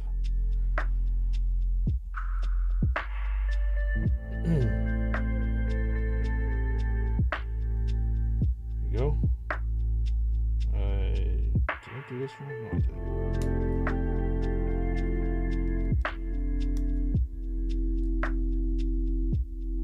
Everything matching? Look at that.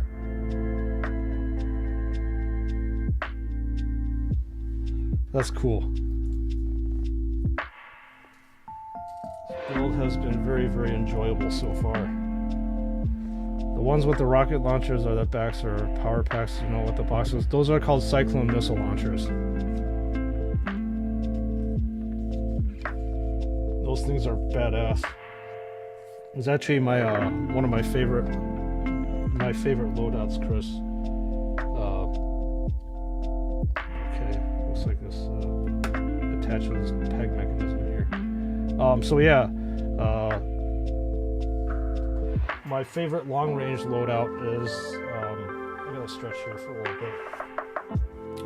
Long-range loadout is the Cyclone missile launchers, and then close range is Thunder Hammer and Storm Shield. Oh, goodness gracious! Yeah, this is super cool looking. I have yet to actually paint my Cyclone missile launcher Space Marines, and I just got done finished painting a squad of Thunder Hammer Storm Shield.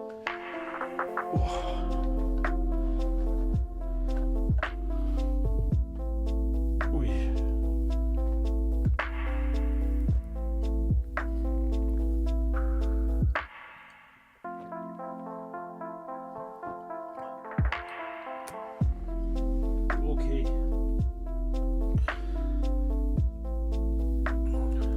Moving along to step 9. It's looking pretty good.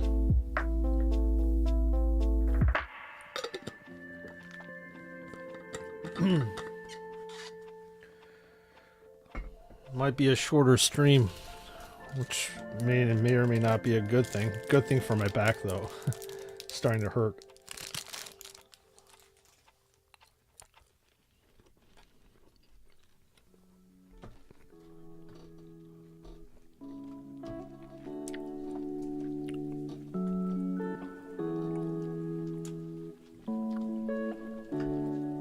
And kind of place them off to the side so you can see them.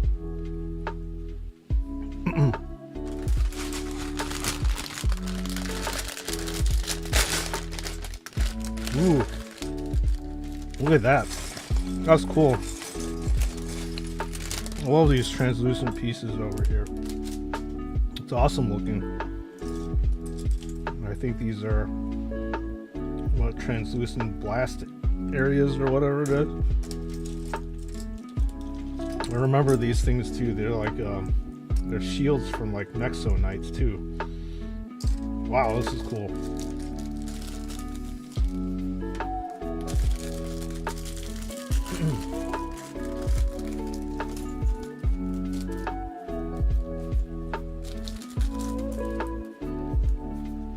You want to get some Terminators because they look like trains and you like trains? Yeah, go ahead. Currently though, for Joy Toy, the only Terminators that they have out are the Chaos ones. And the upcoming Grey Knights, which are a whole different type of Terminator.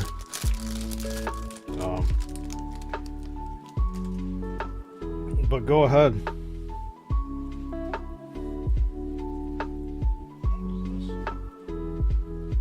Okay.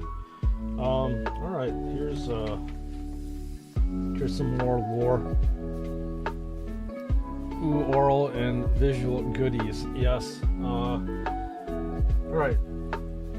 There's some blurbs over here that I want to read. And I think this is the matrix of power that we're going to be building. So, Optimus started his life on Cyber.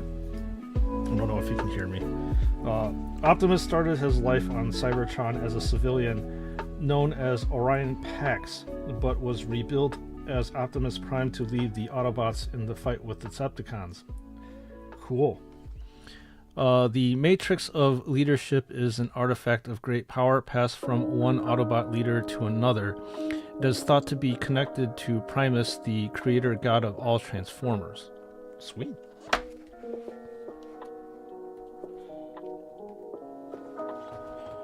So, more lore. I like learning about lore and fluff. And interestingly enough, these Lego instructions do hold a lot of lore in them, not just with this particular model, I suppose you want to call it.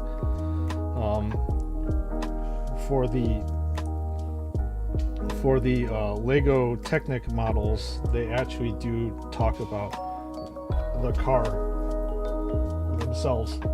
So apparently this is the matrix of leadership that you're supposed to put in the chest cavity of Optimus Prime over here. If I actually put did this correctly, which I did not do. It was supposed to be translucent orange instead. Badass, thanks for the lore. Yeah, I've been trying to read these little blurbs and stuff that Lego provides. Me, Grimlock. Yeah, that's actually he was a Tyrannosaurus, right?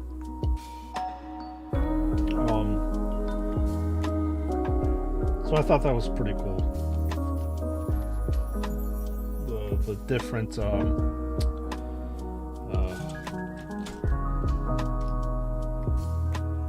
what was it?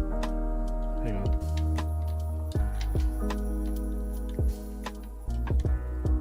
Does this fit?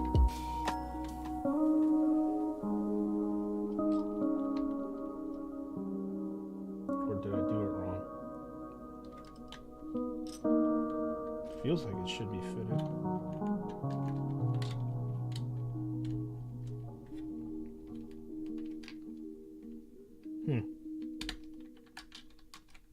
Seem to be having some issues here.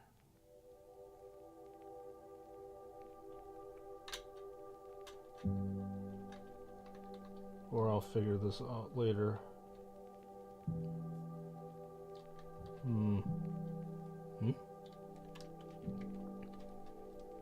I probably did this wrong at some point in time because it's actually not fitting. Or the heck?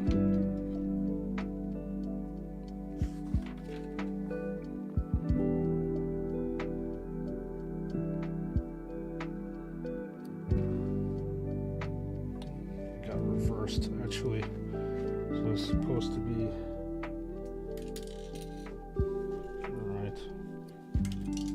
Oh my god. It's falling apart around me.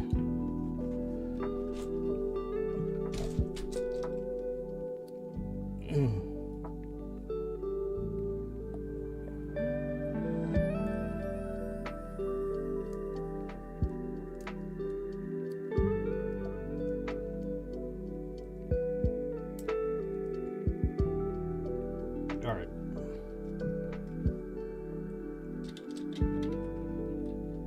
Is this any better?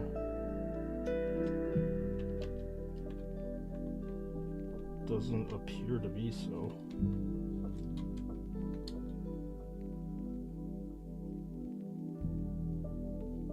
This seems to be taking a little bit too long than I really wanted to. I'll fix this later. I'm not too sure what the hell I did. Probably built this part wrong somehow. But I'll fix that off stream.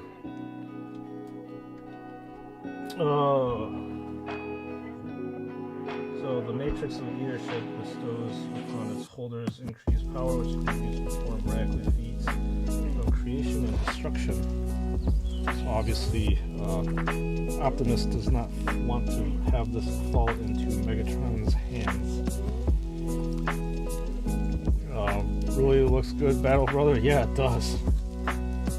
It's coming along really nicely. These these magenta trans pieces are really cool looking. Look at that. I love translucent pieces. They're so cool. And you have basically a gigantic block of these translucent ones. I'm in translucent Lego piece heaven right now.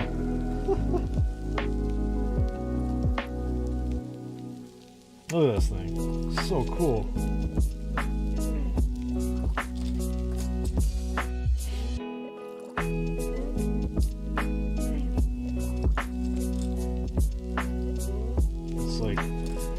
magenta heaven here.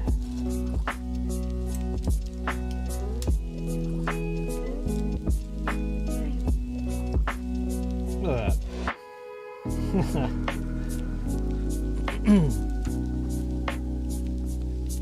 An Energon cube is a safe and convenient way of storing and transporting Energon, the most prominent fuel and food used by the Transformer, so that's probably what this is. And then we're apparently building some sort of like axe, I believe. They did mention it on a blurb somewhere. So, build the axe we shall here.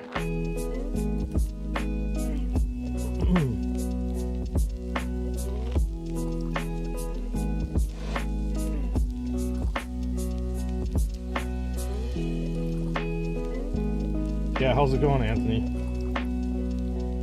Are you you're off of work, right? I'm really impressed with Lego. They never disappoint. No, they actually very, very rarely disappoint. There have been a few instances, very rare instances actually, where they have forgotten to provide like a few Lego pieces, and their customer service is really good and they respond very quickly. But the instances, like I said, in which they have forgotten Lego pieces are few and far between. And obviously, you know, this does cost a pretty penny for all this stuff. But for most things in life, you get what you pay for, and you definitely do get what you pay for in terms of Legos. This is really cool too. These orange blast pieces, I guess. It's forming like an outer half of this axe or something like that. Yeah, look at that. That's cool.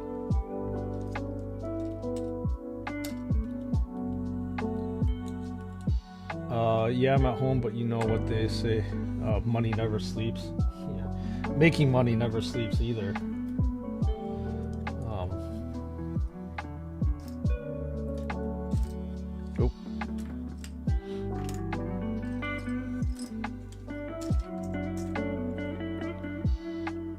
Where's the other piece? Okay.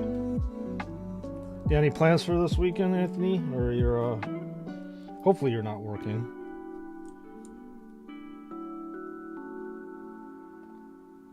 Now you can just chill out and relax with the rest of us.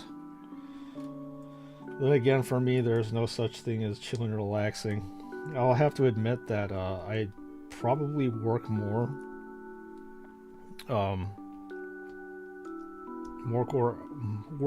hours for this channel than I actually do at my old job. Like streaming about 6 hours a day is a good chunk of time, and then filming my videos and stuff actually doesn't take too long either. It takes about half an hour to 45 minutes to do. The thing that actually it takes the longest is editing. Editing those videos will take anywhere between an hour and a half to 2 hours. So I do 2 videos a week. So that's what, 4 hours here, 6 hours streaming each day. So that's like 36 almost hours. And then shorts actually takes me a while.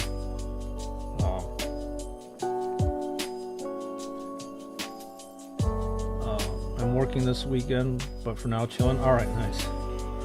Matrix. There we go. Well, glad that you're able to hang out with me, man. It's much appreciated as usual.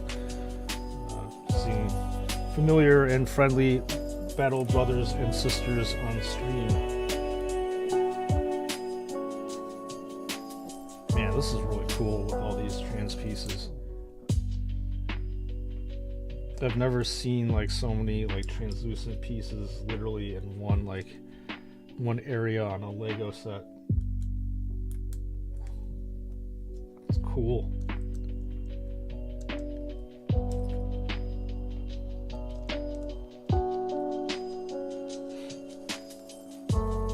Yeah, but yeah, anyways, my weekends are just catching up on stuff.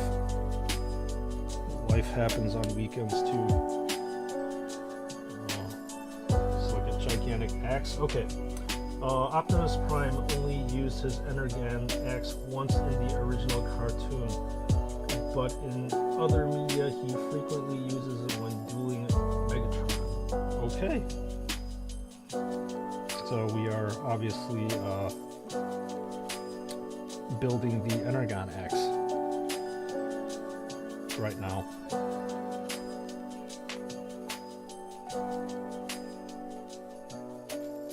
Yeah, I don't really remember seeing this thing being used too much at all on the cartoons and stuff, as this Lego thing blurb mentioned.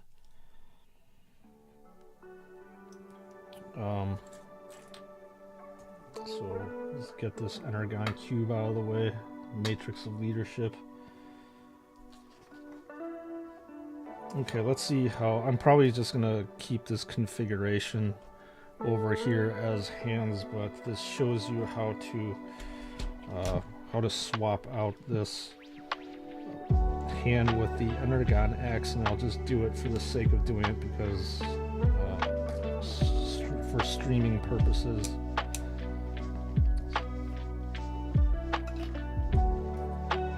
And then apparently you attach it over here.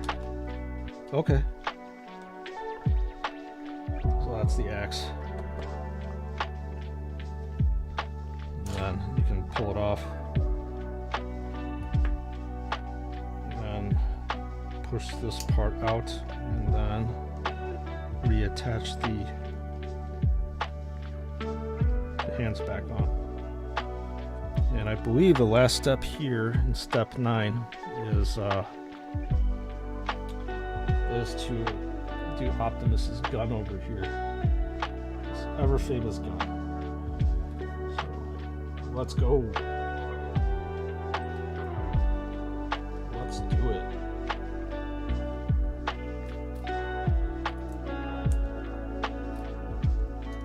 It's been a very chill and relaxing building stream. So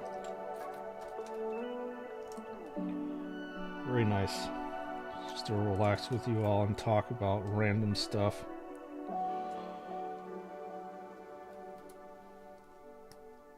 Oop.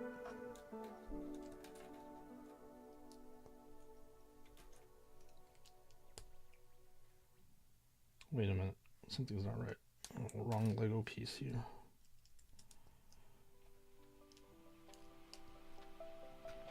Here.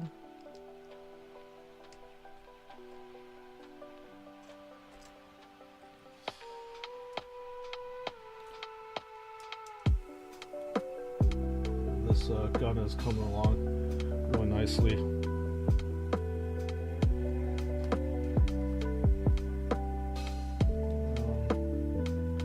This is an interesting piece. I've never seen this before. This must be a new one.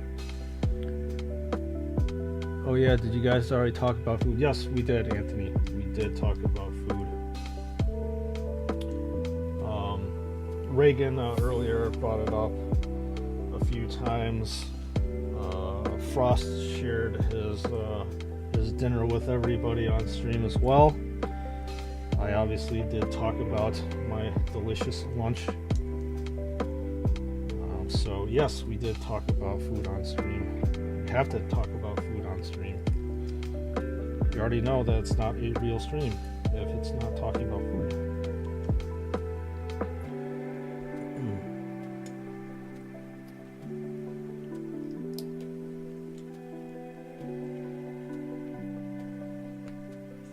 Okay. We have more things to do here.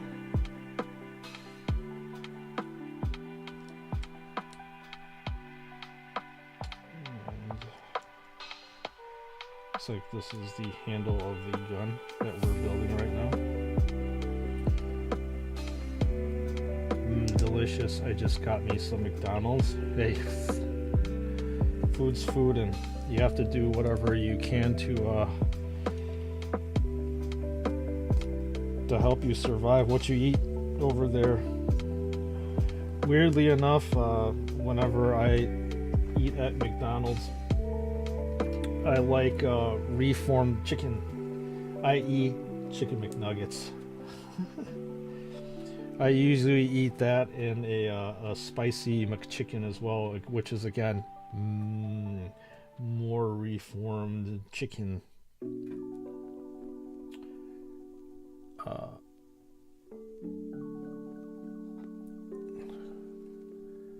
Okay, just seen it. Joy Toy in 2023, we be getting the Blue Boy Terminators. Okay, that's awesome. Good. I'll probably get me a few. And Space Wolves. Yeah. Sweet. They call them different though. I think they call them. Long Fangs are their Devastator squads. I forgot what they're called. It's specific. Specific term for their Terminators are different.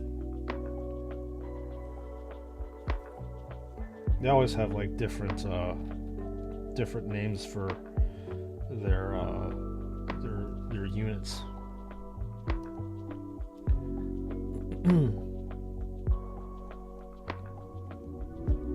Yeah, I looked over it so many times. I'm sure you did. You have to make sure you got your information straight, right?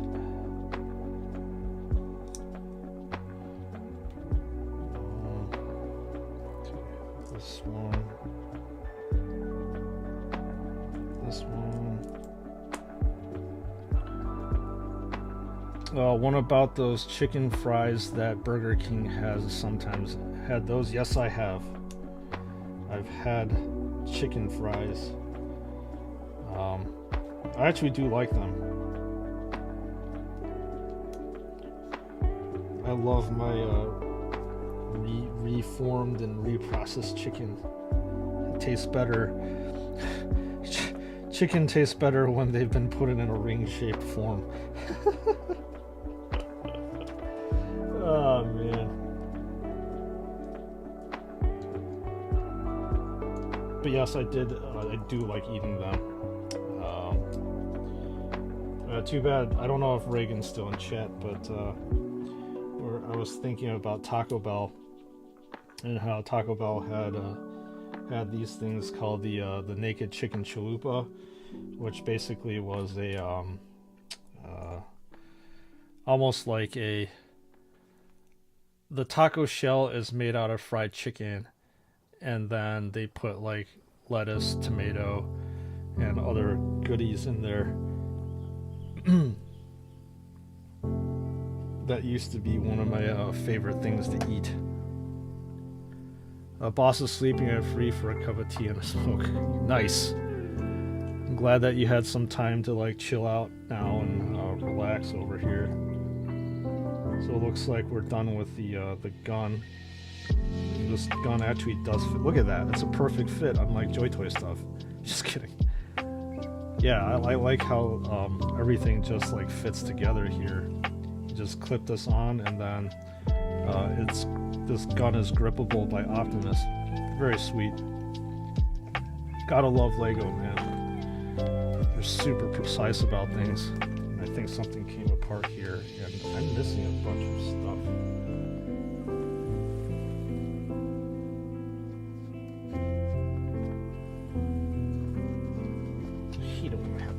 Here and take a look at what I missed.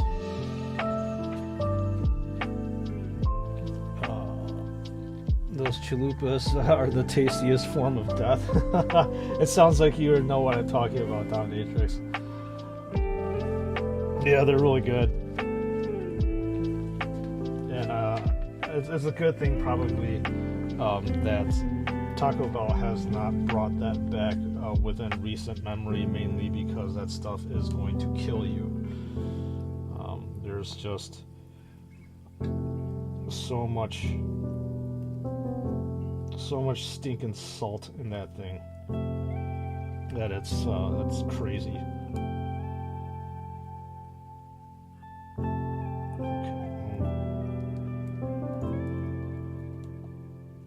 I obviously cannot read instructions here. This is probably where I forgot the piece. I do this here. Do this here. And then do this here. Does it work this time? It better work this time. Please work. Yes, there we go. It works. If I can actually read instructions correctly.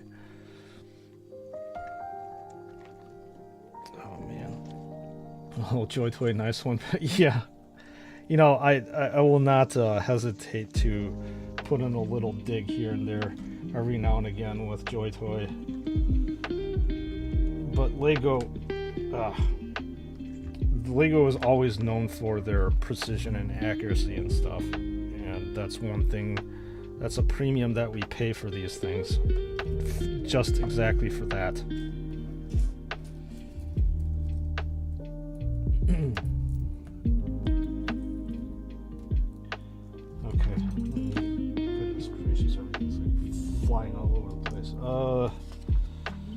Let's see if I'm missing any of these pieces over here. What are these things for here? I did miss something.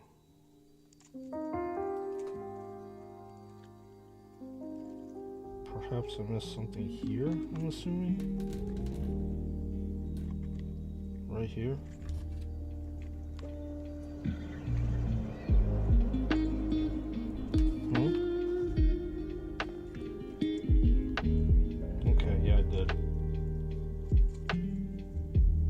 It's interesting because, like, after building Lego sets for a little bit, you kind of have an inkling of, like, whether you've missed something or not.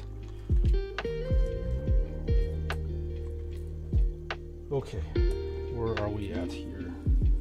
Step 10. Legos are so precise. Yeah, they are. And that's one of the reasons why I appreciate them. Oh, yeah. Another accolade on this pleasing meter. Yeah, they're super precise. They have to be. I mean, there are. I mean, at one point in time, they weren't doing very well. I believe it was like the mid 2000s. They were kind of struggling as a company, but they've really come out on top these days.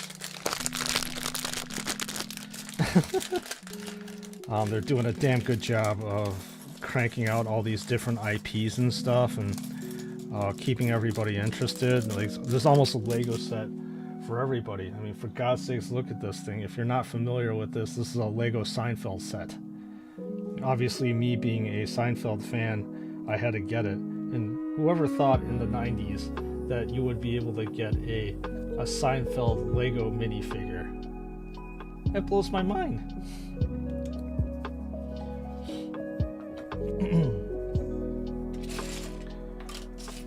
Blows my mind. Alright, so last and final step, and we are definitely making good time. 5 hours in. We might actually finish a little bit early, but I think after we finish I'll cut off the stream because I need to go out, I need to walk around, my back is starting to hurt, and as people have heard me before, I'm gonna be playing lots of Pokemon Go now since the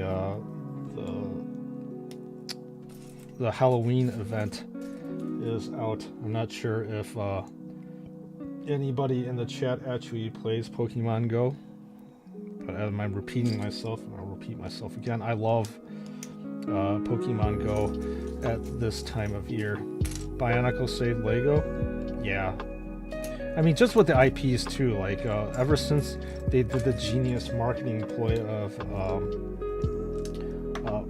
Jesus.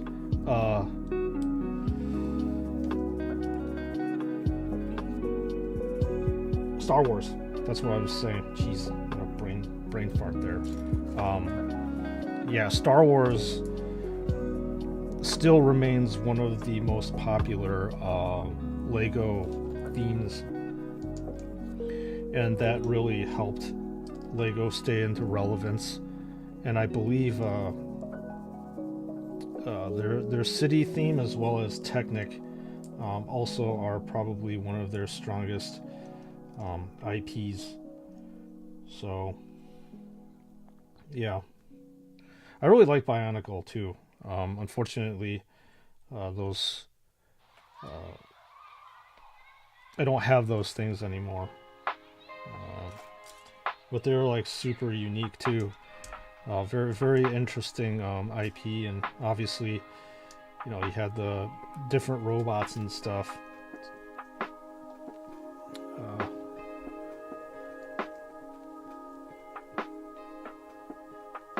That's the one thing you remember about Lego history. Oh, Dominic, you were obsessed with Lego Bionicle as a kid. Nice. I mean, it had like if I'm not mistaken, like it had a story to it too. It wasn't just like a regular Lego set that you would buy. Everybody, it was a cartoon as well. Everybody had like a different character, different personality, and all that stuff. It's almost like Lego Ninjago. I don't know if anybody. The Bionicle community is still alive. I could see that. You also try to get every mask you could. That's dedication right there.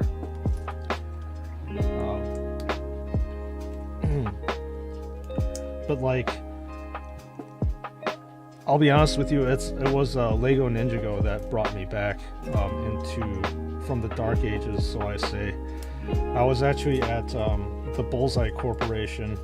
That probably doesn't make sense to a lot of people, but we have this store called Target, and I was just randomly shopping around, and what really caught my eye was a Ninjago dragon, and I've always loved dragons in my past, so that really caught my eye, and it was a frost dragon, and I still actually have that set. It's sitting on my shelf, and I was just like absolutely floored by the level of detail and the complexity even in that small dragon. And they had a lot of new pieces that I wasn't used to seeing, because back then all you had were pretty much like Lego blocks and stuff, and didn't have all these different like angular bits or different other ways to connect Legos together. So just building that set was like, holy crap, this is what I've been missing out on. Bionicle is biomechanical. You fell off the wagon and wish to stay with it. Yeah, I would think that at like some point in time, you know, your priorities change, especially when you get older and stuff. Like, for example, when I went off to college, I gave all my Lego sets away to my cousins in Taiwan, and at that point in time, you know, your priorities obviously aren't building Legos, right? Your priorities are developing lifelong friendships with people, obviously studying and partying and all that stuff. And I don't really hear of a lot of college kids staying in their dorm room and building Legos. I would think that would be really weird. Like, even to this day, if I were to go back to college, I would not be doing this at all. So your interest for things, it just drops naturally, and your priorities change. And obviously, once you get older and you have more money and you're more established and you settle down, you go back to the things that made you happy, right? So look at me. I've got my lifelong friends, and I don't think I really need. This is not a true statement. I don't need any more friends. No, but yeah, I'm established already, so I have time to do this now. Again.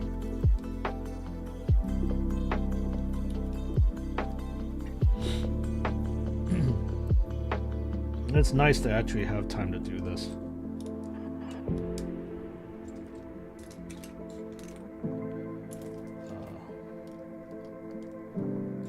And the money to do this.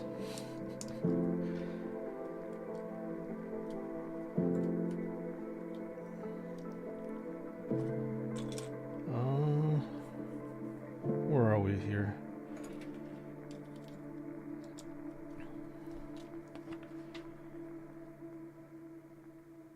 So this is what, the top of the truck or something?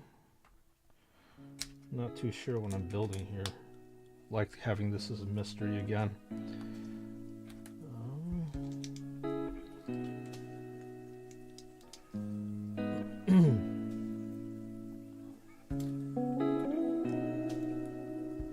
So I don't think I'm going to be streaming over the weekend, just because that's where I usually catch up on life and stuff.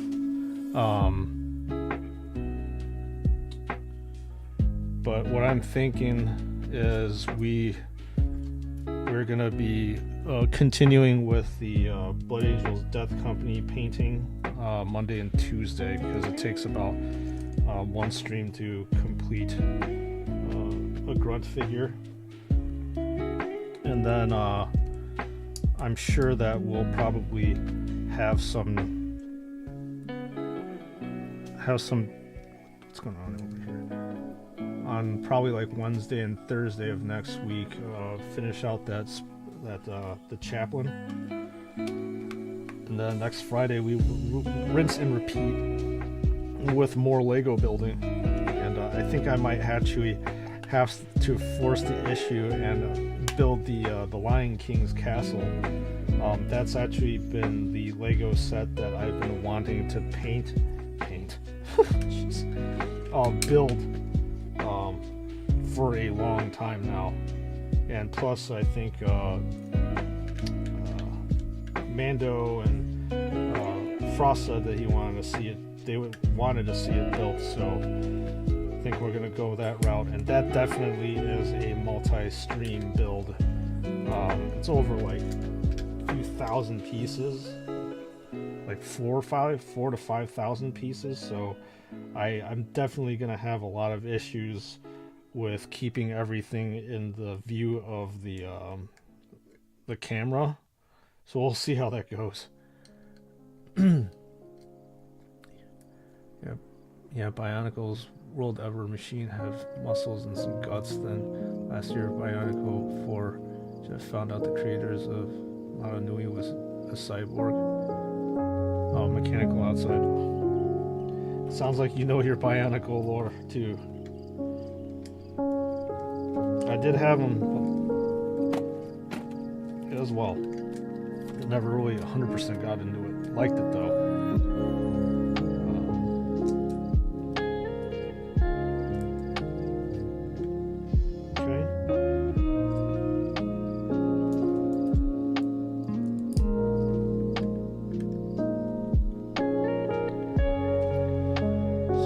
That's the game plan. I'm probably thinking that Lion King's castle will be at least like a 2 to 3 streamer kind of thing, which is good. Get to see the progression. My God, it's like I'm at my old job. Excellent. We have more Lego Fridays to look forward to. Yeah, there is a lot of stuff that is currently on my backlog of things to build. Life just got a little bit too busy at one point in time, especially when I was working a full-time job, and then I was doing obviously part-time channel stuff, so I didn't really get around to it. But that box is currently being, it's begging to be built. And as I have said before, the whole entire Lego castle branding was my favorites growing up, and this is a huge piece of going back to nostalgia, aside from the fact that the set is massive. I'm like getting really excited thinking about it right now. And then obviously when we're done with the set, I am gonna have to figure out where to put it, because right now my man cave, I am like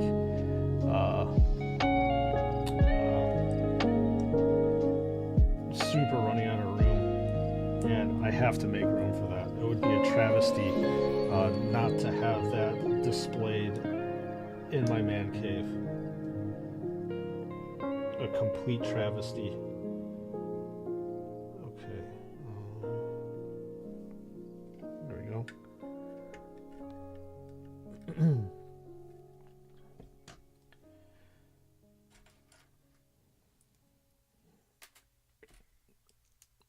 Okay.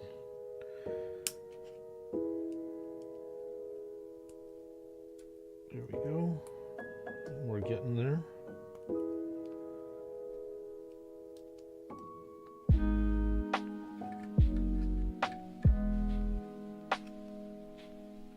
Ow. Can't get in the hole, man.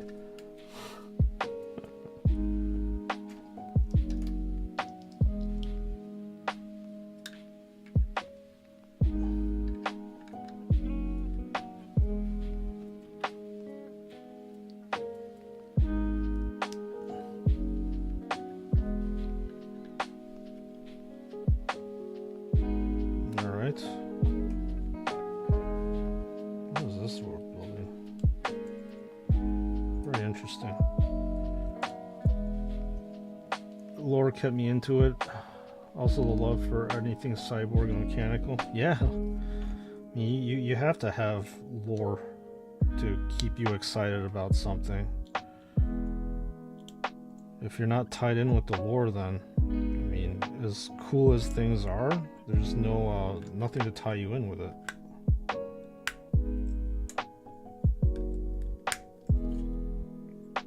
Cool. Oh, so this is his backpack. Oh, interesting.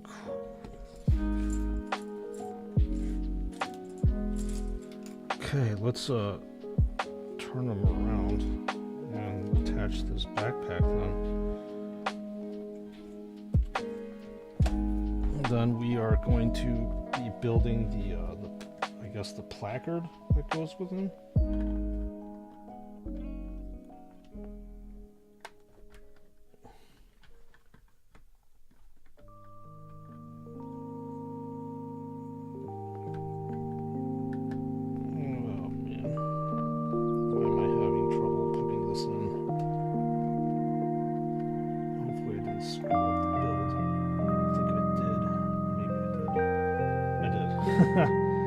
There you go.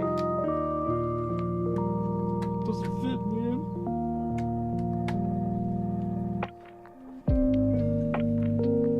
Okay. Nice, we got the backpack on. Okay. Whew, that thing's heavy. Time to build the stand here.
this piece go to? Ah, damn it. I have to figure out where this goes now. So I probably, again, forgot it. Surprise, surprise.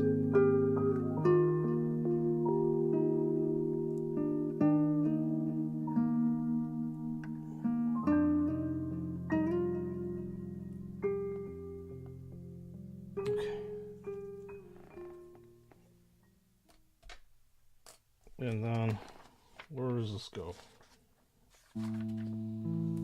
Or did I miss it? Okay, backpack.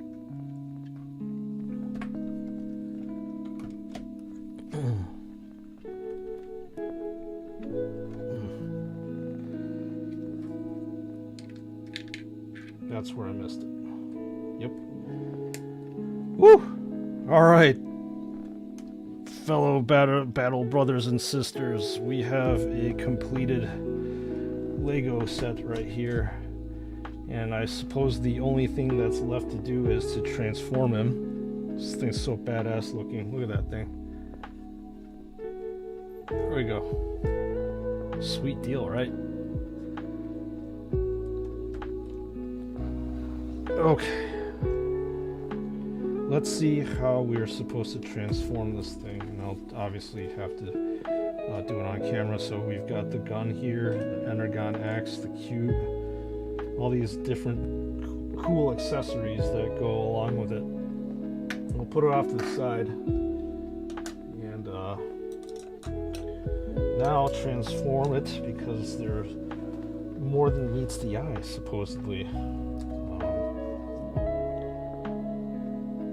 Okay, so I remove the backpack, and then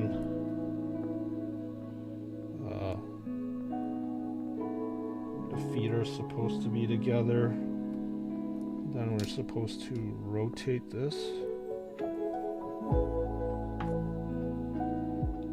Okay, like this. Gotta do it on camera, sorry. Go. And what else is next?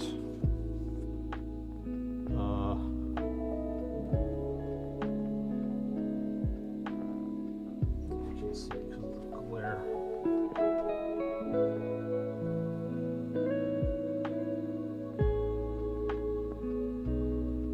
Do this. And then do this.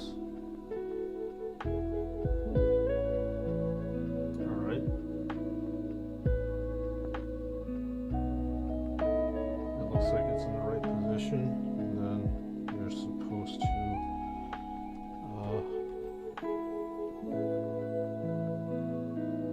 just flap up, and then what? And then bend the arms in, I'm guessing, like that.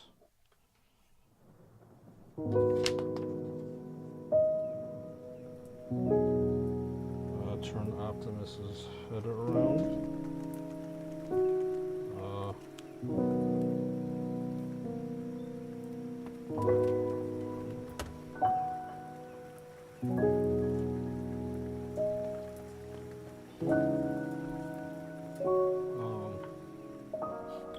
Can't read instructions, obviously, because I'm having a little bit of issue here. You're probably like, oh, you can't figure it out, man. What's wrong with you?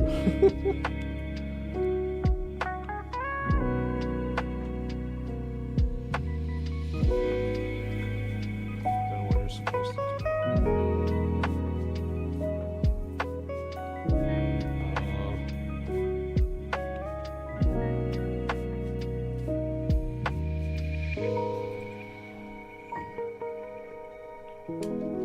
Supposed to do this. Spin it around. Sorry, let's get to see this. So I spun it around, then move out like this. And where's the arm supposed to go now? And the hood is supposed to disappear. I'm guessing how it's supposed to disappear. Okay, like that. Oh, Jesus. That's what's supposed to happen. Attach them back on. I think after a little while I'll be a little bit more proficient at it. Transforming Mr. Optimus Prime here.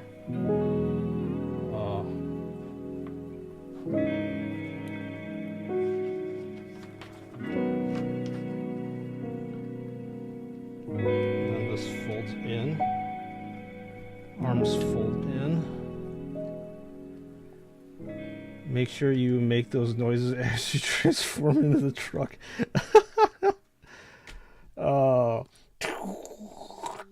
I can't make it. Oh man.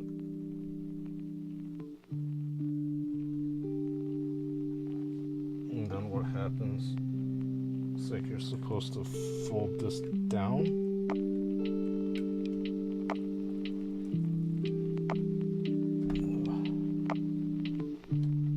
Looks like you're supposed to fold this down.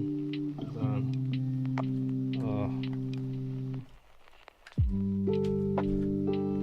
something about this doesn't look quite right. I probably screwed up somewhere as usual. Oh, this is supposed to fold all the way down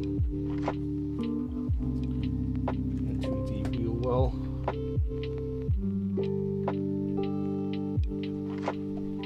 Yeah, I think this is how it's supposed to go. At least roughly how it's supposed to go.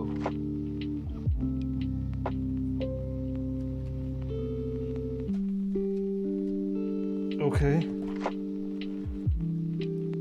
It's a little rough, kind of transforming.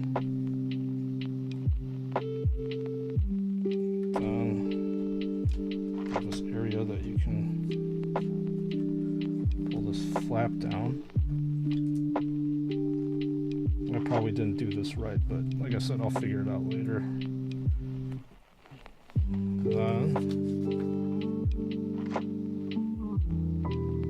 Guess you can replace this piece, but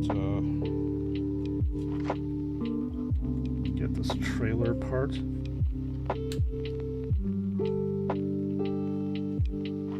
It's okay, Bob Ross is just happy little accidents. Thanks for that. Apparently you can mount his gun over here somewhere.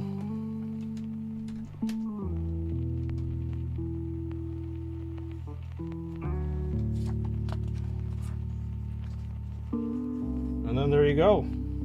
We have a fully transformed Optimus Prime over here. And again, I probably didn't do part of this stuff right, as it's a little janky, but really cool build. And apparently you're supposed to swap out, this area with this piece over here, so it looks like a truck. All right, that was a cool and fun build. I'm probably gonna leave him in his robot form, but look at that. It's hard to get on camera, I'm sorry.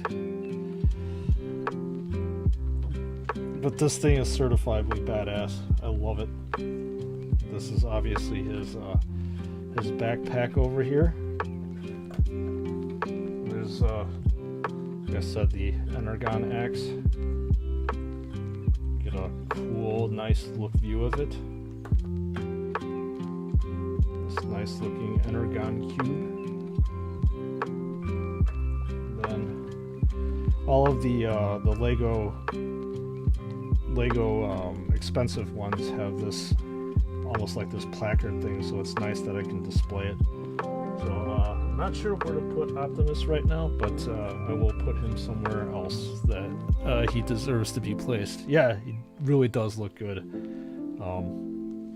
For spending like what, it's like $150 for this thing, he better damn well look good.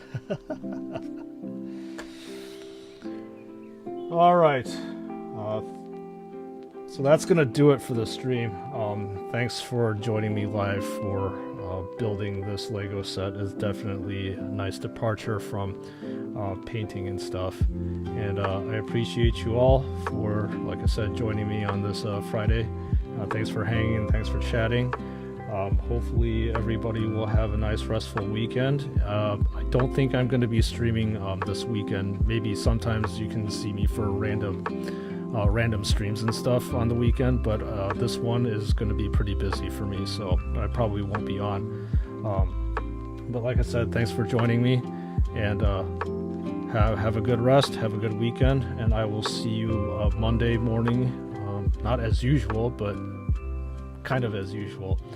So thanks everybody, and I will see you all in the next one. Take it easy.